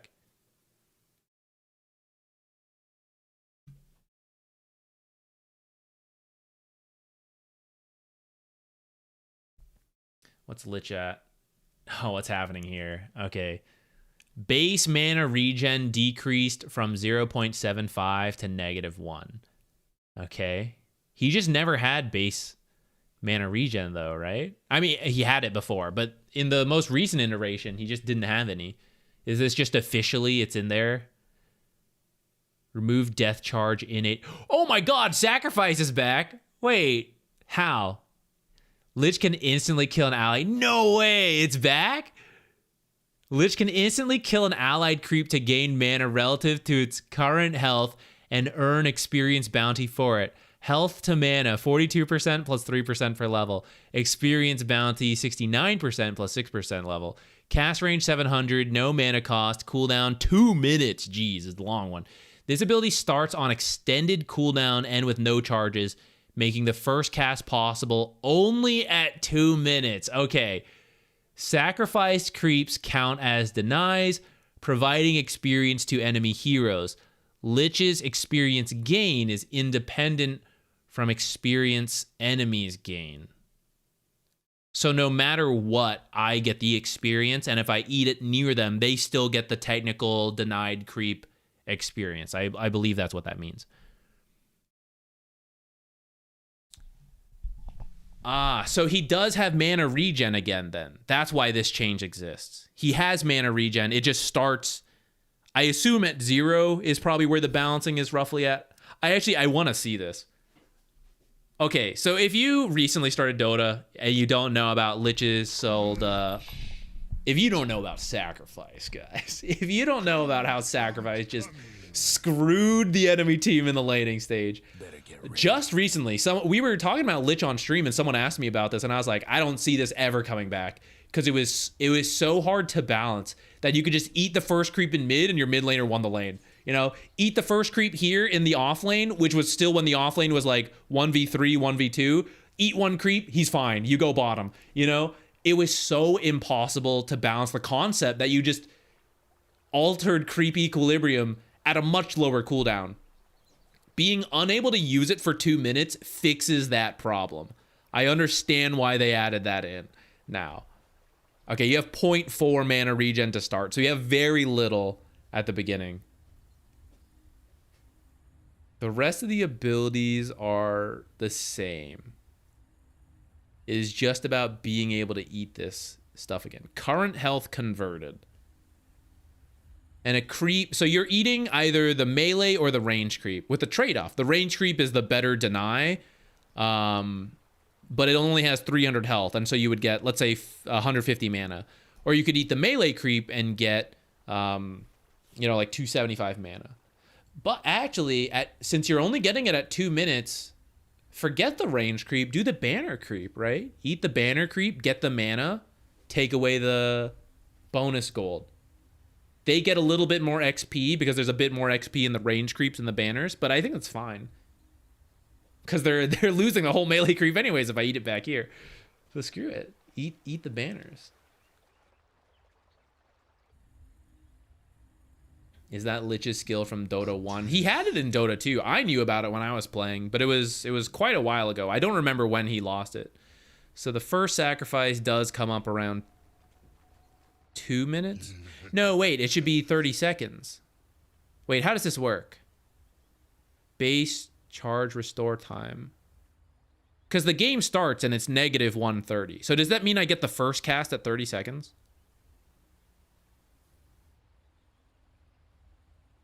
I think that's how that should work. But the way it said, this ability starts on extended... Oh, that's what that is. The extended cooldown is to cover the negative 130. So we cannot use this until the 2 minute mark. Which with smart spell casting is about when I would need it, right? So like we start with 2 mangoes or something, you know, you use a couple, blast the spells, and then it's time. Where's my banner creep? I guess it's already up here. Well, just to pretend this guy's got a banner on his back. Wait, I want to use spells so we can see the mana come back. I guess at this point you're probably like, you know, let's say you're level 3 or something. You do something like this. Where's my banner on the way? Banner on the way.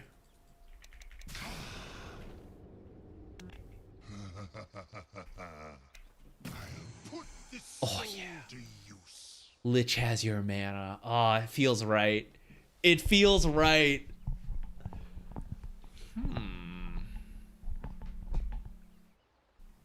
The inability to buy items that had mana regen was really annoying. And the fact that you got punished for stepping away from the lane. The recent version of this mana he had, where he had no mana regen, he only got mana back for creeps dying near him.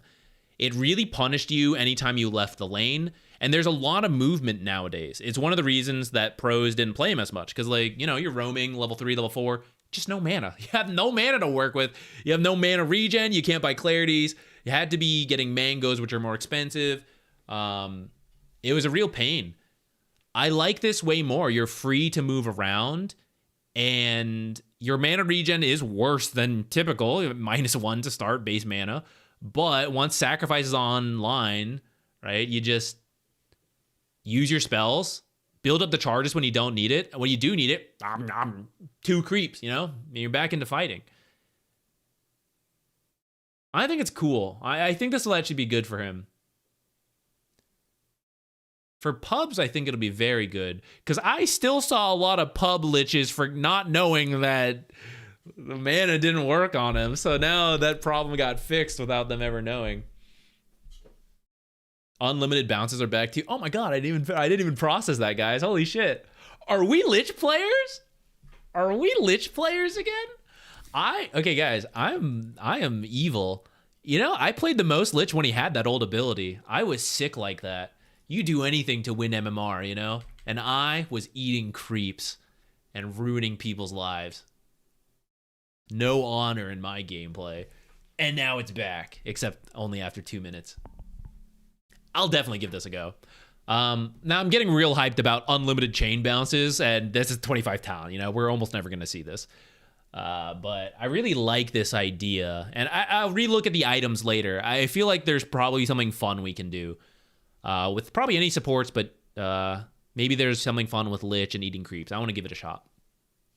Now, the only thing we need back, the true classic Lich experience, guys.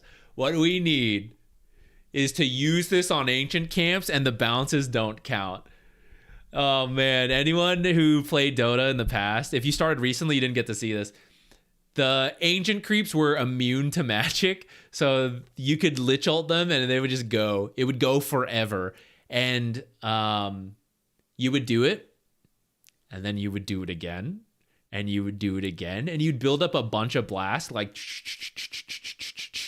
And then some unsuspecting enemy hero would walk by the camp, and then a bunch of chain blasts would come over and just kill you. Oh, man. That was hilarious back in the day. I'm sure there are clips somewhere. I need that to come back. Oh, man. Lifesteal has a bunch of changes, too. Okay. Refocus, guys. We went down a trip down memory lane. Took a big chunk of time on that one. 10 base damage. Oh, my God. More attack speed, more movement speed. Ghoul Frenzy. Lifestealer gets bonus attack speed per level. Rage also has bonus move speed on it. Open Wounds. Buffed overall. Feast is a basic ability. Heal from their max health, yeah. Max damage, yeah. You get health per hero kill, and they're bumping that. What they're taking away, I was wondering where all these buffs were coming, like what was the trade-off? So he's losing the ability to deny once it got to 75. This was huge in terms of controlling the lane. I got wrecked by this a lot because I'm bad at offlane. But good lifestealers could manipulate creep equilibrium super easily because you can hit the creeps way sooner than anybody else. It looks like he has lost that, and it also looks like creeps are not giving him any health. He's not getting that part of the facet or innate or whatever it ended up. That seems to be gone. It's only on the hero kills. That might have already been gone in the last one. I don't play Lifestealer. I don't remember. Okay, you can use it on Ancients by default again. When consuming a creep, enemies also take damage over time. I don't know if you're really going to buy that shard all that often as a carry. They're taking, what was it? Gore Storm is like the shard. Gore Storm was cool as a ganking tool to like use it that way, but I don't think a core Lifestealer is going out of his way to buy the shard to do that. I have a hard time imagining it, but maybe the damage is there. Like maybe if I do the math, it's worth it. He still gets health from the creeps? What, is it in Ghoul Frenzy? Oh, it's just not listed here. It's still written here. Okay, my bad. It's here. 1 per creep.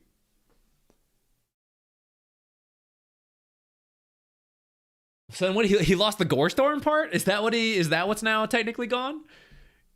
Gore Storm by default? I think that's the facet a lot of people were going for. And then you like infest the creep and go gank and stuff.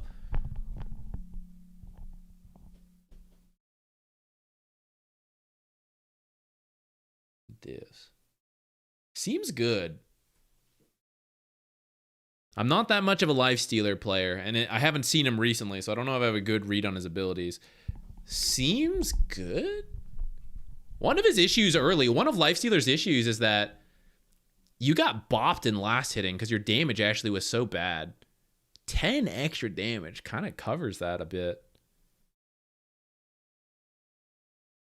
I feel like I'm forgetting something. I feel like there must be some issue here. But maybe just this and the Gore Storm were it.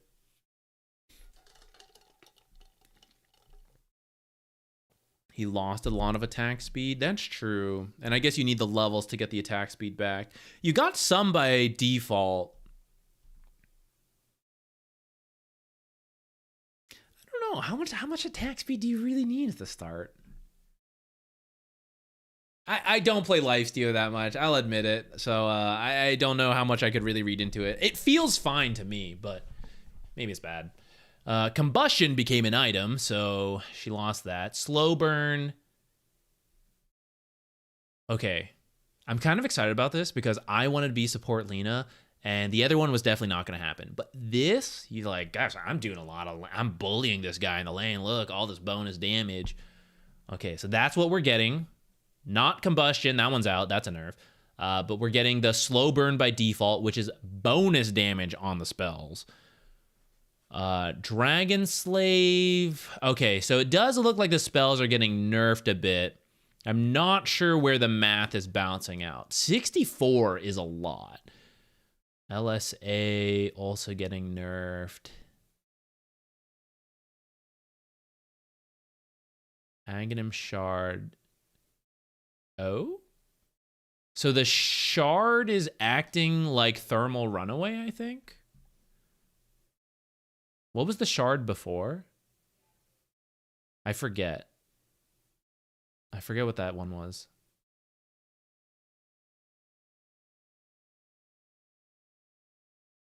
Critical hits on people affected by slow burn. Dragon Slave cooldown. Like, what if I go Dragon Slave cooldown as a support? What's the... Let's say level 1, we start with LSA. 80 times 1.64. That means I am doing 131 damage with that ability. Dragon Slave is what? 65 times 1.64. And that is a 106 damage ability, which is not that impressive. Like, other people just have that damage by default as their level 1. But let's say you are now higher level, 245 times 1.64, yeah, is 400 damage on Dragon. This is not sounding as impressive as I thought it would, actually. I'm losing interest as I check these numbers. 400 per Dragon Slave at max level, 330-ish for LSAs. They are AoE, so you'd be hitting multiple heroes. I don't know. I want to play support Lena, but I don't know if I'm really convinced on this. Maybe with some of the other items that I've forgotten about, like maybe there's something cool that we can do there.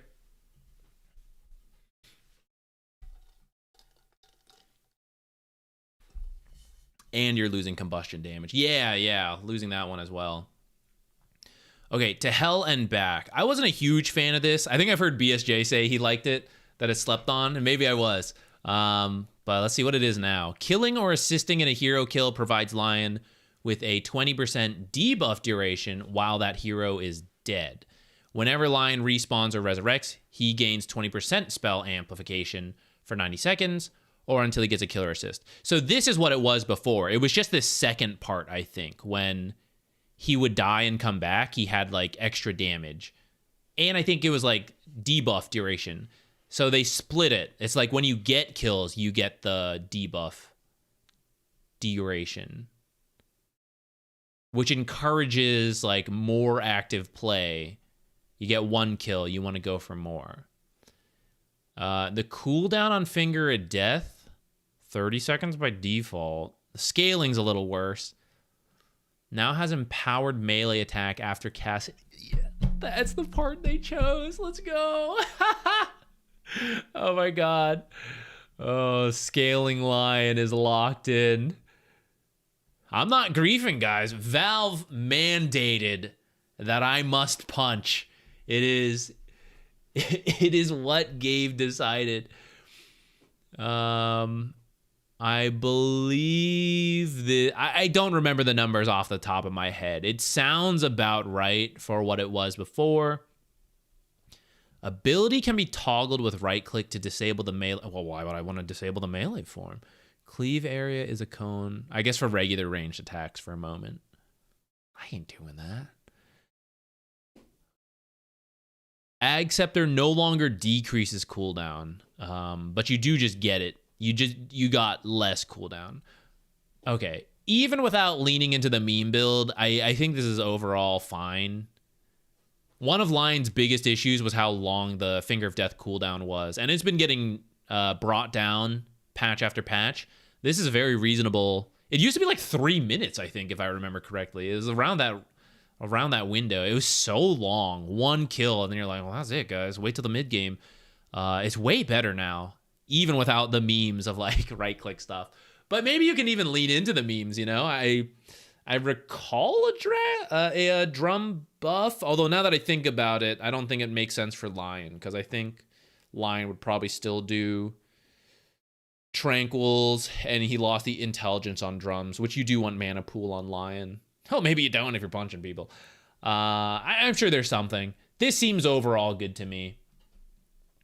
Wow, that's it? Just attack projectile speed increased. Sure, make the last thing a little easier. I guess we'll come back to that one. I'd like to note, though, I can't move my mouse over it, but Lone Druid is one of the heroes who was not picked or banned in the recent the tournament going on right now, which is essentially the most evolved the meta was at the last tournament and this one, which is what that page is on.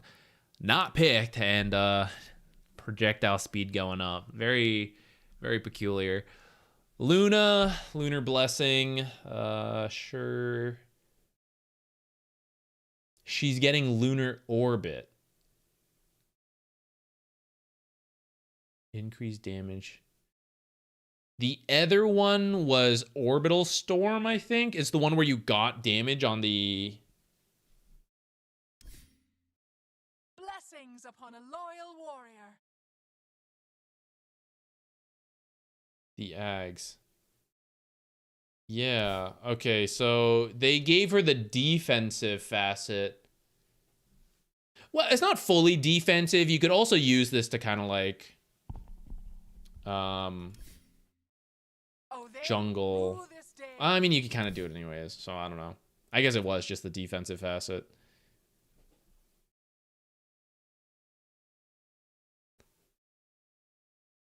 I kind of liked the Orbital Storm build. I thought it was kind of cool. I think this fits like her place. Luna with Specialist Array. Does that proc the... I'll check it. I do like Luna. If you ever see me play carry on this stream due to roll queue, Luna's probably one of my go-tos. Or maybe now Dragonite as well. Where the heck is Specialist Array? Better get ready.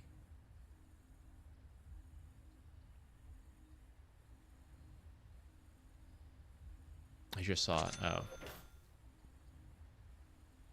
Stalking. Do I need more? On the prowl. For Salamene. By starlight. Oh, it didn't bounce. I don't think it's supposed to bounce. For the night.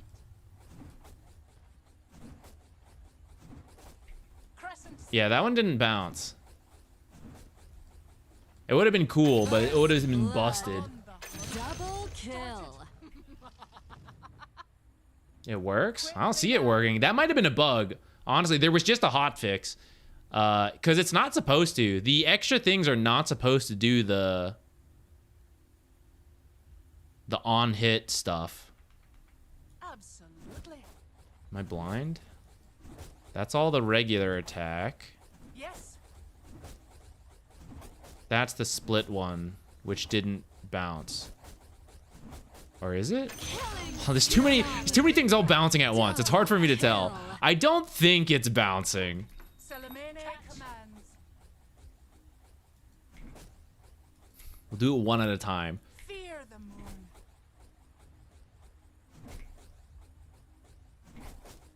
Yeah, the ones that scattered didn't bounce.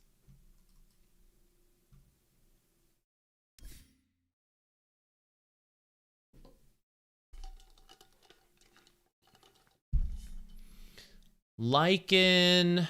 Aw, are we gonna lose the Alpha Wolves? They were so cute. It wasn't a great facet, but they were cute. Damage to neutrals changed from 2% per level. I do not remember that at all, actually. I didn't remember that innate whatsoever. Summon wolves. Increase the number of wolves by 1. Grant them hightail ability activated to give them 100% evasion, blah, blah, blah, blah, blah. Does that mean he lost the, like, infinite spawning in the sides? Now grants controlled unit movement speed. It's like old Lycan.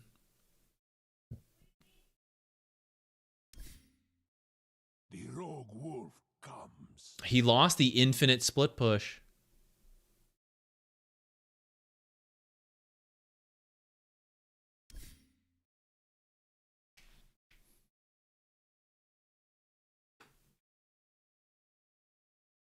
I thought that was kind of... It was a little ridiculous, to be honest. Like, to be able to buy an item for every lane to always push in your favor is kind of ridiculous. Especially if they're taking out things like Necronomicon and stuff.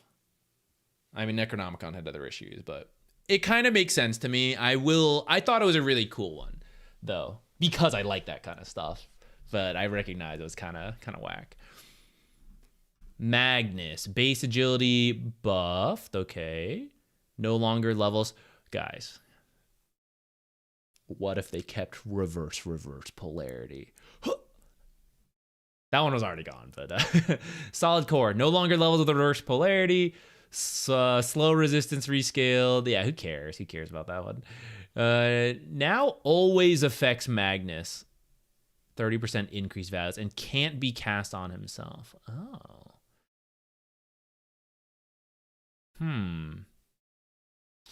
I feel this is the more boring of his facets, actually. I think I would have preferred it to keep the other one.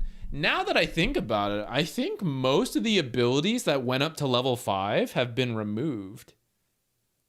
The ones that we have read through. Like Bat Rider lost his, Magnus has lost it. They might be moving away from that. Who else has up to like level 5 on certain abilities? I think Lycan, Alpha Wolves, that one's gone. Silencer, I guess we'll see when we get down there. Okay, we might... The may end up being a move back to like the right-click Magnus with the increased farming. Or just Spellcaster Magnus also doing it, but just with better farming. What is this essay? If Marcy's courier is in the fountain when special delivery is cast, the courier will take all items from the stash before teleporting. The courier will now automatically attempt to transfer all items upon teleporting and head back to the fountain. If the courier has any extra items after trying to transfer or didn't transfer any items, it will stay next to Marcy. This is just a quality of life change. Because sometimes you would call it and it didn't grab everything. So this is just making it function like the regular call, but it just instantly shows up. And also it looks like the cooldown is going down. I don't know if it did that before. It doesn't seem like it. So you'll get this you get to do this more often. Ability rework, Bodyguard. Has both passive and active components. Does that mean she lost Pick Me Up? Ability can be set to alt cast to bring the target ally to... What, she get both? It's not working. Wait, did she get both? Bodyguard has both passive and active. Passively grants Marcy lifesteal and base bonus damage. When cast on an ally, she provides them with some of the passive bonuses and a shared all damage barrier. Wait, what? That's different, right? Shared all damage barrier that blocks... Is it all damage? All damage. Up to 300. Damaging the barrier on either Marcy or the target will reduce it for both. Ah. As Marcy attacks heroes, 30% of the damage dealt restores the barrier. Wow, this is convoluted. Duration 7 seconds. Uh-huh.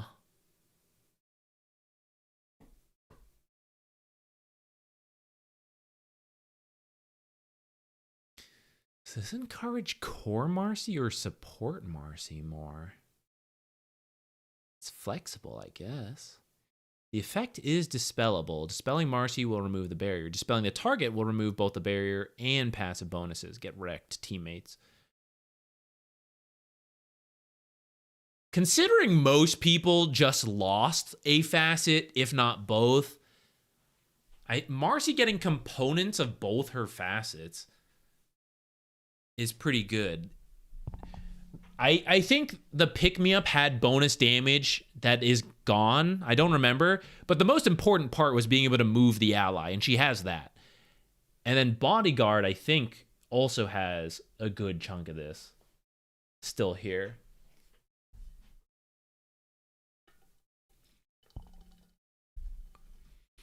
Mars, super good. I'd say Victory Feast is more important right now, or more popular. No longer considers Mars allies when determining if Mars is outnumbered. I don't know if we're using the correct definition of outnumbered then, if we're doing that. HP regen per extra enemy decreased from 70 to 40. Okay, so it's being nerfed as compensation. Now a point-targeted ability will face the ability when toggled on. No longer upgrade with I'm going to set there. Okay. Now we're moving that goofy-ass Ags. Okay. Arena of Blood with Ag Scepter. I'm guessing it's going to have components of both. Lowers the cooldowns by 10 seconds. Increases duration by a second. If an enemy is killed in the arena, Mars and all of his allies in the arena restore 35% of their max health and mana and get the attack buff. Ah, actually, never mind. Okay, he just got dumpstered. What in the heck? He lost both his facets and he has to buy it with an Aghanims. That's just... that ain't good. When's he gonna get an Aghanims? When can Mars fit an Aghanims into his build? He has to do like Blink Yule, the BKB, the Refresher, the Scythe. When is an Ags coming in? He's been the default offlaner for ages. I guess so.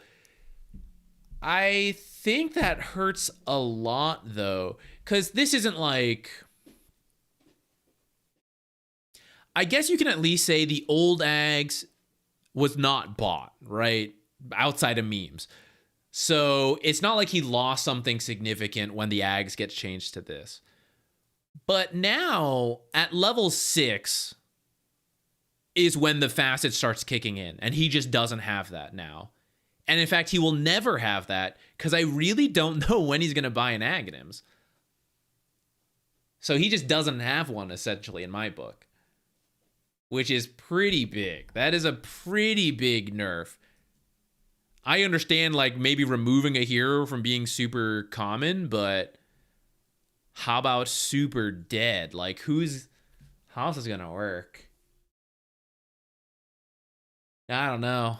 I'm not sure I believe in this. He's gonna spend some time out, I think. Maybe this will help in the lane. The outnumbered is not, he's always outnumbered now. If you're not counting allies, he's always against more heroes in the lane, 1v2. So he'll get more bonus regen a lot. Maybe that'll help him. Maybe that's better than I think. I feel like losing arena buffs is a lot, though. Medusa. She had a couple facets. What'd we get? Gorgon's Grasp, cooldown brought down a little. Now always centers the cast cursor around the second grouping, even if the number of volleys is increased. Okay. Level 10 stone talent, slight buff, slight buff. She just didn't get one. Because what there was undulation. I don't see anything like that. That was the movement speed being locked. Venomous volley. So like every X attack, there was like some bonus. I don't remember what the last one was.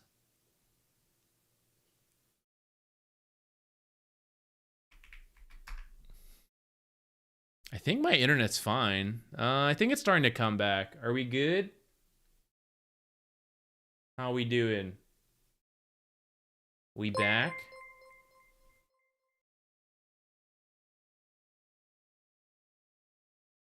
We back? We back? I don't know what happened. Server side on like Twitch, YouTube, OBS, I think. Because my internet... I saw your chat messages still coming in, so my internet was fine.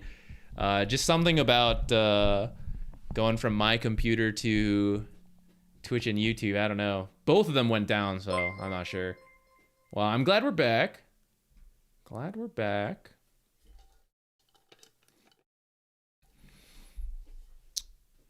Okay, Meepo. He also, yeah, a lot of these melee heroes getting a move speed nerf. Geomancy. Grants stacking bonuses to himself and his clones based on their terrain. Oh my god. Each Meepo grants its bonus to other Meepos. If there is a tree within 250 range, he receives +1 HP regen. If he is standing on solid ground, he receives 2% bonus move speed. If he is in the water, his attack slows the target by 2% for 2 seconds. How freaking bizarre. Each Meepo can provide only 1 tree bonus, no matter how many trees are within the radius. If there's a tree in the water, you'll get both water and tree bonus. Okay. So this means you're always getting some move speed or an attack slow. And then, like one of those. And then you are sometimes getting regen. No audio. What in the heck? Are you serious? Audio not synced with video. Try refreshing, guys. Because of the crash and everything. I apologize if there are issues. I really don't know what it would be on my end. We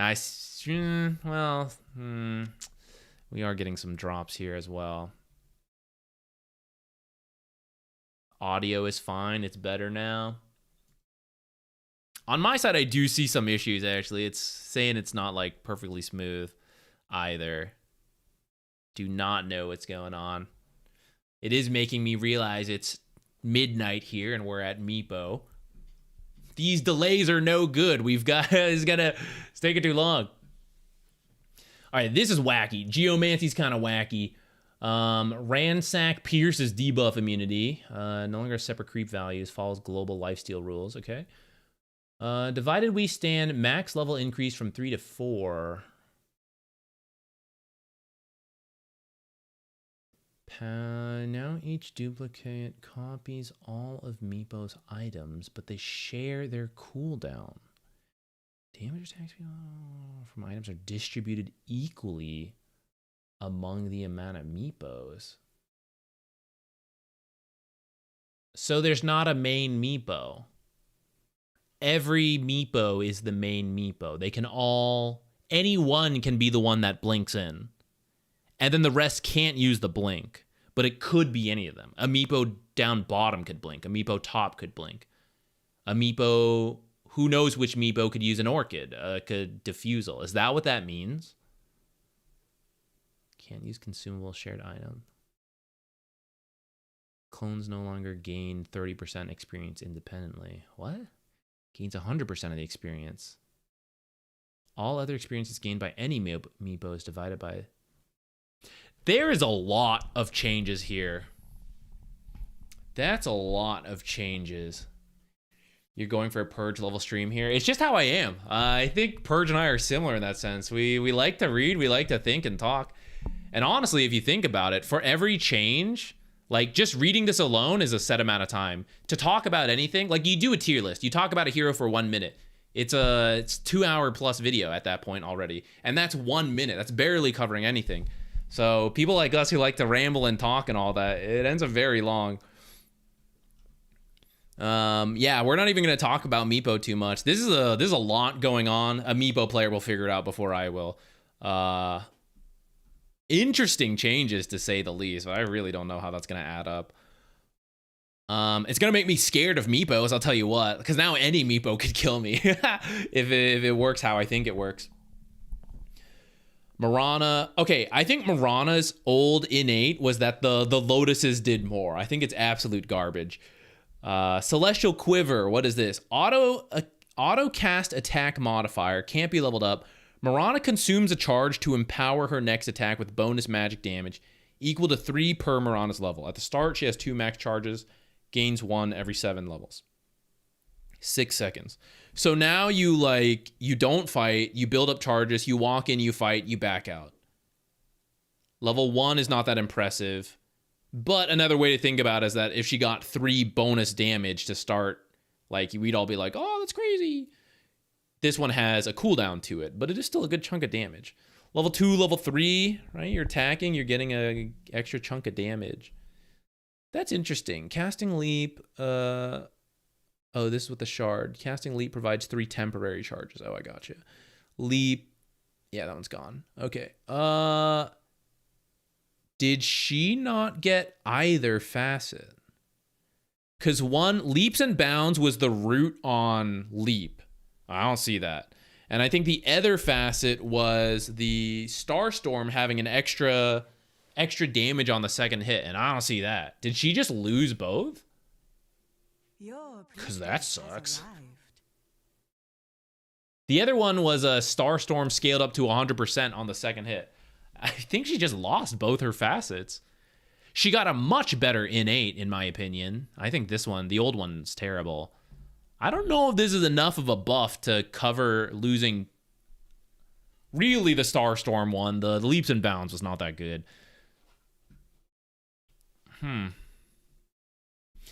I think we might, if this ends up not being that strong, Valve will probably collect some data. I think we'll see the Starstorm added back in.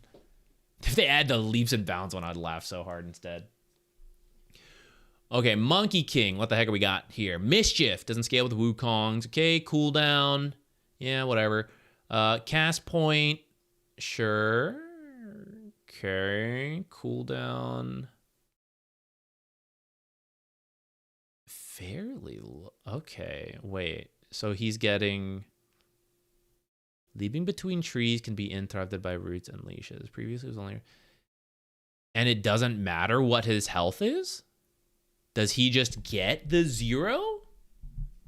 Wukong's command now has changing of the guard sub ability by default. While Wukong's command is active, Monkey King gains a changing of the guard ability, which allows him to transform into any of his soldiers. Upon cast, Monkey King takes the place of soldier. Leaves one on the other hand. While transfigured, can't issue commands. Changing of... Did he just get both his facets?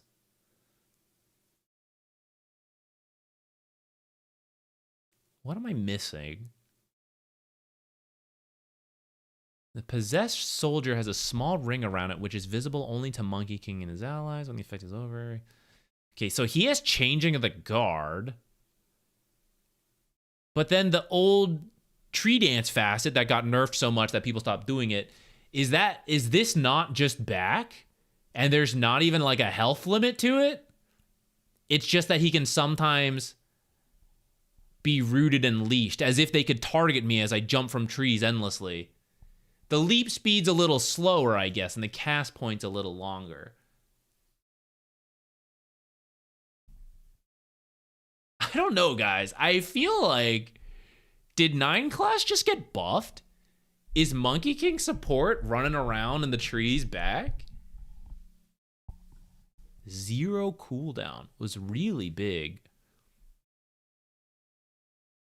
We're gonna keep our eyes on that. Morph. Hero model size now scales on his agility to strength ratio. That is so funny. Unnecessary, but so funny. Strength and agility provide Morphling with additional bonuses. His cast range and slow resistances are increased by a portion of his strength. His attack range and movement speed are increased by a portion of his agility. These bonuses are provided even while replicating, except for an extra attack range is not provided. Like strength. We're trying to speed up here, guys. I was kind of hoping the old like spellcaster Morphling would come back. I see cast range on here, but no CDR. So I feel like it'll just be the still typical carry Morphling vibes there. This is one of those heroes, like, I don't know, the pros will figure it out, Muerta, supernatural. Whenever an enemy hero dies within 925 units, she gains a stack of 1% spell amp up to a maximum equal to her current level. Muerta dies, she loses half the stack rounded down. This is like Shadow Fiend, but spell amp? Passive ethereal bonuses move to pierce the veil. No longer provides bonus damage on the ult. What the hell does this thing do? Provides base damage. I don't know if I like that. Muerta is an intelligence hero, so getting base damage for her is a little funny. I will admit, though, having an intelligence carry who's like, I actually just build like a right-click carry, like agility anyways, is always a little weird. I feel like this forces you to like, can you actually build intelligence items then? Like, can you actually be an intelligence carry? Muerta can always attack ethereal targets and can attack when she is ethereal. When either she or her target is ethereal, all of her attack damage is dealt as magic damage, and her physical lifesteal is treated as spell lifesteal. Lifesteal conversion happens only for attacks and one effect or spell. No, huh. So Ghost Scepter just doesn't work against her. She doesn't even need to be ulted. Spectral Slug. Shoots a spectral bullet. Is this her old Ags? The target is slowed. This is the old Ags.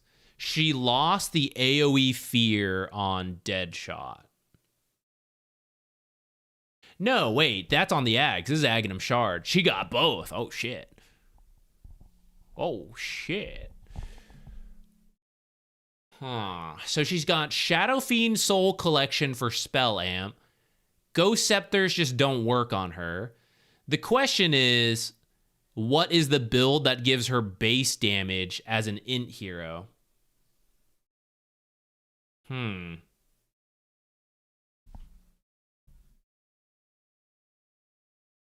feel like there's potential here as long as someone figures out a build. Maybe it's like Orchid or something. Orchid got some changes that I can't remember. As long as there's like an actual int stuff that she can do, that could be good.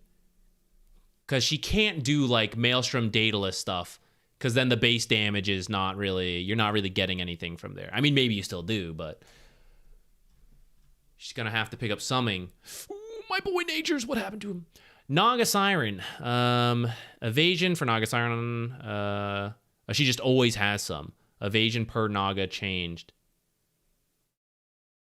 Sure. Riptide, now always a basic ability for Naga. So the era of support Naga is gone. There is no Deluge. Supposedly. Maybe now, maybe if there's jungling, maybe support Naga is like, hee, jungle. Okay, might just be carry Naga now. Might just be carry Naga. Support Naga might be out with no Deluge. Increases base damage by 4. Spirit of the Forest no longer levels with Wrath of Nature. Tree radius rescaled to be 300 plus 10 per level, which... You used to hit 600 by level 18. You now need level 30, right? That's a pretty big difference. Multiplier per treant, though, is ×2. So maybe treants cover the rest. Do they really, though? Treants also have Spirit of the... Whoa, treants have it. Gain bonus damage for each tree. Tree together strong. Whoa. Okay. I want the treants to be good. I miss being, like, doing something with them. He really just became a right-click hero who sometimes had treants do things. He lost that identity of these guys being useful. A little bit of vision on this. So what do we got? Treant move speed. They're going to be faster as they level up. They're a little less health, but have magic resistance. Oh, bonus damage to enemy heroes. This bonus damage is also... Wait, do the trees slap? And the treants have free pathing? Wait, hang on. That's a little... Nature's Prophet is encroaching on a treant protector's turf. God, this barrier talent's so boring. No longer affects... Hold on. I gotta know, guys. I gotta know if the treants slap. Are we playing support natures with summons again? Is this real? Is it real? Do they slap? Places, everyone. 19 per treant? How quickly do they die?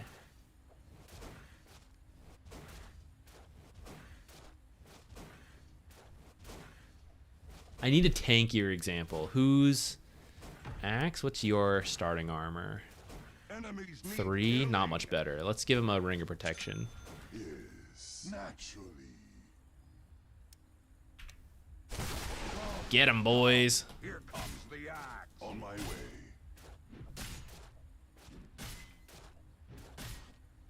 Okay, yeah. Not as impressive into the damage block and having a bit more armor, but that's also just level 1.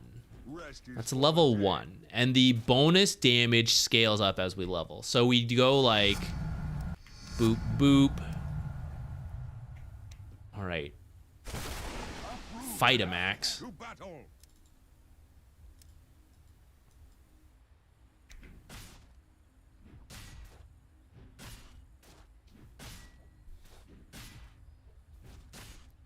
Kind of slapping?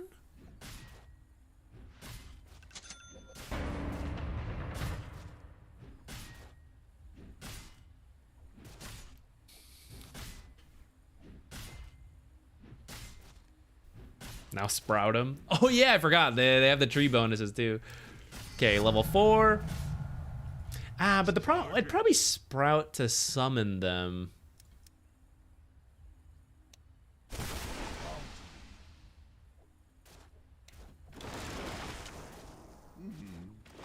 I forgot they could reach over. Wait, is it better to do?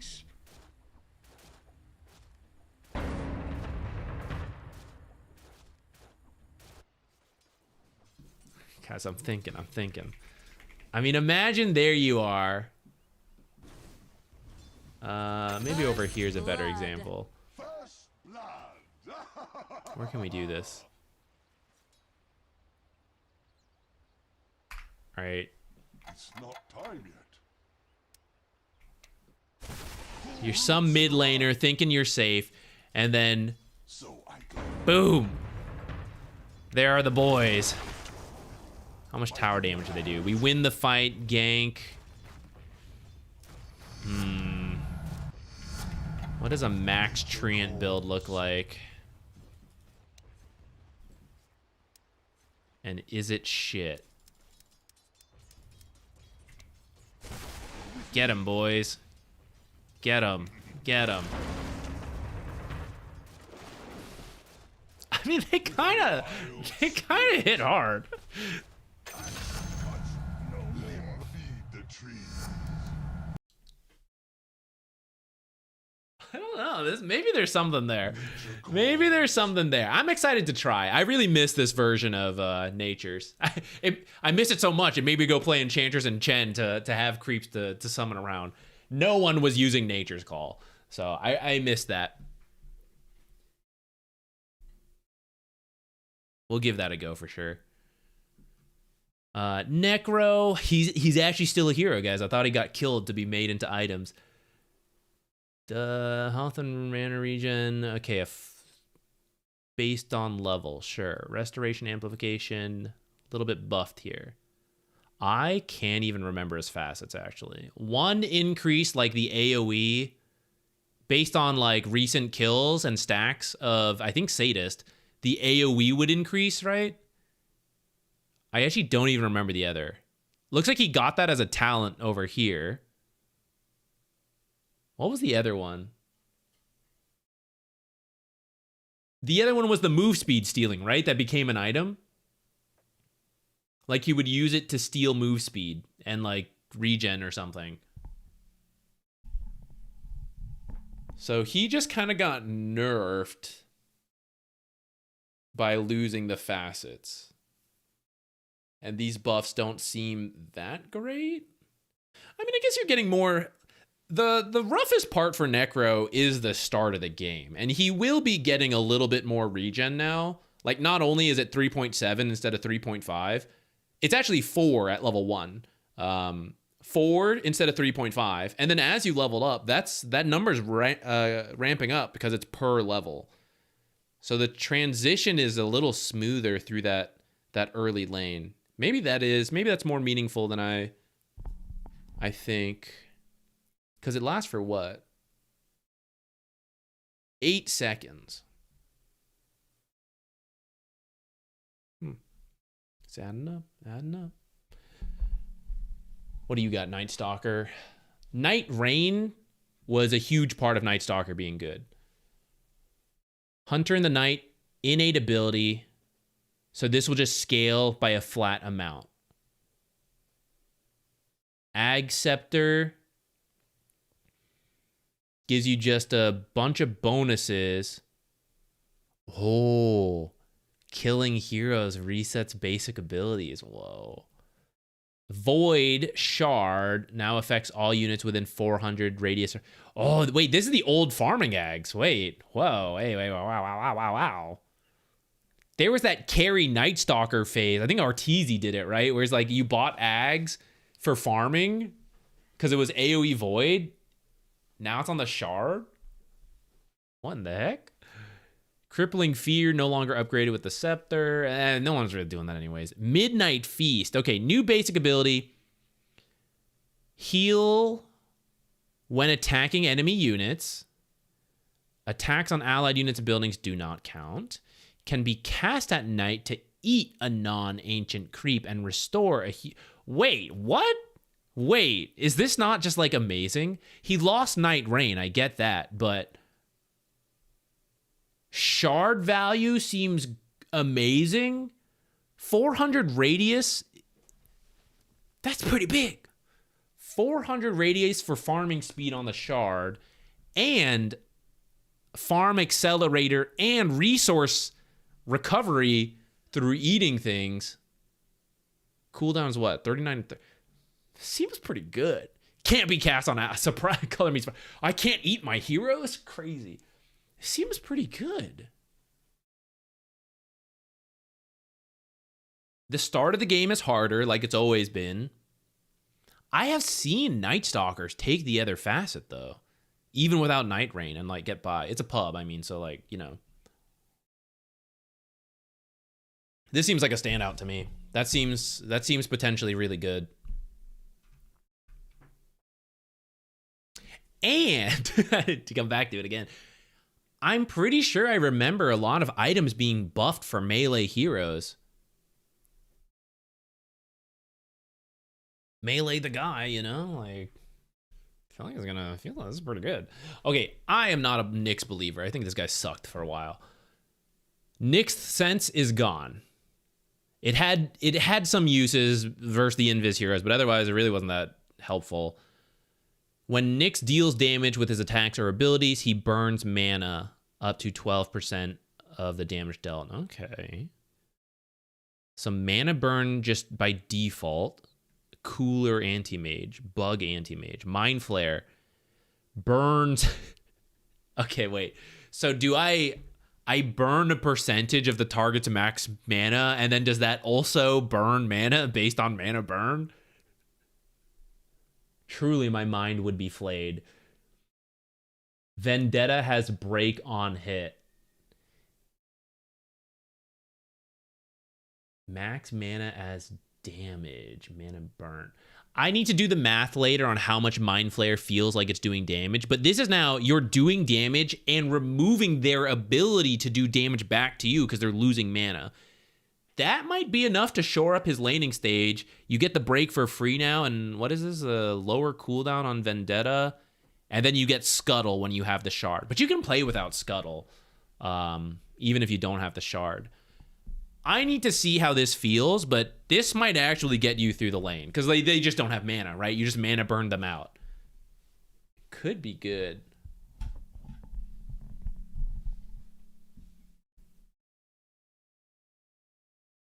Consecrated Wraps could be good on Night Stalker. That was like giving you move speed, right? Yeah, maybe there's something there. I don't think it had right-click damage on it, though, right? Which I think he would want. I think it had some resistances, but I think Night Stalker probably still wants some extra damage.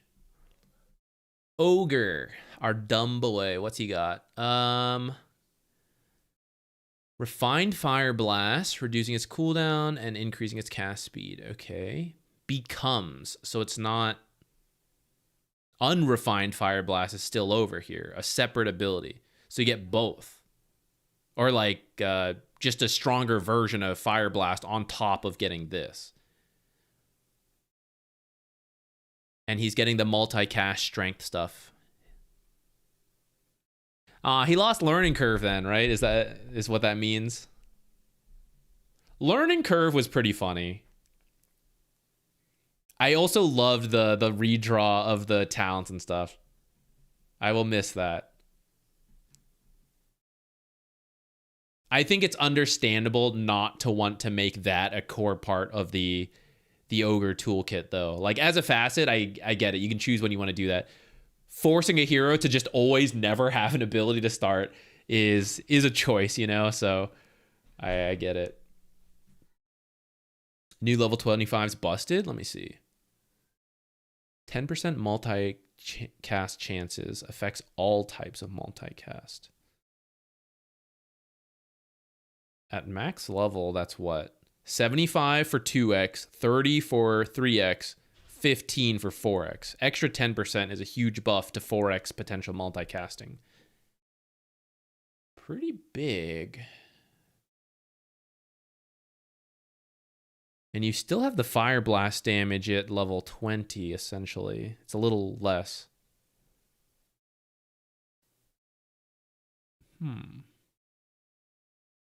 Not too bad. Not too bad. Maybe there's some ogre gameplay.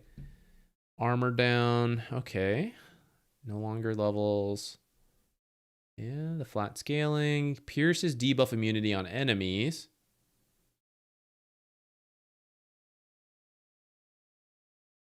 A lot lower cooldown on repel. No bonus strength, though. It's just debuff immunity with 60% magic resistance and bonus health regen. And how long does this last? 5 seconds. Getting back down to just old, straight up old repel. I guess it pretty much is at this point. Hammer of Purity pierces debuff immunity. Uh-oh, slapping hard. Cooldown's pretty low. Base damage did get nerfed.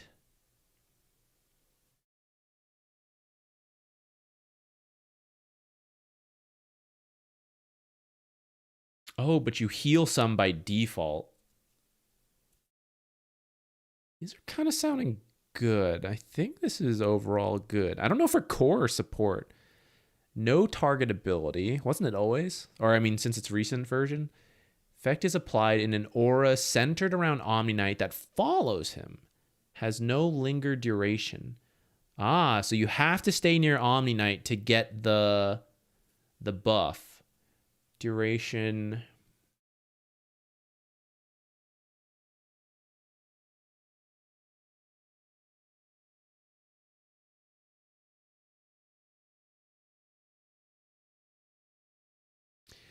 This is making me wonder if this is now more core then.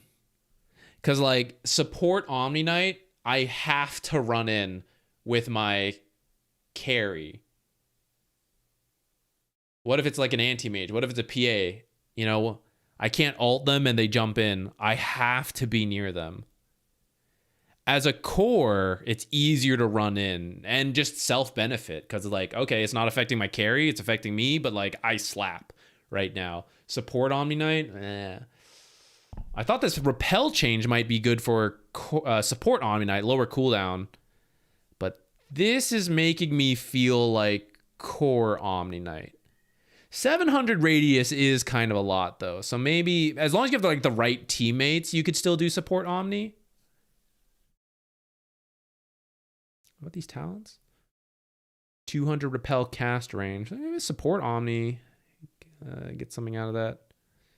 You want to hit a lot now, though, with like Hammer of Purity, right? Like to heal yourself, you want to be hitting people. And the more damage you do into it, the more healing you get. I think this might be more core Omni than support. I'm sure support will still work, but I think core will be stronger. Oracle. Oh, you're taking away from TA. Okay, Oracle gets the Roche timer and the rune spawns. New passive, Diviner's Deck. Oracle receives a Tarot card buff now and every 90 seconds. This buff is undispellable and lasts until the next one replaces it. Oracle knows which buff will be next. Death. 40% spell amplification. I don't know how that useful for support. Fool. 100% gold gain. Whoa, whoa, whoa, whoa, whoa. The world. 150% int. 40% heal amp. Tower. Gain of 400 all damage barrier, which regenerates after not taking damage. This is the cheese barrier. Huh, that's a really interesting ags. But I'm trying to think in practice how you're going to use this. Let's say your support. You know, it's like, guys, I'm about to get 100% gold gain. Can I shut the hell up, Oracle? What do you think you're doing, support? Sit down. Watch me farm. I don't know. You know, like how much value are you getting out of this? I love the idea, but I don't know. I feel like in practice, this will be very hard to use. And this one, this like heal amp is probably the best for support Oracle. So the question is, Coracle. 3 of these are good for Coracle. This one's good for Core Oracle. This one's okay. Is Thompson mid Oracle back?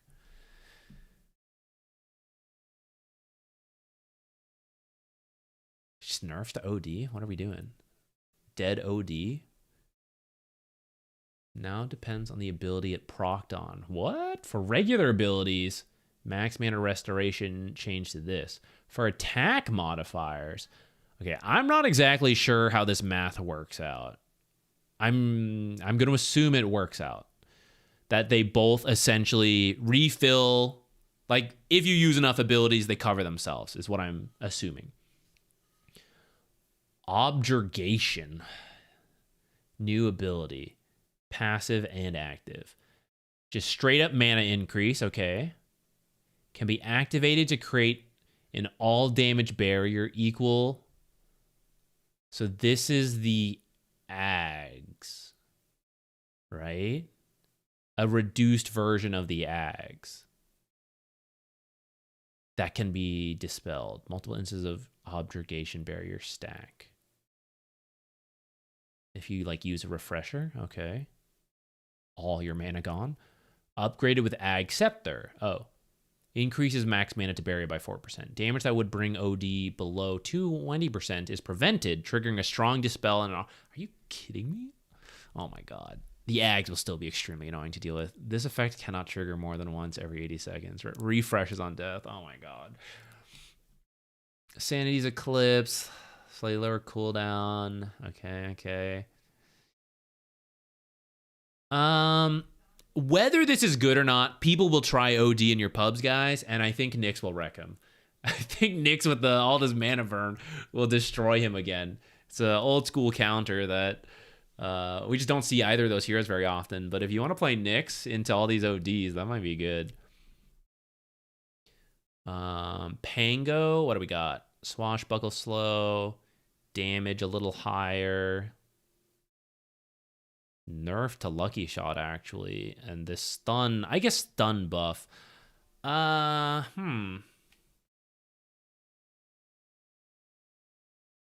mean, Pango went through that whole rework, and he didn't have a facet, right? So he was technically already in the nerfed state. I don't know if maybe there's an item that works with him, but I'm not impressed by that. Maybe Mage Slayer became physical, right? Pango was an okay deliverer of Mage Slayer. Maybe you're like reducing their armor and applying Mage Slayer. Does the Ag still like, to apply easier? Is that still a thing? Maybe that's a build again. Phantom Assassin. No longer levels with coup de grace. I think there's supposed to be a soft S at the end. Vanish radius. Vanish buffer. Active movement speed. That's a very minor buff for a hero that's not that great. PL. Minimum damage increase from 2% per 3 levels up to 2%. Yes.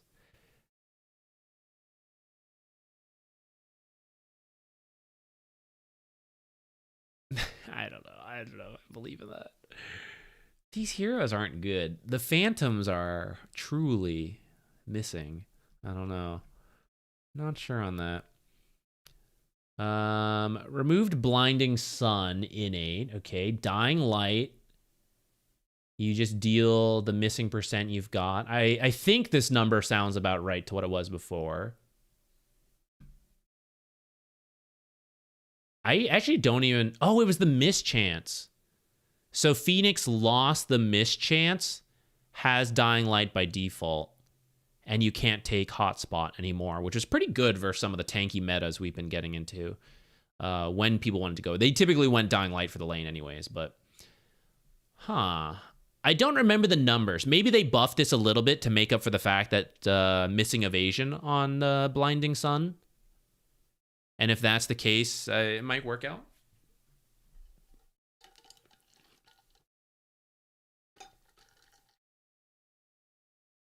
If it's the same numbers, then it's just a nerf for losing Blinding Sun. We can say Dying Light, most Phoenixes took anyway, so that part's the same. You would just have lost Blinding Sun. Primal Beast has 10% base slow resistance and gains 0.5% area of effect and slow resistance for every 100 max health. Oh, for max health, not levels.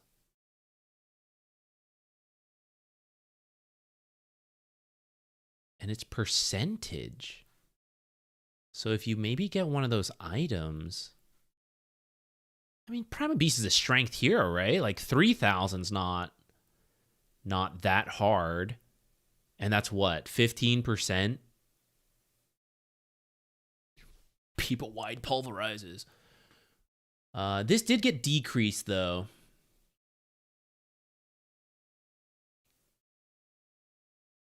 I actually don't really remember his old facets. I can't really remember. Maybe I do, but the brain's going. It's getting later and later. I still gotta take out some trash later. I'm gonna like take out my cat litter at 3 a.m. guys. Rebalanced. Okay. Curved vector by default. So just getting curveball right off. Can be put on alt cast to launch the orb regularly. Speed increased.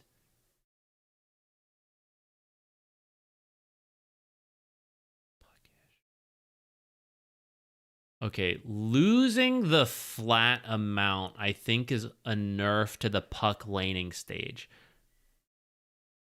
Later, I believe the extra percentage can surpass the flat 10, but in the lane, the flat 10 was very, very helpful.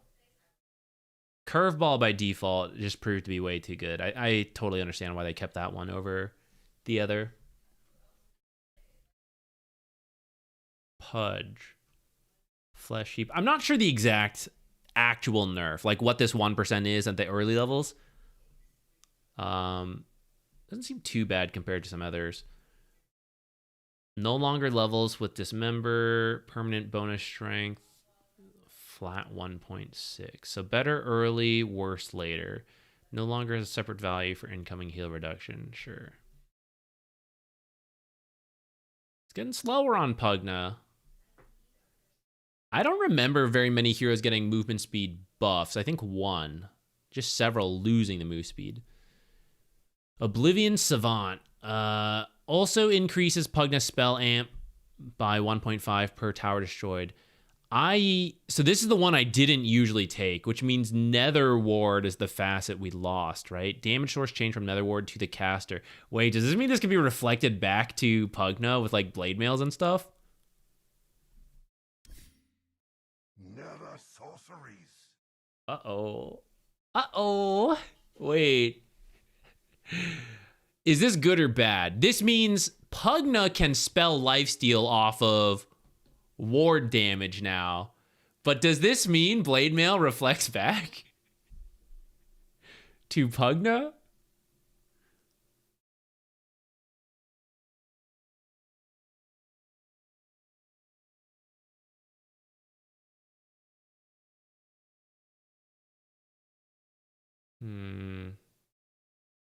I'm definitely going to miss the Nether Ward facet.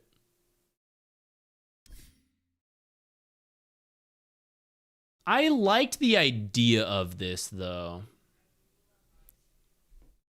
And this is actually, I always thought it was just enemy towers, but it actually includes your own, if I recall correctly. Maybe that encourages core Pugna a little bit more. And maybe some of the new items can do something cool. Nothing's coming to mind right now. There's not a lot going on in my mind right now, so we're just going to keep reading. Queen of Pain. Can I do support Queen of Pain? Damage a little higher. Okay. And some of the damage dealt is reflected back to her. Oh, okay. So this is like a very watered down version of, I forget which one it was, Bondage, or the one that increased the damage, but she took some. It's only going to apply to Scream of Pain, which is a little funny. I guess, Amiro, thank you.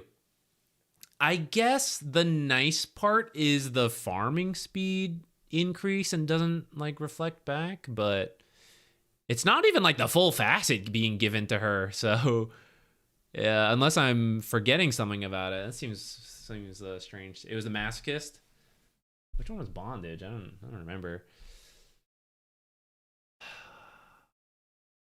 I don't remember the numbers, because the last one was like a percentage increase rather than a flat number increase. I don't know if 45 extra damage ends up being more or less, especially when you factor in that it's not affecting the other abilities. But with the Ags,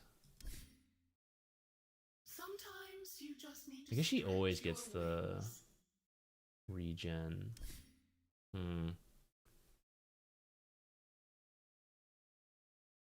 Some item, what was it? Is it Bloodstone once again that has the spell lifesteal? I feel like you'll need to, I don't know, is her innate enough to cover it? You might need to work in more if you're taking chunks of damage.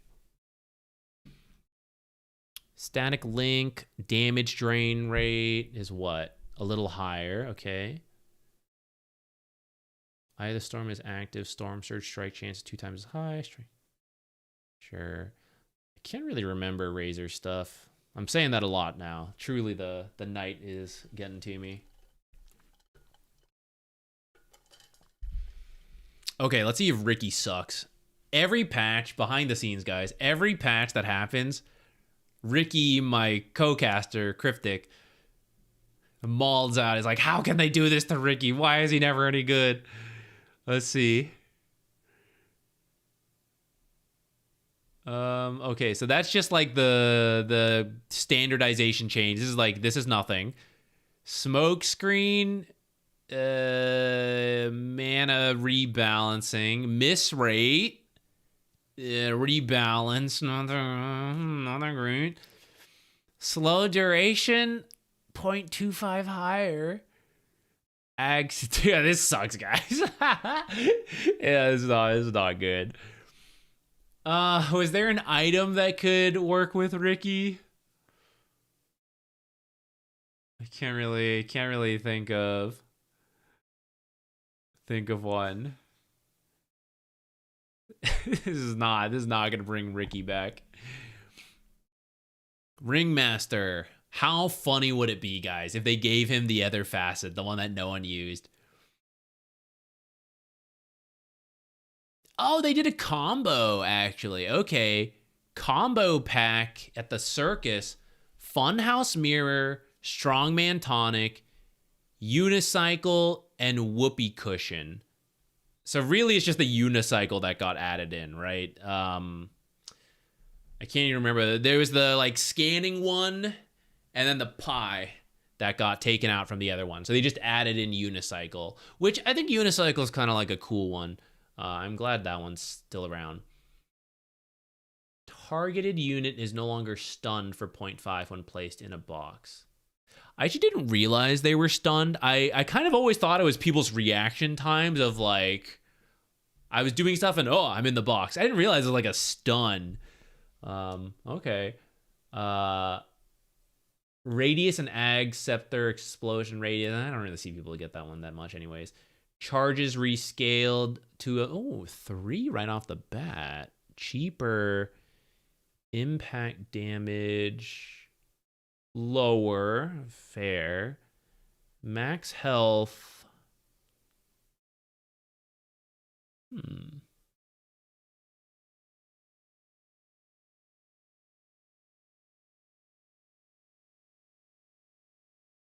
Don't you just take this level 1 and like shred people? Then you just like chuck 3 at the offlaner off the bat? 3 charges right away. It is nerfed though, impact damage. 3 impact damage is a 60, which is only 10 more than the last one. It'll cost you 3 times the mana. But percentage burn goes from 3.5 to 3, and this lasted for 4 or 5 seconds? 4. So before it was 14%. Now we're talking 36% at level 1, if you're willing to chuck them all and use the mana.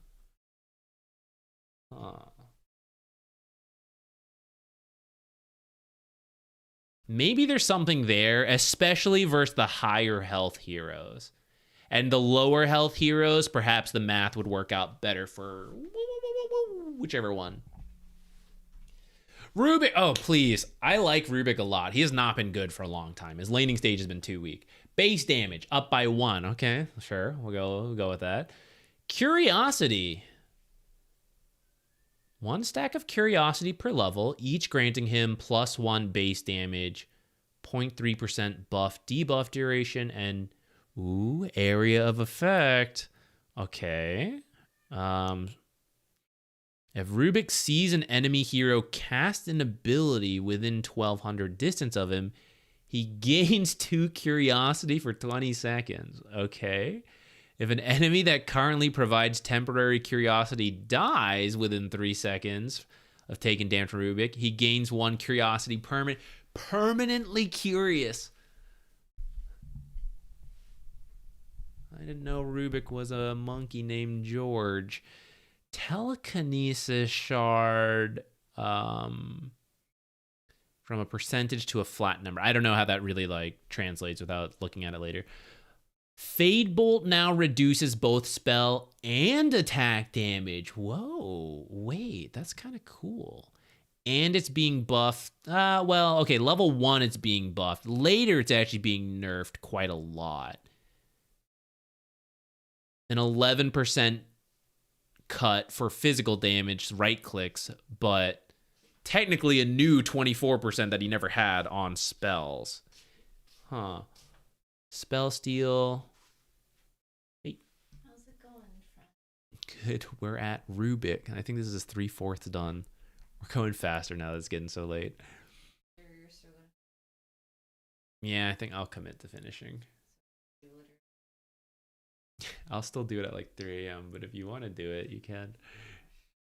I'll do it. It's fine. Now reduces... Oh, yeah, we read that one. So now the spell steal doesn't have the debuff, amp, and stolen spells now have their cooldown reduced. Oh, by default. I like that. Okay, a health talent, tank up. Telekinesis cooldown. I never really cared for this telekinesis landing damage. You would see it sometimes to like increase farming speed, but I didn't really like it. I would prefer the cooldown, I think. Or tanking up. 200 health is a lot at level 10. A -3 Fade Bolt. A lot more farming speed and like wave clear if you take that one. 25% cooldown. You don't even need to take as a talent anymore because you're pretty much getting it for free.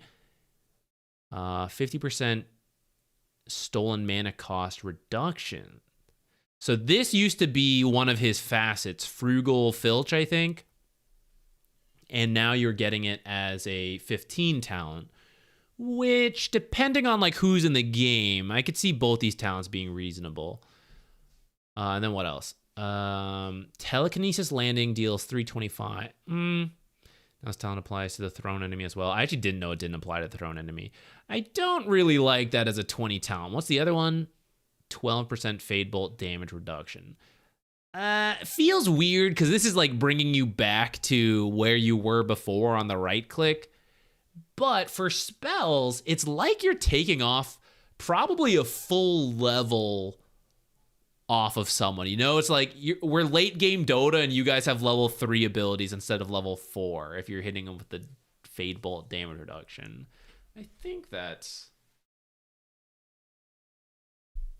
feels more worth it than 325 damage. Then again, the wave clear you have between Fade Bolt and 325 telekinesis nuke. I mean, telekinesis at that point is what? It's a 13-second cooldown. And if you maybe took this talent 11 seconds. And Fade Bolt with the talent at 15 is a 7-second nuke, 325. Plus there is like whatever buff, debuff. Oh, there's no actually spell amp on this stuff, actually. I kind of assumed the spell amp would be in here, but it's not. It's just actual buff debuff duration. Replaced with 2x curiosity bonus. I'm not sure how quickly we'll get the feeling of this scaling. Curiosity might make a big difference on how good this hero feels, like how much extra you're getting on the buffs and the AoE things. The laning stage does not seem like it'll be stronger. I said, like, this is why he kind of wasn't good, is the laning stage has felt weak, and I don't really think that got changed. But the later values, maybe with these talents and, like, the change, like, the curiosity, it could maybe be something. You can get away with a weak laning stage in a lot of pubs anyhow. I'm interested. Just I'm curious, guys. So we'll give it a go. I like Rubik. Sand King is what? Caustic Finale, base damage. 3 per level instead of scaling. Does this not end up? Yeah, this is like one of the previous ones, which you have to get to like real ultra late game Dota to match what you had at 18.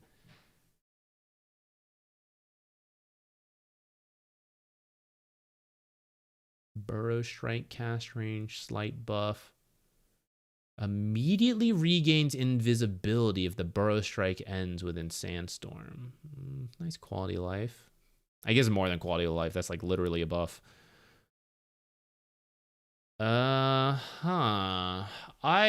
don't know. I'm struggling to remember his old facets.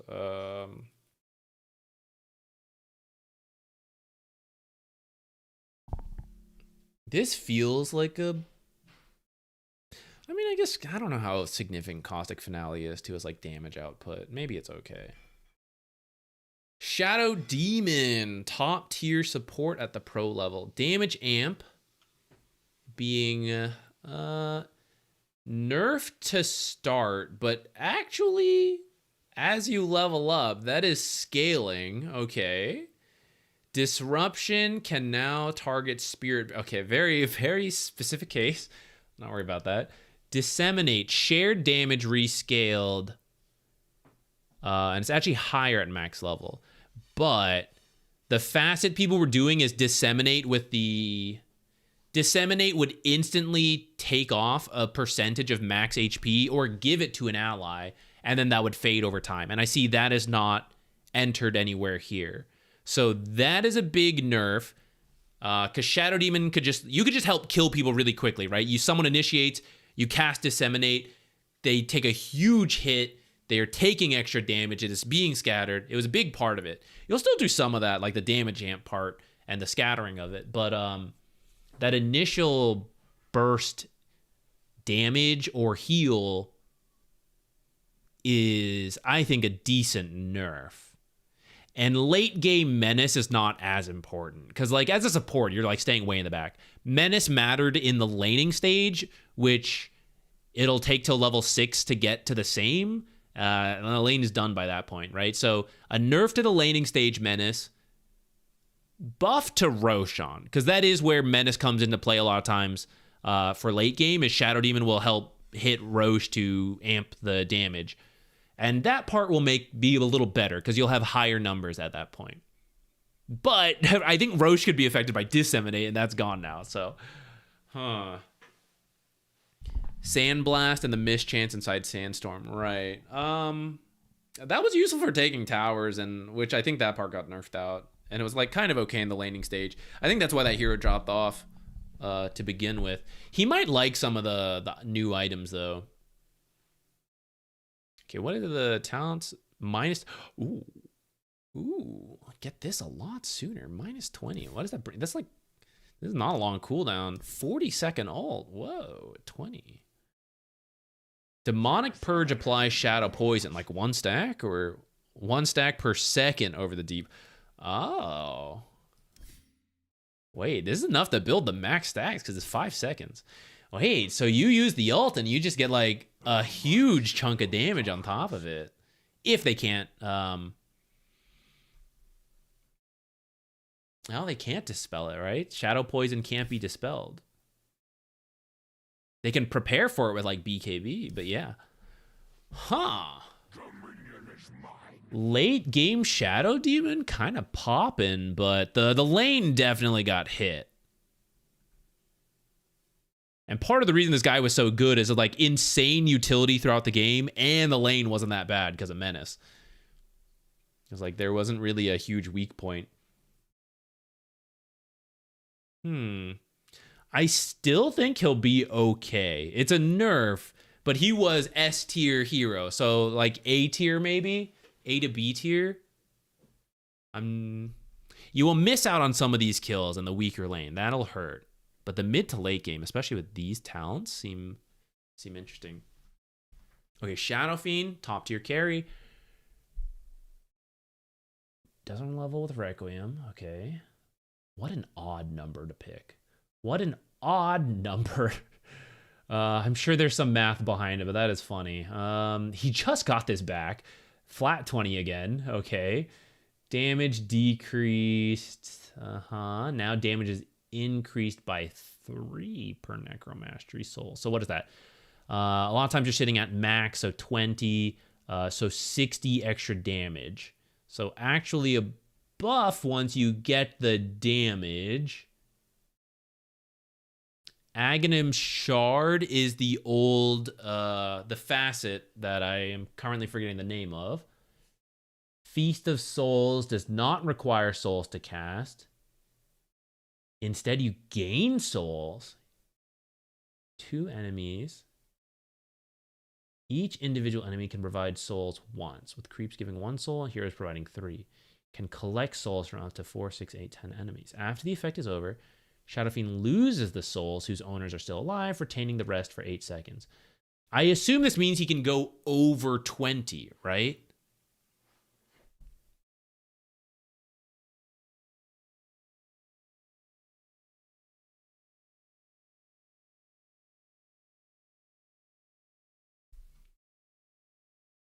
Or is it just to help you collect souls? Because that doesn't seem that good. I thought this would like let you go over 20 and then that would be fine. Bonus attack speed decreased. If this doesn't give you the souls over 20, like the temporary souls going over 20, this just seems bad. Or like a nerf. Not that it's like bad, but it does go over 20. Okay. Then I can see that being good. But you can't use more than 20 souls per cast. I guess that's fair. 2 Feast of Souls collected per hero. Huh. Okay, what's the math on this? Damage per soul rescaled. So it's stronger to start. I need a calculator to calculate like loss of the amount of souls for scaling and all that. Interesting. Shadow Shaman, yeah, let's move on to like the real support shadow heroes. Okay, foul play is not upgraded by shard. Adds a chicken illusion per 5 level. Oh, that's funny. Late game, so like 7 chickens running around. Provides bonus move speed. Okay. Anaconda. New ability granted by Ag Shard. Throw a jar at a location. Deal damage to all enemies. And create a massive serpent ward. Oh my god. Wait a second. The ward is 4x health and damage. What's the cooldown? 50. That's not that bad. Wait, that is so funny. Loss of chicken fingers, which is really good for the laning stage. I'm okay with that.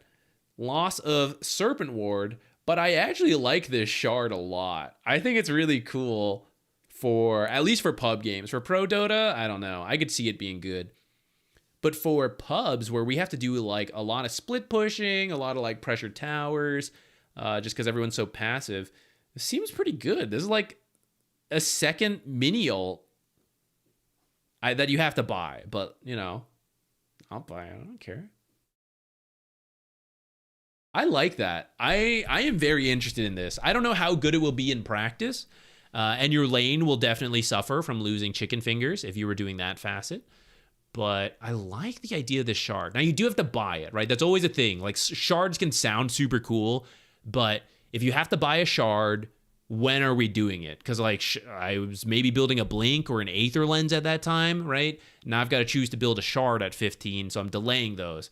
Maybe I'm making the money back because I'm using it to farm, you know? But that is the downside of this. I love the idea, though. I can see myself getting a lot of value of this in pub games as I have another useless, you know, core or whatever, and I gotta do it myself. I could see this being pretty good.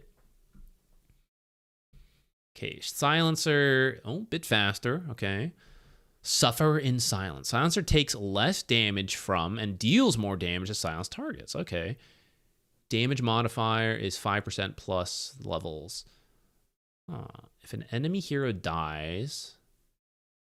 okay, that's the... We just steal... okay, but it's only 1 intelligence unless they are silenced. Okay. You don't have the multiplier because it's kind of built into the passive. Mana cost brought down by 2. Increases in steal by 1. Causes glaives to bounce over. Yeah, okay, this one, I'm open to the idea. I'm not sure on the math, like where this works out. Taking less damage and doing more damage is nice. The thing is, a lot of heroes like pick up Dispel, so like will they actually be silenced all that often to get value out of this? That's the part that I'm questioning. Skywrath. Whenever Skywrath Mage deals magic damage with his abilities, gains magic damage barrier. I have to like read it twice, guys. We're getting to the point I'm like not processing. I read it out loud and did not process. Skywrath Mage deals magic damage with his abilities to an enemy. He gains magic damage. Okay, it's Shield of the Scion. Okay, yeah. Now consider Spirit Bearer. Okay, sure, why not? What was the other one? Ruin and Restoration. Because this is the facet that is now becoming the innate. But I can't remember what his old innate was that he has now lost. Spell Lifesteal. Oh, that's too bad. For support, I don't think it's a huge deal. The cores, you know, maybe. It was pretty significant, like, in the early to mid-game fights, though, to have that extra spell steal. That was pretty nice. Give me 1 second. I'm drinking so much water. I have to refill it, and yeah.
so hungry, guys. Time to get a snack, too.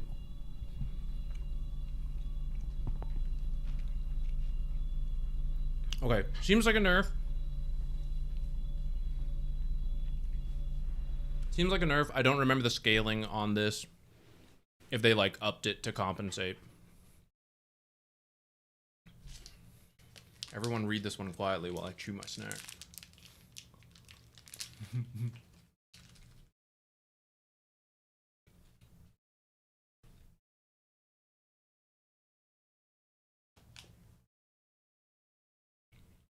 Oh, percentage increase. Carry Slardar getting strength.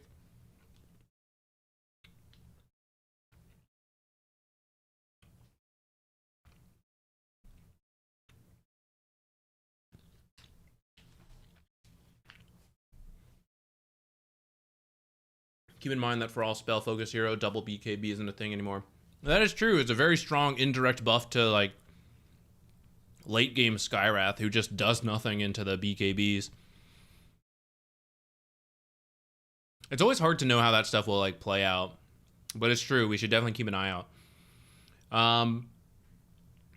This is interesting to me. I don't know the exact cutoff points of where, you know, having a percentage increase is better than the flat. But it makes me wonder if there's now more strength-oriented builds for Slardar to pick up a lot more damage. And I have seen it. I've played with, like, carry Slardars that do, like, armlets and, you know, echo, whatever, you know, that kind of item. And, I mean, it ramps up pretty quickly on a hero that has negative armor. It could be cool. Maybe we'll see, like, a carry Slardar type thing. Okay, Slark. Let's see. I should shoot this more.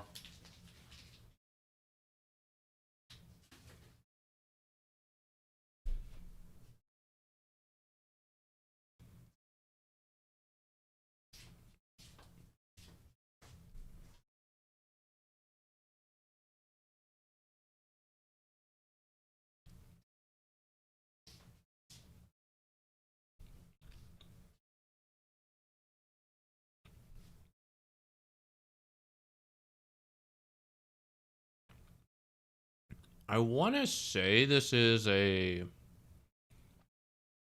buff, but now that they fade individually, I'm not 100% sure.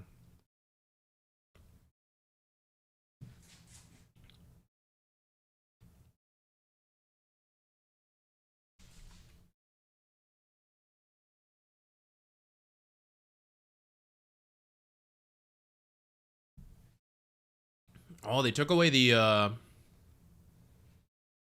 Okay, this one was weird because you would do, like, random damage, like the old one. Now, the closer you are to the target, you do more?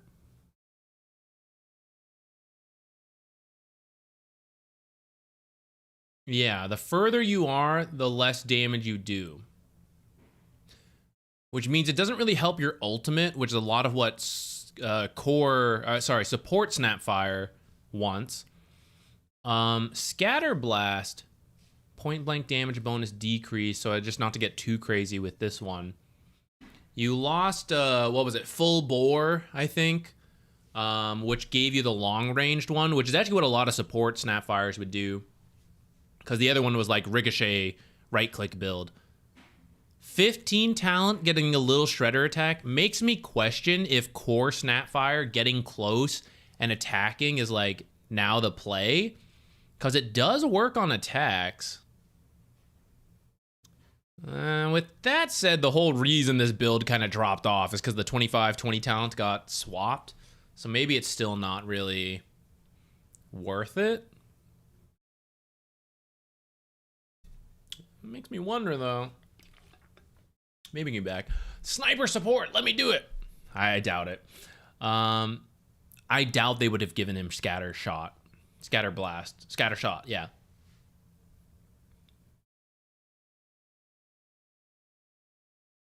Increases damage from sniper's attacks. Every 100 units of distance between him and the target. That's cool. Cool idea.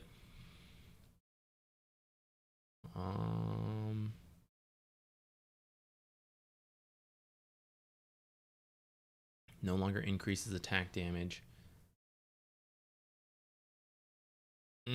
Yeah, unfortunately, I'm not sure this will make sniper support a thing, unless you could like crush the lane with this bonus. But percentage bonuses at the start of the game are usually not very good. Alas, it seems like core sniper will be the way to go, because scatter shot, it's so good. Scatter blast, scatter shot facet is kind of what made support sniper actually a thing. The early game damage with shrapnel. I'll take a look at the items again later. Probably not tonight. It's already so late. I'll look at it later. But maybe, maybe you could do some weird stuff to make sniper support work. But for now, it seems like it'll be a core, as it typically is. Spectre, a little bit more move speed, a little base regen. Yo, never underestimate base regen and the free amount of extra health you get in the lane. That's pretty good. Not too bad of a nerf, and it's not even a nerf. Again, it's like I keep thinking, I read it as a nerf, and I'm like, oh wait, the way they're phrasing it, it's the same. It's just worded differently to standardize.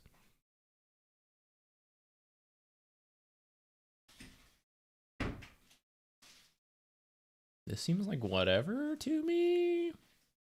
Oh, wait. The illusion is tankier. Okay, that's like the big thing. The rest of this was like, it just seemed like that might be big a deal. This one, little less damage on the illusions as well. Okay, laning stage a bit better. Maybe scaling is a little bit worse, but not that bad. Herd mentality, innate removed. What was that one? That was like the shared XP, I think. Some kind of XP manipulation innate. Gains bonus move speed whenever he stuns an enemy. Effect depends on unit type. Stunning a hero will provide 8% bonus for 2 seconds, while others... Okay, effects from multiple stuns stack and have independent durations. Bull Rush duration is paused during a Charge of Darkness, but it can still gain new stacks. Allows you to go over the max movement speed. Okay. So this is kind of the new, you rush in there and you have a ton of move speed to like get out. Increase knockback for roughly 30%. If a knocked back enemy collides with another enemy, the second enemy is also bashed. What in the heck? I gotta line them up. This is the new expanded armature billiards game. Original target takes 25% of Spirit Breaker's greater bash damage again. So if they're all clumped up and we charge in, maybe they count as all bouncing off each other and do a bunch of damage. But otherwise, I gotta like find the right person and knock them in.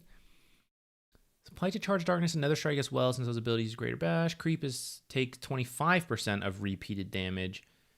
Oh, so maybe it's like a farming item if you just use it on creeps. I hadn't even thought about creeps. I was just thinking about heroes.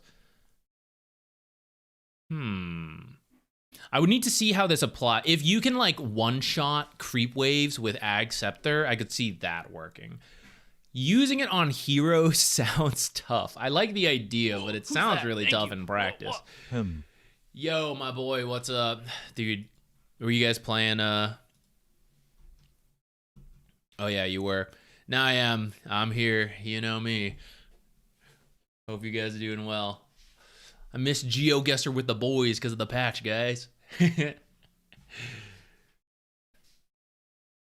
Planar Pocket on Shard again. What I want is for you to be able to use it on enemies still. Is it still that way? Yes! Okay, it was too expensive as an Ags. You never got to it. But I really like the idea of using planar pocket. Like the enemy has a dazzle. You planar pocket the carry. I think it's a really interesting concept that no one really got to see that much because Aghanims was too much for this hero. It just didn't make sense. As a Shard, it's way more doable. Ah, but you can't get too far from the target. That's interesting. Can be cast without canceling Charge of Darkness. Okay.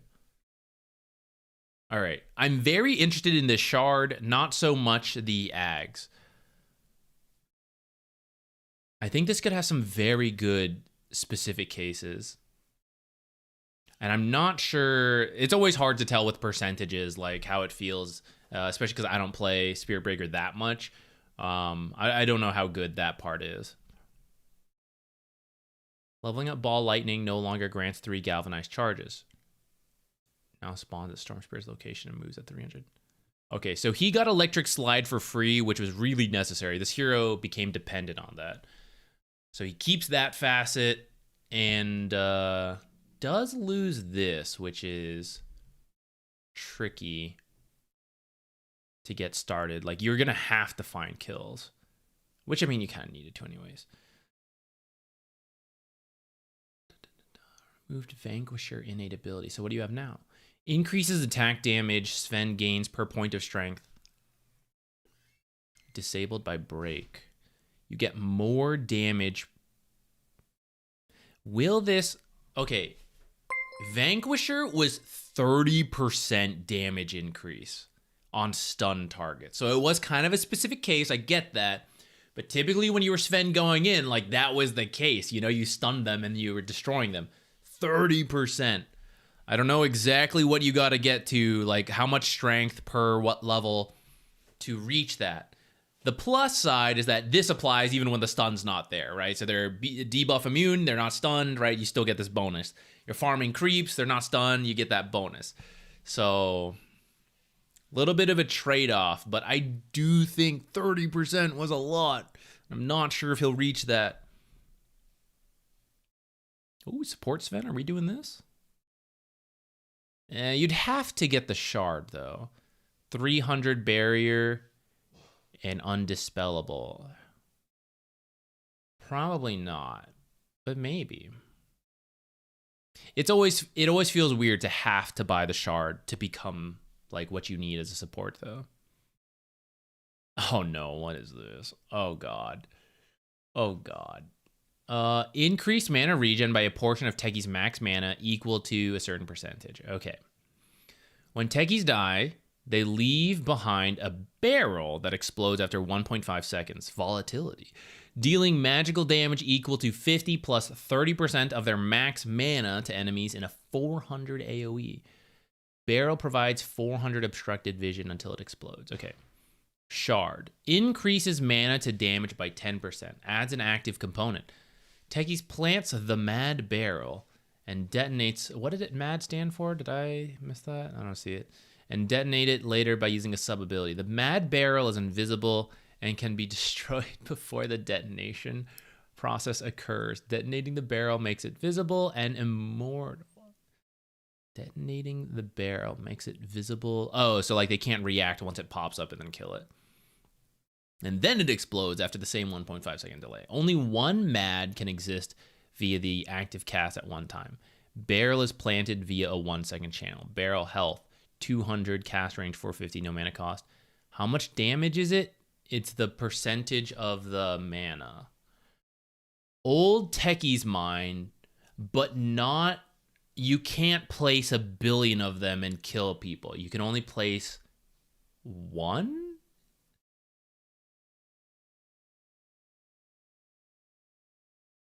Or you can place more, it just takes 30 seconds.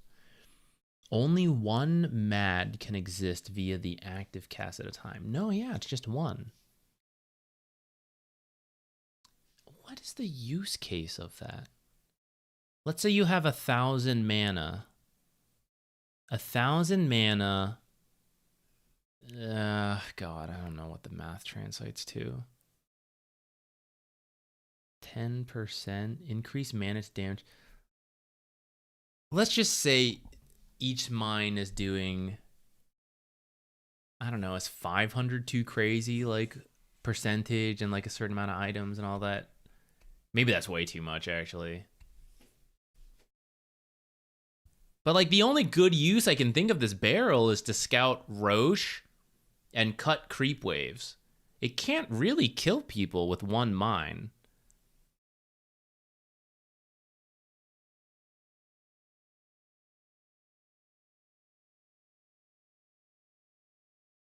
You got this shard for free.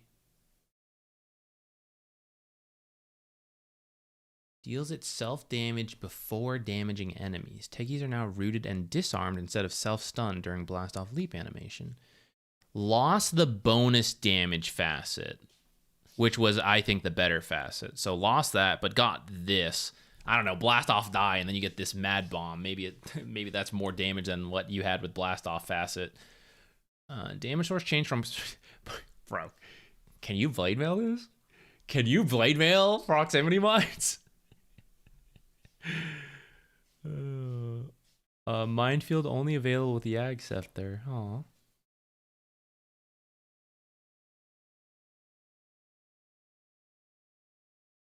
About 900 damage with, say, 2k plus. What mana? What level are you with that, though? So, like, what's the percentage translation? Tormentor tricks no more. Oh, yeah, I guess you would. I mean, maybe you could still do it. You could do it for the team.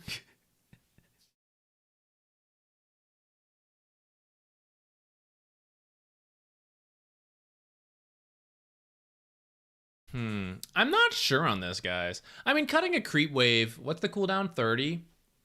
A very sneaky creep cut. Because, like, what you could do, right? You could go to the creep wave, nuke it with regular abilities, plant a bomb, leave. So you have cut one wave, you're now gone, headed to another lane, and then mad explosion, cut the wave you left. So you've now cut a second wave. Maybe let one go, cut the wave after that. You know, it's like, it's such a bait to the enemy team. They keep thinking they can push waves. You could also put this by Tormentor to get 0 use from it in a pub. You could put it by Roshan. I imagine people are typically in the habit of placing sentries for Roche, so maybe you wouldn't surprise them with that.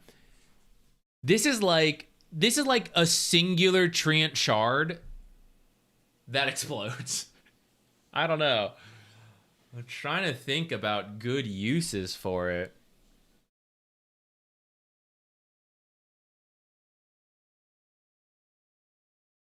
Meepo apparently already has an infinite Midas bug. Look, anytime there's this amount of changes, guys, do not play Dota unless you are willing to wade through the bugs, because there's always some shit like that slips through.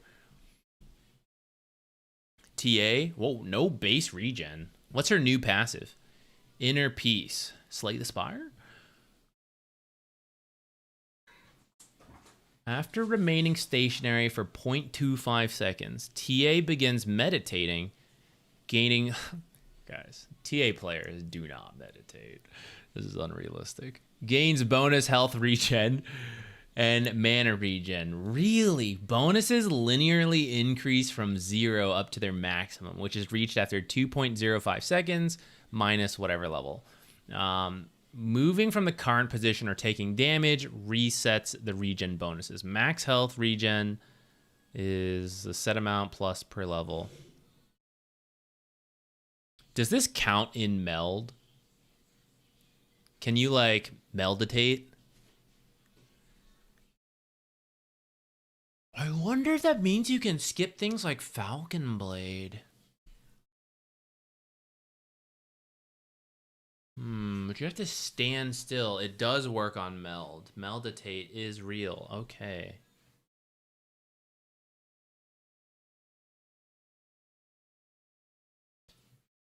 So it's like, I'm trying to weigh plus... Maybe we can skip, I say we as if I play TA. Maybe TA players can skip certain items using Inner Peace. Downside, it sounds like you have to stay still for this regen, right? Which means you're not farming, you're not doing whatever. So then that's like a time lost for sitting still. Time gained for not having to buy certain items, though.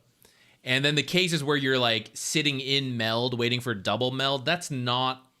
You know, that's not too much of a time loss because you were kind of doing that anyways. And it could be useful in the lane as well. Later on in the game, you're probably moving a lot more and you don't really need this regen as much. Support TA? What are the other changes? Increase bonus damage by 30. Allows refraction to be cast while disabled. If the attack that broke meld splits with Psyblades, bonus damage and armor reduction are now applied to all. Whoa. That's pretty big.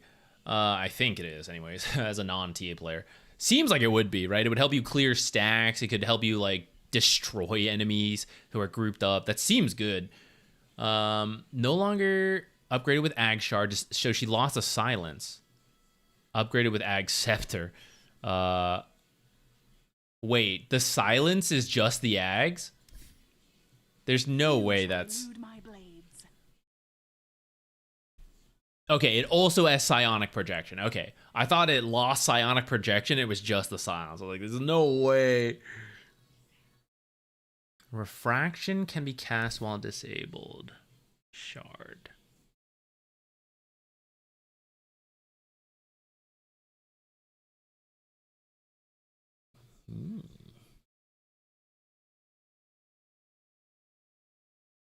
Not a TA player. I'm not sure how good this will be. You also lose base regen, so like stuff you always had while you were moving, you now have to like take this concentrated moment to sit still and meditate.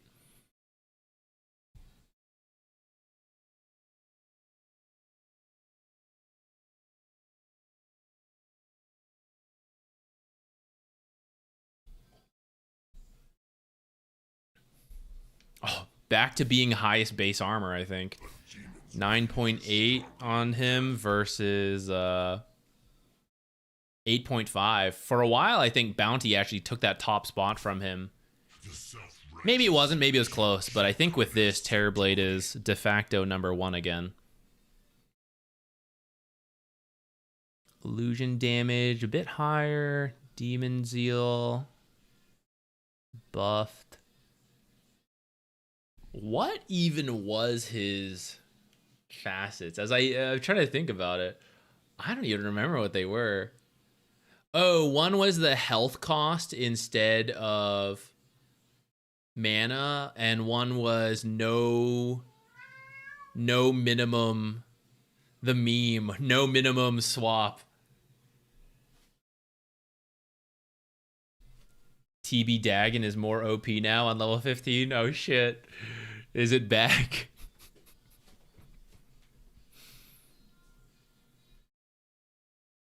I mean, you kind of do it with the other facet, but I guess now you wouldn't need that facet. You could just choose to do it if you wanted to. Oh, he lost Blubber, or maybe just Blubber got moved to something else. Leviathan's Catch. Whenever an enemy hero dies while affected by Tidehunter's debuff or is killed by him, they drop a... Maybe I'm a Tidehunter player now, guys. They drop a fish. Tidehunter can eat the fish to grow in size and permanently gain 3 max health, 2 attack range, and 1 bonus damage block. Tidehunter automatically eats a fish on every level up. I might become a Tidehunter player, guys. Bonus damage block is only applied if there's a source of damage block being applied to an incoming physical attack. The fish flies 400 units towards Tidehunter upon spawning, staying in the world indefinitely, and can be destroyed by an attack from Tide. I literally have to catch the fish. They could deny my permanent gain. Anchor Smash radius change from 375 to 225 plus Tidehunter's attack range. And I believe the default is 175, but maybe it's 150. His might be a little shorter as part of this. Let's find another melee hero real quick to compare. Yeah, Brood is 175. I think a lot of melee heroes are 175 by default. Oh, maybe Brood is special. Almost 150. Sven's 150. Oh, maybe 150 is the default. Why is Brood 175? That's so strange. Sorry, that was zoomed in for you guys. Where am I?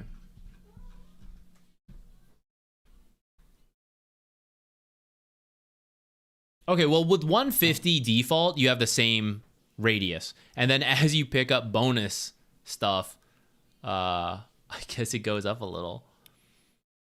Strong Dispel to Tidehunter if he takes more than a certain amount of damage. Oh, within 7 seconds. That's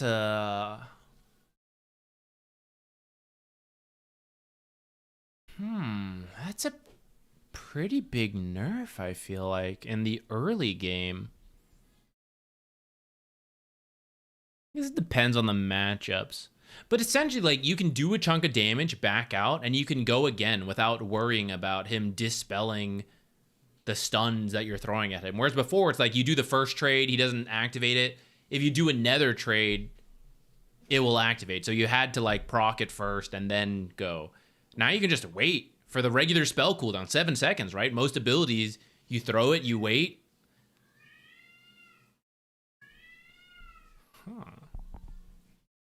In later game fights, it's probably not a huge deal because at that point, that damage is just happening all the time. But the lane, you might die a little bit more now. Kraken Shell Cleanse triggers Anchor Smash. Okay. Timber Saw. No longer levels of Chakram. Exposure Therapy. Mana gain per tree is decreased? No. Increased. Though it takes a while to reach the same amount as before, I believe. Oh, God. Oh, God. Turrets? Jeez. Jeez. Okay. Let's see. Base regen. Movement speed a little lower, which makes sense. How is this guy carrying so much and he's so fast? Defense matrix out. That's good. That's good. What the hell are these turrets? I say this as if I am not willing to play support Tinker, which, I mean, I guess he lost the healing facet, so maybe I shouldn't be, but I might still do it. Laser Ags does not add bounces. Okay, that's kind of a big nerf. What does he get? March of the Machine Ags. Oh, you have to get the Ags to heal. Guys, I swear, I'm doing this to support. I have to farm an Ags. 35 health per second for 4 seconds. So 140 heal per robot, giving you a little tickle. New ability, deploy turret. Half a second delay, airdrops a group of 3 uncontrollable turrets at the target 250 radius area, guys. Can I jungle turret Tinker? Dealing some damage on landing, destroying trees and pushing away enemies. And Tinker by 350. Oh, so you can use this like as an escape. You can like plant it in front of you as you run and then like get split apart. Turrets seek enemy heroes and shoot missiles in their direction every 1.5 seconds. Missile deals up to 80 damage and 50% of the damage to the other enemies within 200 range AoE. Each turret has a certain amount of health and exists for 4.5 seconds. Each of the 3 turrets activates with a small delay after the previous one. The missile flies in a forward direction and can be dodged out of its way. Turrets target hero only, but missiles can hit creeps on their way. Turrets prioritize the same hero until they're out of reach. Splash damage is not dealt to the hit unit itself. Gold, 5, 10, 15, 20, times 3 for 3 turrets. 20. Okay, so that's like one melee creep of XP, I think, and like a range creep of gold if you farm all 3.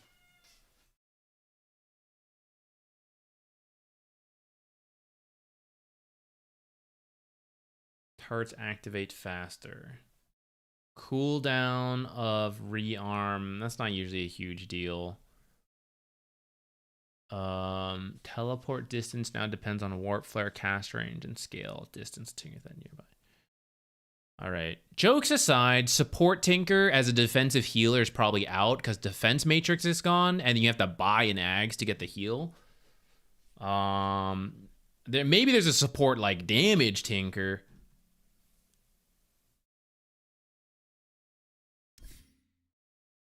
And maybe you like end up buying that stuff.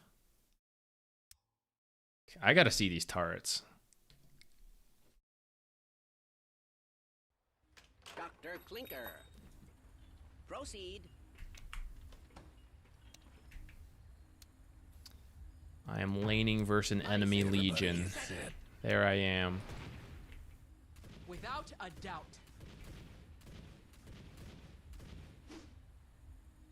Wait, can you even kill them in time? On it. Oh, it's one shot. Because they're so low. I see you could totally kill them in time. Does the health ramp up? Yes. I should say so. Enhance. How far is 800 range realistically? I'm thinking.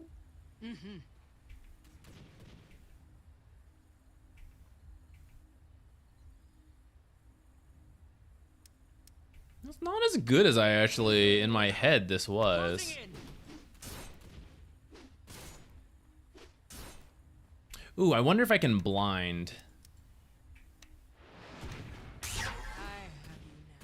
Can blind to protect the turrets. Okay, and how's this damage scaling? Pretty much doubles in damage at level 2.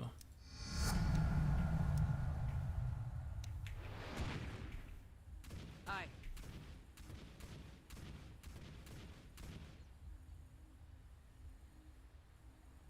It's not as impressive as I thought it would be.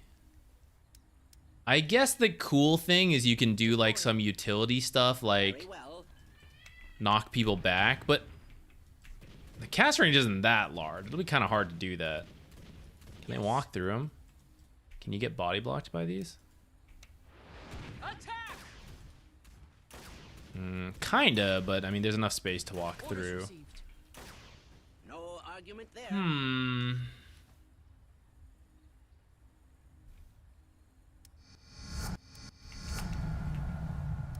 Absolutely.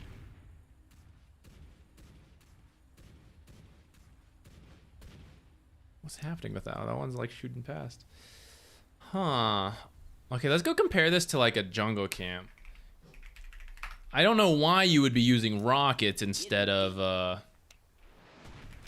Initializing in 3, 2, they don't hit creeps, right?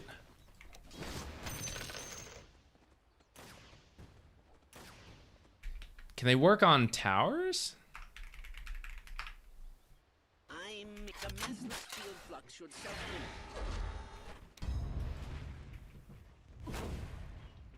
I'm in complete agreement.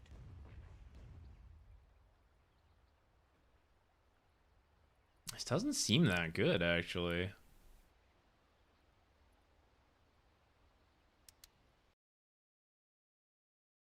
It might actually be a Tinker nerf. I'm not very impressed by that.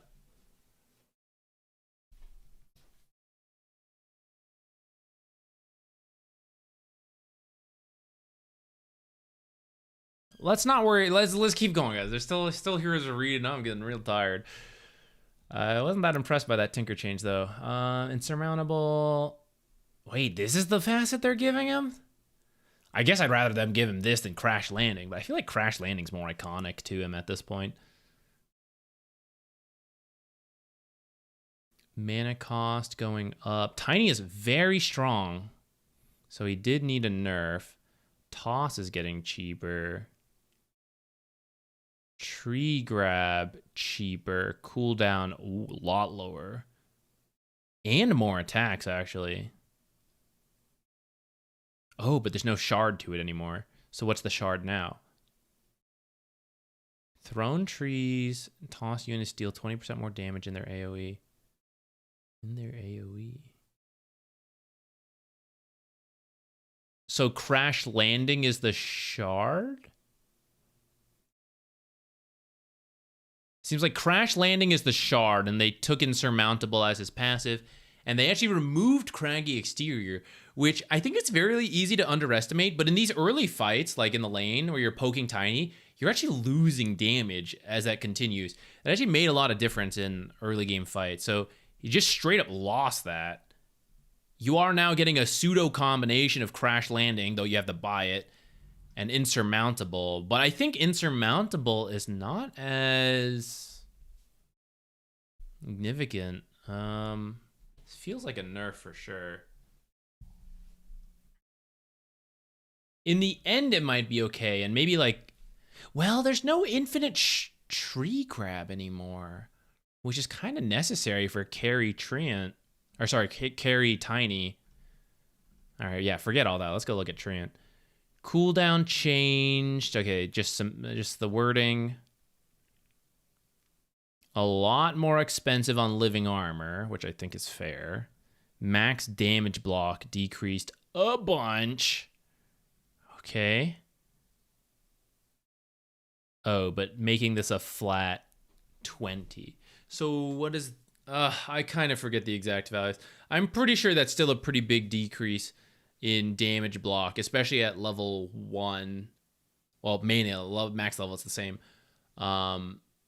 Previously, the way it worked, it would be like 120, and then the next block would be 120 minus 35, and then the next one, like another minus 35.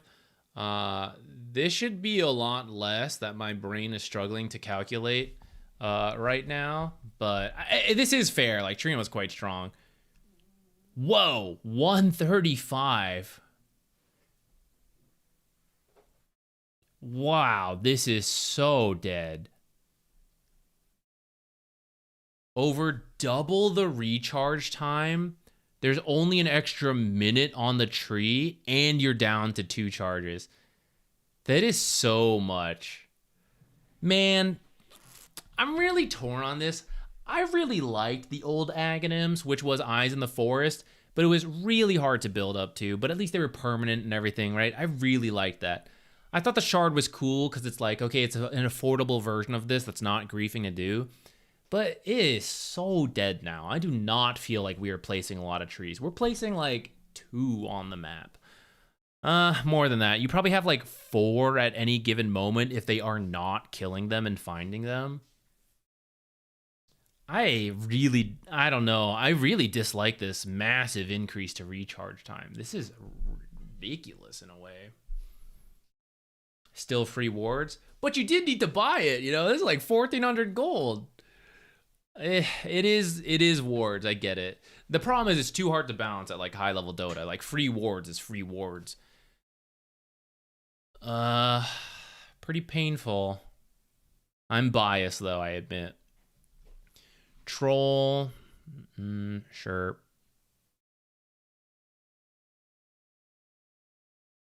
I'm not a troll player. I don't care. Let's move on. Tusk. Attack speed rescale not only affects enemy heroes. No, it's a basic ability for... Always a basic ability for Tusk. Wow. The Ice Shard was kind of cool, but instead it'll have drinking buddies. And now you can have both tag team and drinking buddies, which is newfound tech. Pull them closer. Once tagged, both Tusk and his tagged ally gain bonus move speed, bonus armor. Can we put an alt cast to only pull Tusk?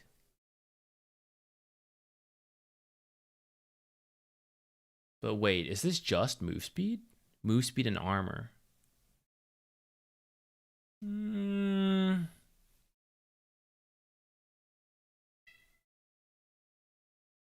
I mean, I guess if I'm thinking about it as a pseudo solar crest plus blink for 1,400, I guess that's kind of good. It feels weird to just buy it, and like there's no damage to it, but I know the damage is on tag team, so that's why I'm trying to like compare it to something else. Feels weird, but I think that's okay to actually have both.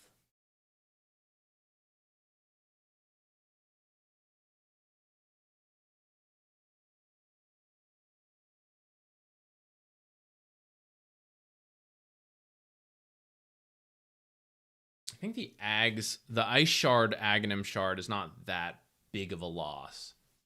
Because I feel like base, the most important thing is blocking things off, and the base shards can do most of that. Ooh, snowball cooldown. I feel like more saves is actually pretty good. 110 DPS. Wow, this could be really good for delaying, like late game creep cutting stuff.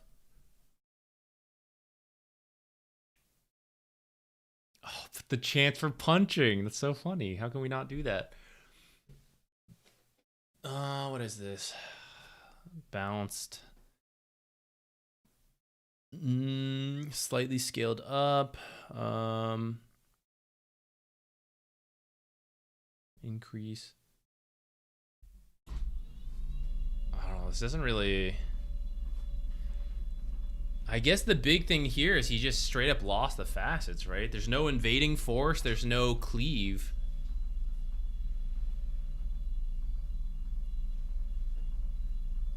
I didn't really like that he had the cleave, actually. I thought invading force was cooler.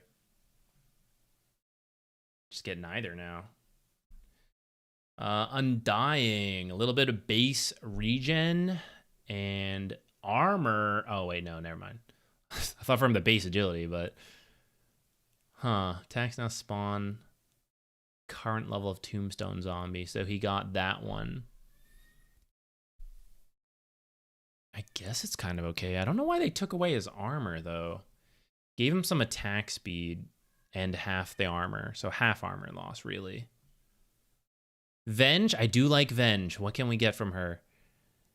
5 more move speed. Base attack time to 1.5 just by default. So I guess they gave her maybe the Soul Strike. Yeah, you get both the melee and ranged attacks.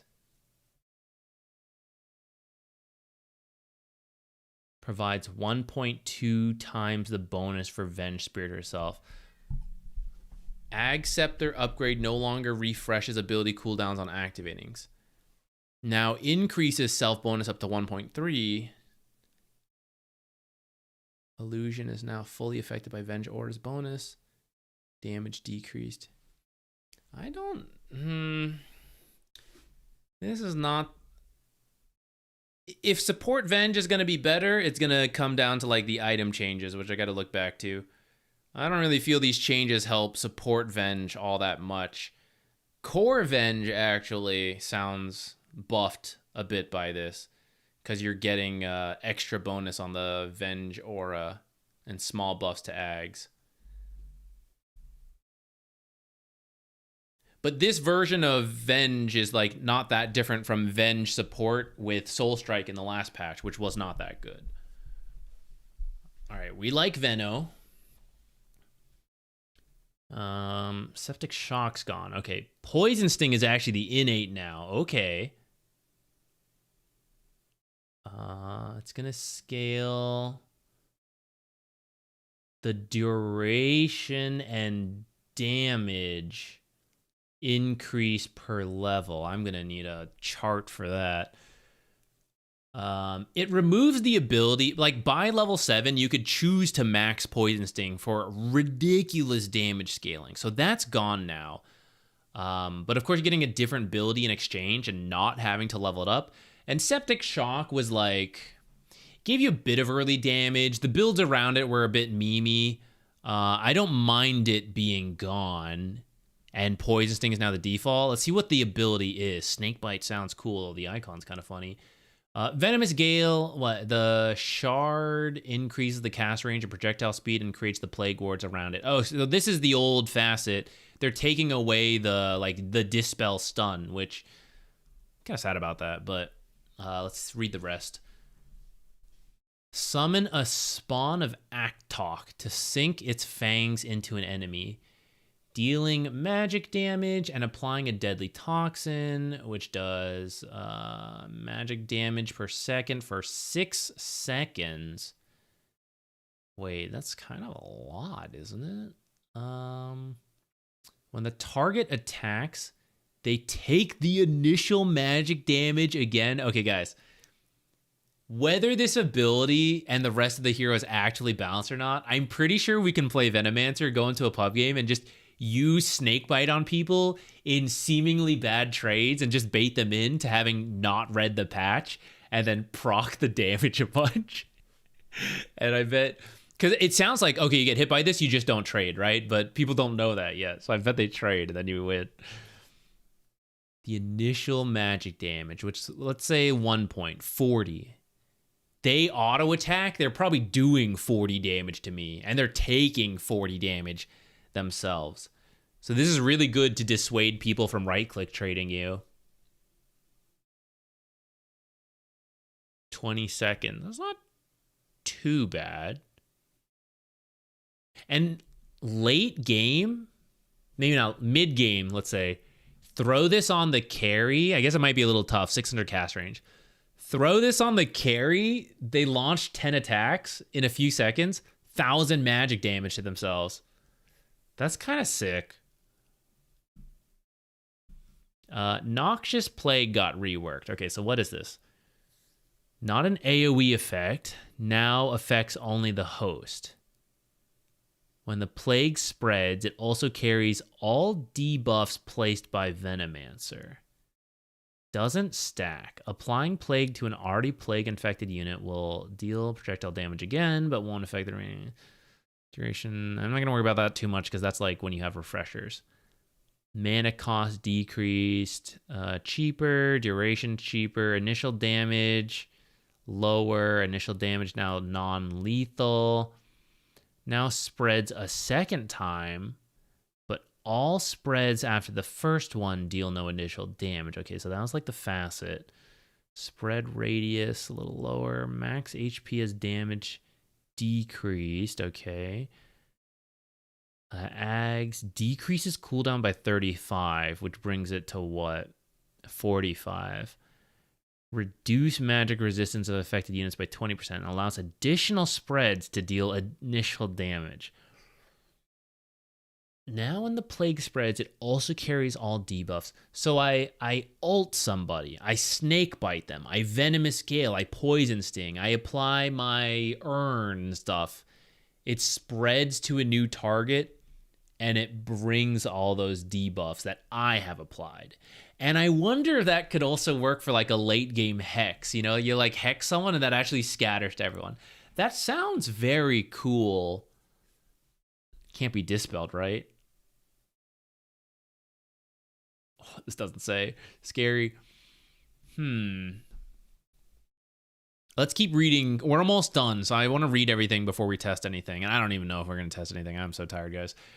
Poison Sting, a little stronger on that talent. Noxious Radius, -2. Plague cooldown, it's pretty low cooldown.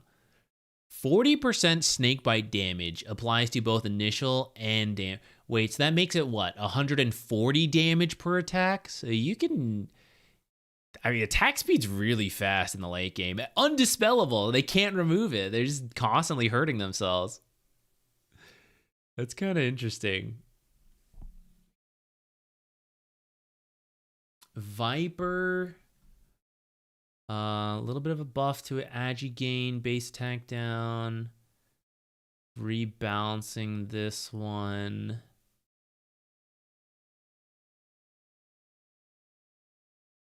Gradually increases. So it's not instant. It takes time. You have to be in there longer. What were his facets? Poison attack doing the AoE burst. And then the facet that allowed him to do the corrosive skin build. I don't think he really got much in exchange.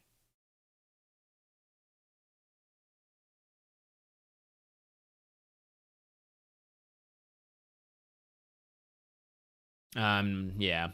I don't know. I don't have the brain power to process that one too much. Lurk. I don't even know what Lurker did, guys. I cannot recall. Active, silent as the grave. Wait, he just gets the invis or what? Gains flying movement speed, bonus movement speed. Upon attacking or casting, he loses both effects. But he has okay, he doesn't have invis for free. That's what I was a little worried about that when I was reading it. But he can fly and get the bonus movement. So he can do some weird angles on these early ganks that you may not be expecting. Not that long of a cooldown. Okay. Increases the bonus move speed. Blah, blah, blah. Okay, the invis is on the Ag still. And this just like buffs it. He just gets like a reduced version for free. Visibility for Visage and Familiars are not connected. So you could do like some cool scouting stuff. I think you could do that before, but I don't know why it hadn't occurred to me. Cooldown a little less, familiars a little stronger.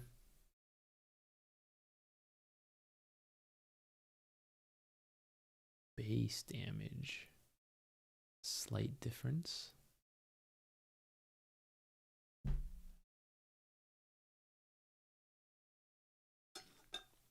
You just tried Veno Snakebite. It felt absurdly strong. Oh, we like Veno, and maybe we like snake biting.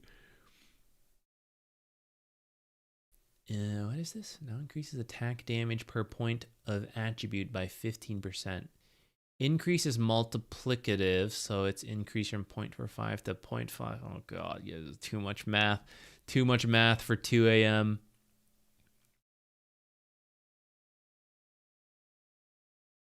It sounds like he gets more damage. Less resistances, though.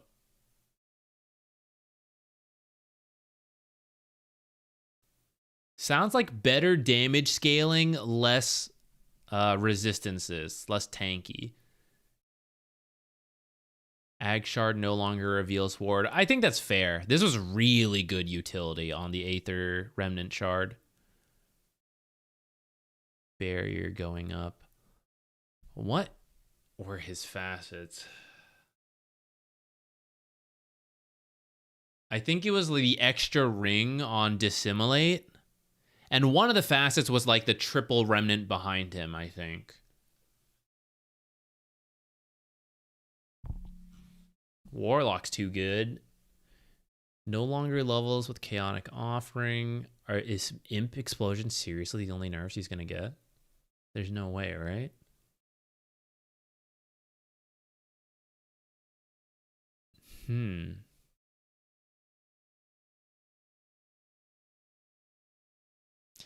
I feel the imps are not that... They like do stuff, you know? They are not the reason this hero is too good, in my opinion. I am not a Warlock player, but I've seen a whole bunch of Warlock. I mean, we play Warlock every now and then, but like I'm not like a Warlock player. This is not the reason this hero is good. I do not think this is all that relevant. I guess he lost Black Grimoire, though. That is the big thing.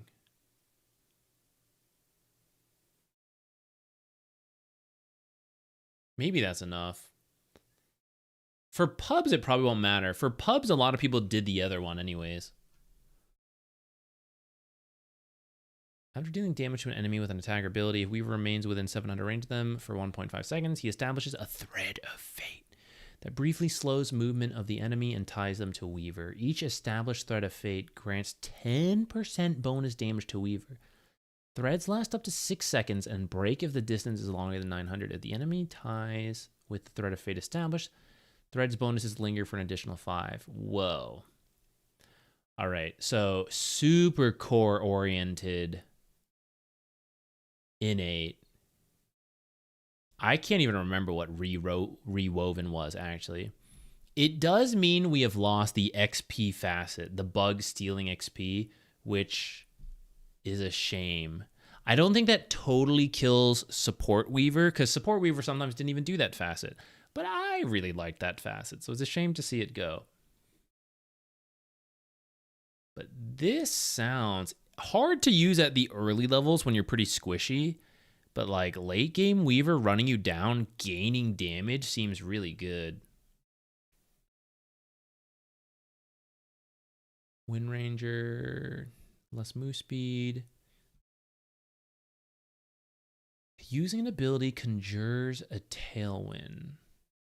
Brief burst of move speed. Move speed bonus starts gradually fading halfway through the tailwind duration. Movement speed bonuses per stack, 35%. Okay. Passively increase max movement speed up to 600.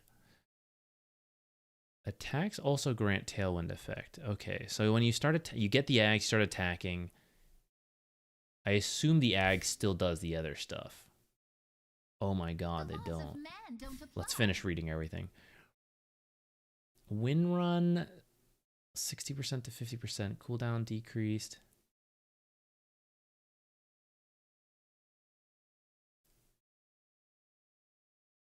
Four attributes. 0.75 wind run duration. 2-second wind run replaced with blah, blah, blah. And then an essay here. Wind run cannot be dispelled. Replaced with power shot executes enemy heroes under 50%. Okay, so this is the fastest. This is a kill shot as a 25 talent, which seems a little bit, I don't know. What's the other one? There's no way you're taking this over the other one. The other facet makes way more sense.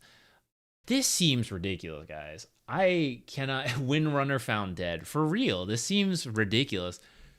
Her laning stage and early fighting seem dumpstered. Unless I am massively underestimating Tailwind, which sounds like it's just move speed. And when you use abilities, so it's not even like all the time. I don't understand what she got. You know, this just seems straight up bad. Maybe she has some crazy synergy with some of the new items that I haven't thought through, but my first read of this, like, dead. I don't know. That's so strange. Still sounds okay for position 4. That might be true. The support Wind Ranger, more movement speed could be nice. You don't matter. Like, the loss of damage is not as big to you. But I don't know, it feels overkill. Like, support Wind Ranger takes kill shot, and that's gone. Winter Wyvern, so the XP facet. I think if you had, like, less XP or something, you would get more, something like that. Whoever had the least got more. Eldworm's Edda item. Okay, other heroes lost, like the Grimoire got lost, but the Edda is here. After 10 minutes, it can be consumed, increasing the current and maximum level of a basic ability by 1. Whoa, and I get to choose, I guess. Also increases Wyvern's intelligence by 25% of its base value at the time of consumption. Oh, at the time of consumption. So it's a trade-off of getting the level and the ability sooner, but if you hold it, you could get a bigger increase in intelligence. Level 5 values are automatically calculated by applying 50% of the difference in all the values between level 3 and 4. Okay, it's just explaining how those work so that they don't have to rebalance it every time, I imagine. No longer has a 1 debuff per cast. Whoa, really? Reducing the duration because of that. But now you can lay into one target. If you guys didn't know, Arctic Burn, you should apply it to each hero once, because that's all you could do. Like, you can't apply more. You just attack more. But now you can. So Arctic Burn lasts for 7 seconds level 1. Let's say you attack the same target for 7 seconds. 10 seconds, we'll say. 10 seconds of burn duration compared to 5 seconds before. That's way more concentrated damage in the lane, which is important. Like, hitting both heroes was nice, but like they're splitting the damage, so it's like not that bad. But now you can actually just like keep attacking the offlaner. Decrease cooldown by 4 seconds. Allied units gain 60% bonus attack damage for 6 seconds when emerging. Oh, okay, that's kind of cool. Attack speed rescaled here. Yeah, I'm gonna move on. I like this idea. I don't know how good it'll be. I'm also uncertain on this Eldworm's Edda. I wonder if you can one-shot creep waves if you you use this item on Splinter Blast.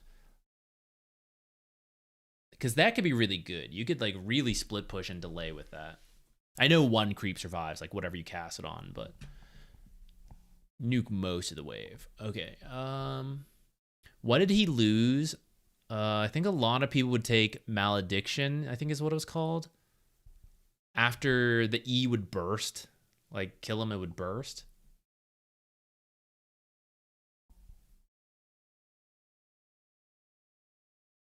Which is kind of nerfed. He still has his item, I guess. He's losing armor. No longer scales. Does levels. Okay.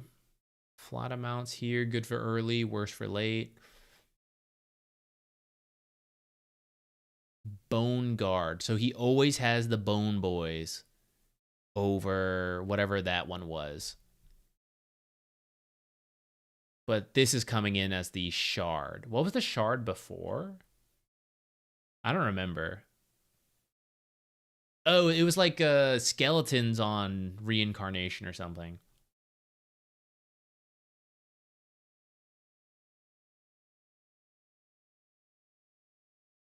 Oh, and he's just getting that, actually.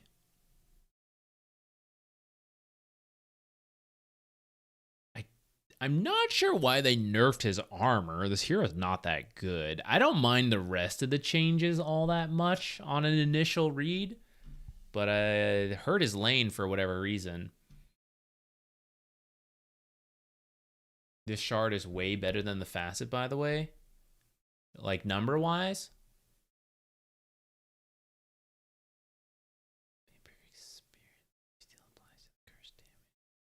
You'll heal a lot for it. Well, let me read the last one. Base strength.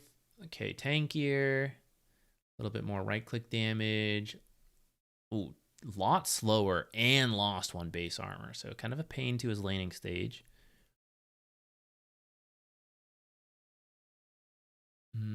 Okay, he just does a percentage that is going to quickly outscale. Like, it already starts stronger, and then it's going to outscale the max level by the time you get there, I think. Arc Lightning rescaled. Okay.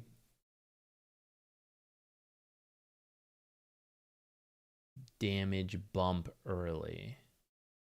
Though I think, well, damage bump plus the percentages, actually.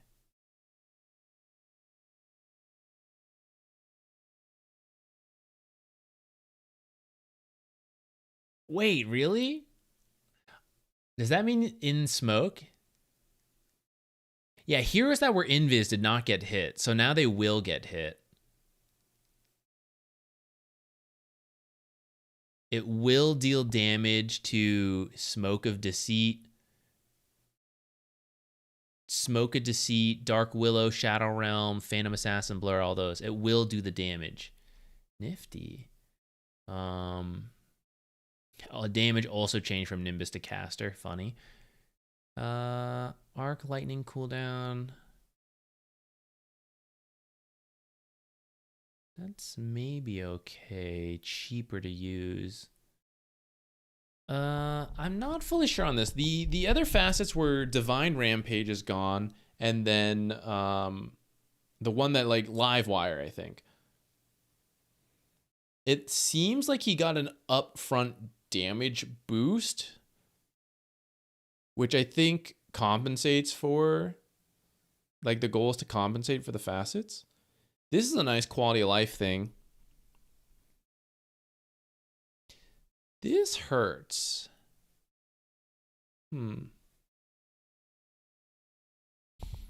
He's still going. Yeah, we are now done though. That was the last hero.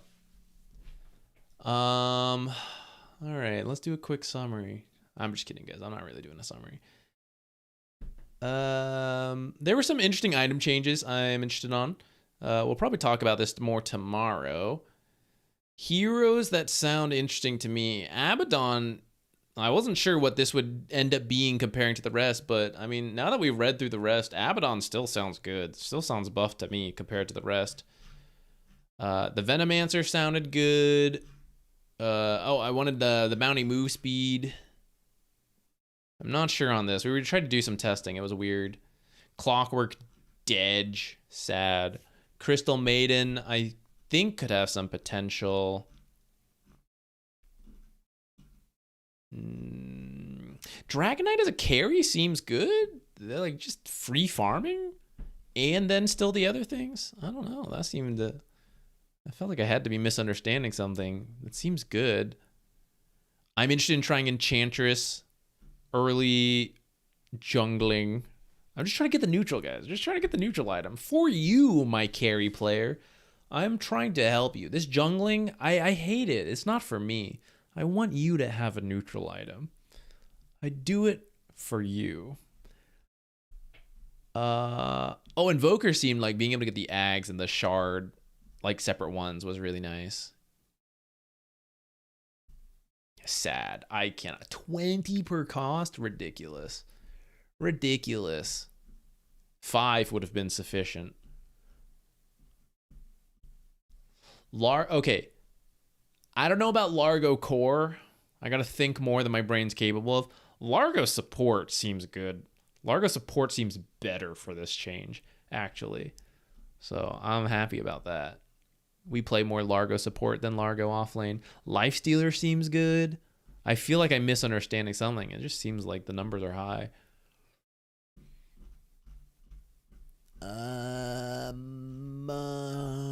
Who else? I'm interested to try this, though I don't know how good that'll actually be.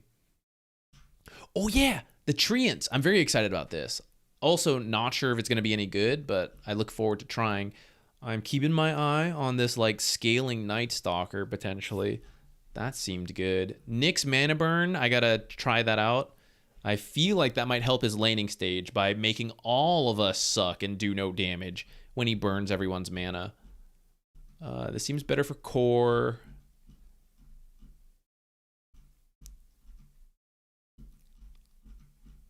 Ricky's still dead. I think this might be good. I'm unsure. Interested in trying Rubik. Nerfs to his early lane, though the late game utility still seems strong. Oh yeah, this one seemed cool too. I'm happy, guys. There's a lot of cool changes I'm interested in trying. Sadly not sniper support. Oh, I was interested in trying this one at some point. Probably not for a while. Techie Smite. I don't know. I don't know how I feel about that one actually, but I'll try. Maybe we'll become a Tide Hunter offlane player. I do need to work in an offlaner. Maybe natures. Maybe we can do some like wacky nature stuff. Meepo buffed. I'm honestly not 100% sure. I'm really not a Meepo player, and it's so late. I like cannot think straight. We'll have to. I'll let the Meepo players figure that one out. Try the Veno. Maybe we could do Viper or Venge Core. I don't know why. This is such a... She got wrecked. Absolutely wrecked. I think I like this Arctic Burn change. I think that'll be good for her. Okay, guys. I'm so tired. I appreciate you all hanging out with me. I know it takes a long time to read through it. Tomorrow, I have to cast if there are tiebreakers, which should be fun. Pro Dota on a brand new patch, Chaos. But if there are no tiebreakers, then I am free and I will be streaming. And I was planning to do replay analyses, but screw you guys now. Now we got to do patch stuff. Now we got to figure out what's good. So either way, whether it's the tournament or the own stream here, I will see you guys tomorrow. Enjoy playing the patch yourselves if you have time. I must go clean cat litter actually because it's trash day here, and then probably eat a snack. I'm so hungry, and then shower and go to sleep. Okay, bye everybody.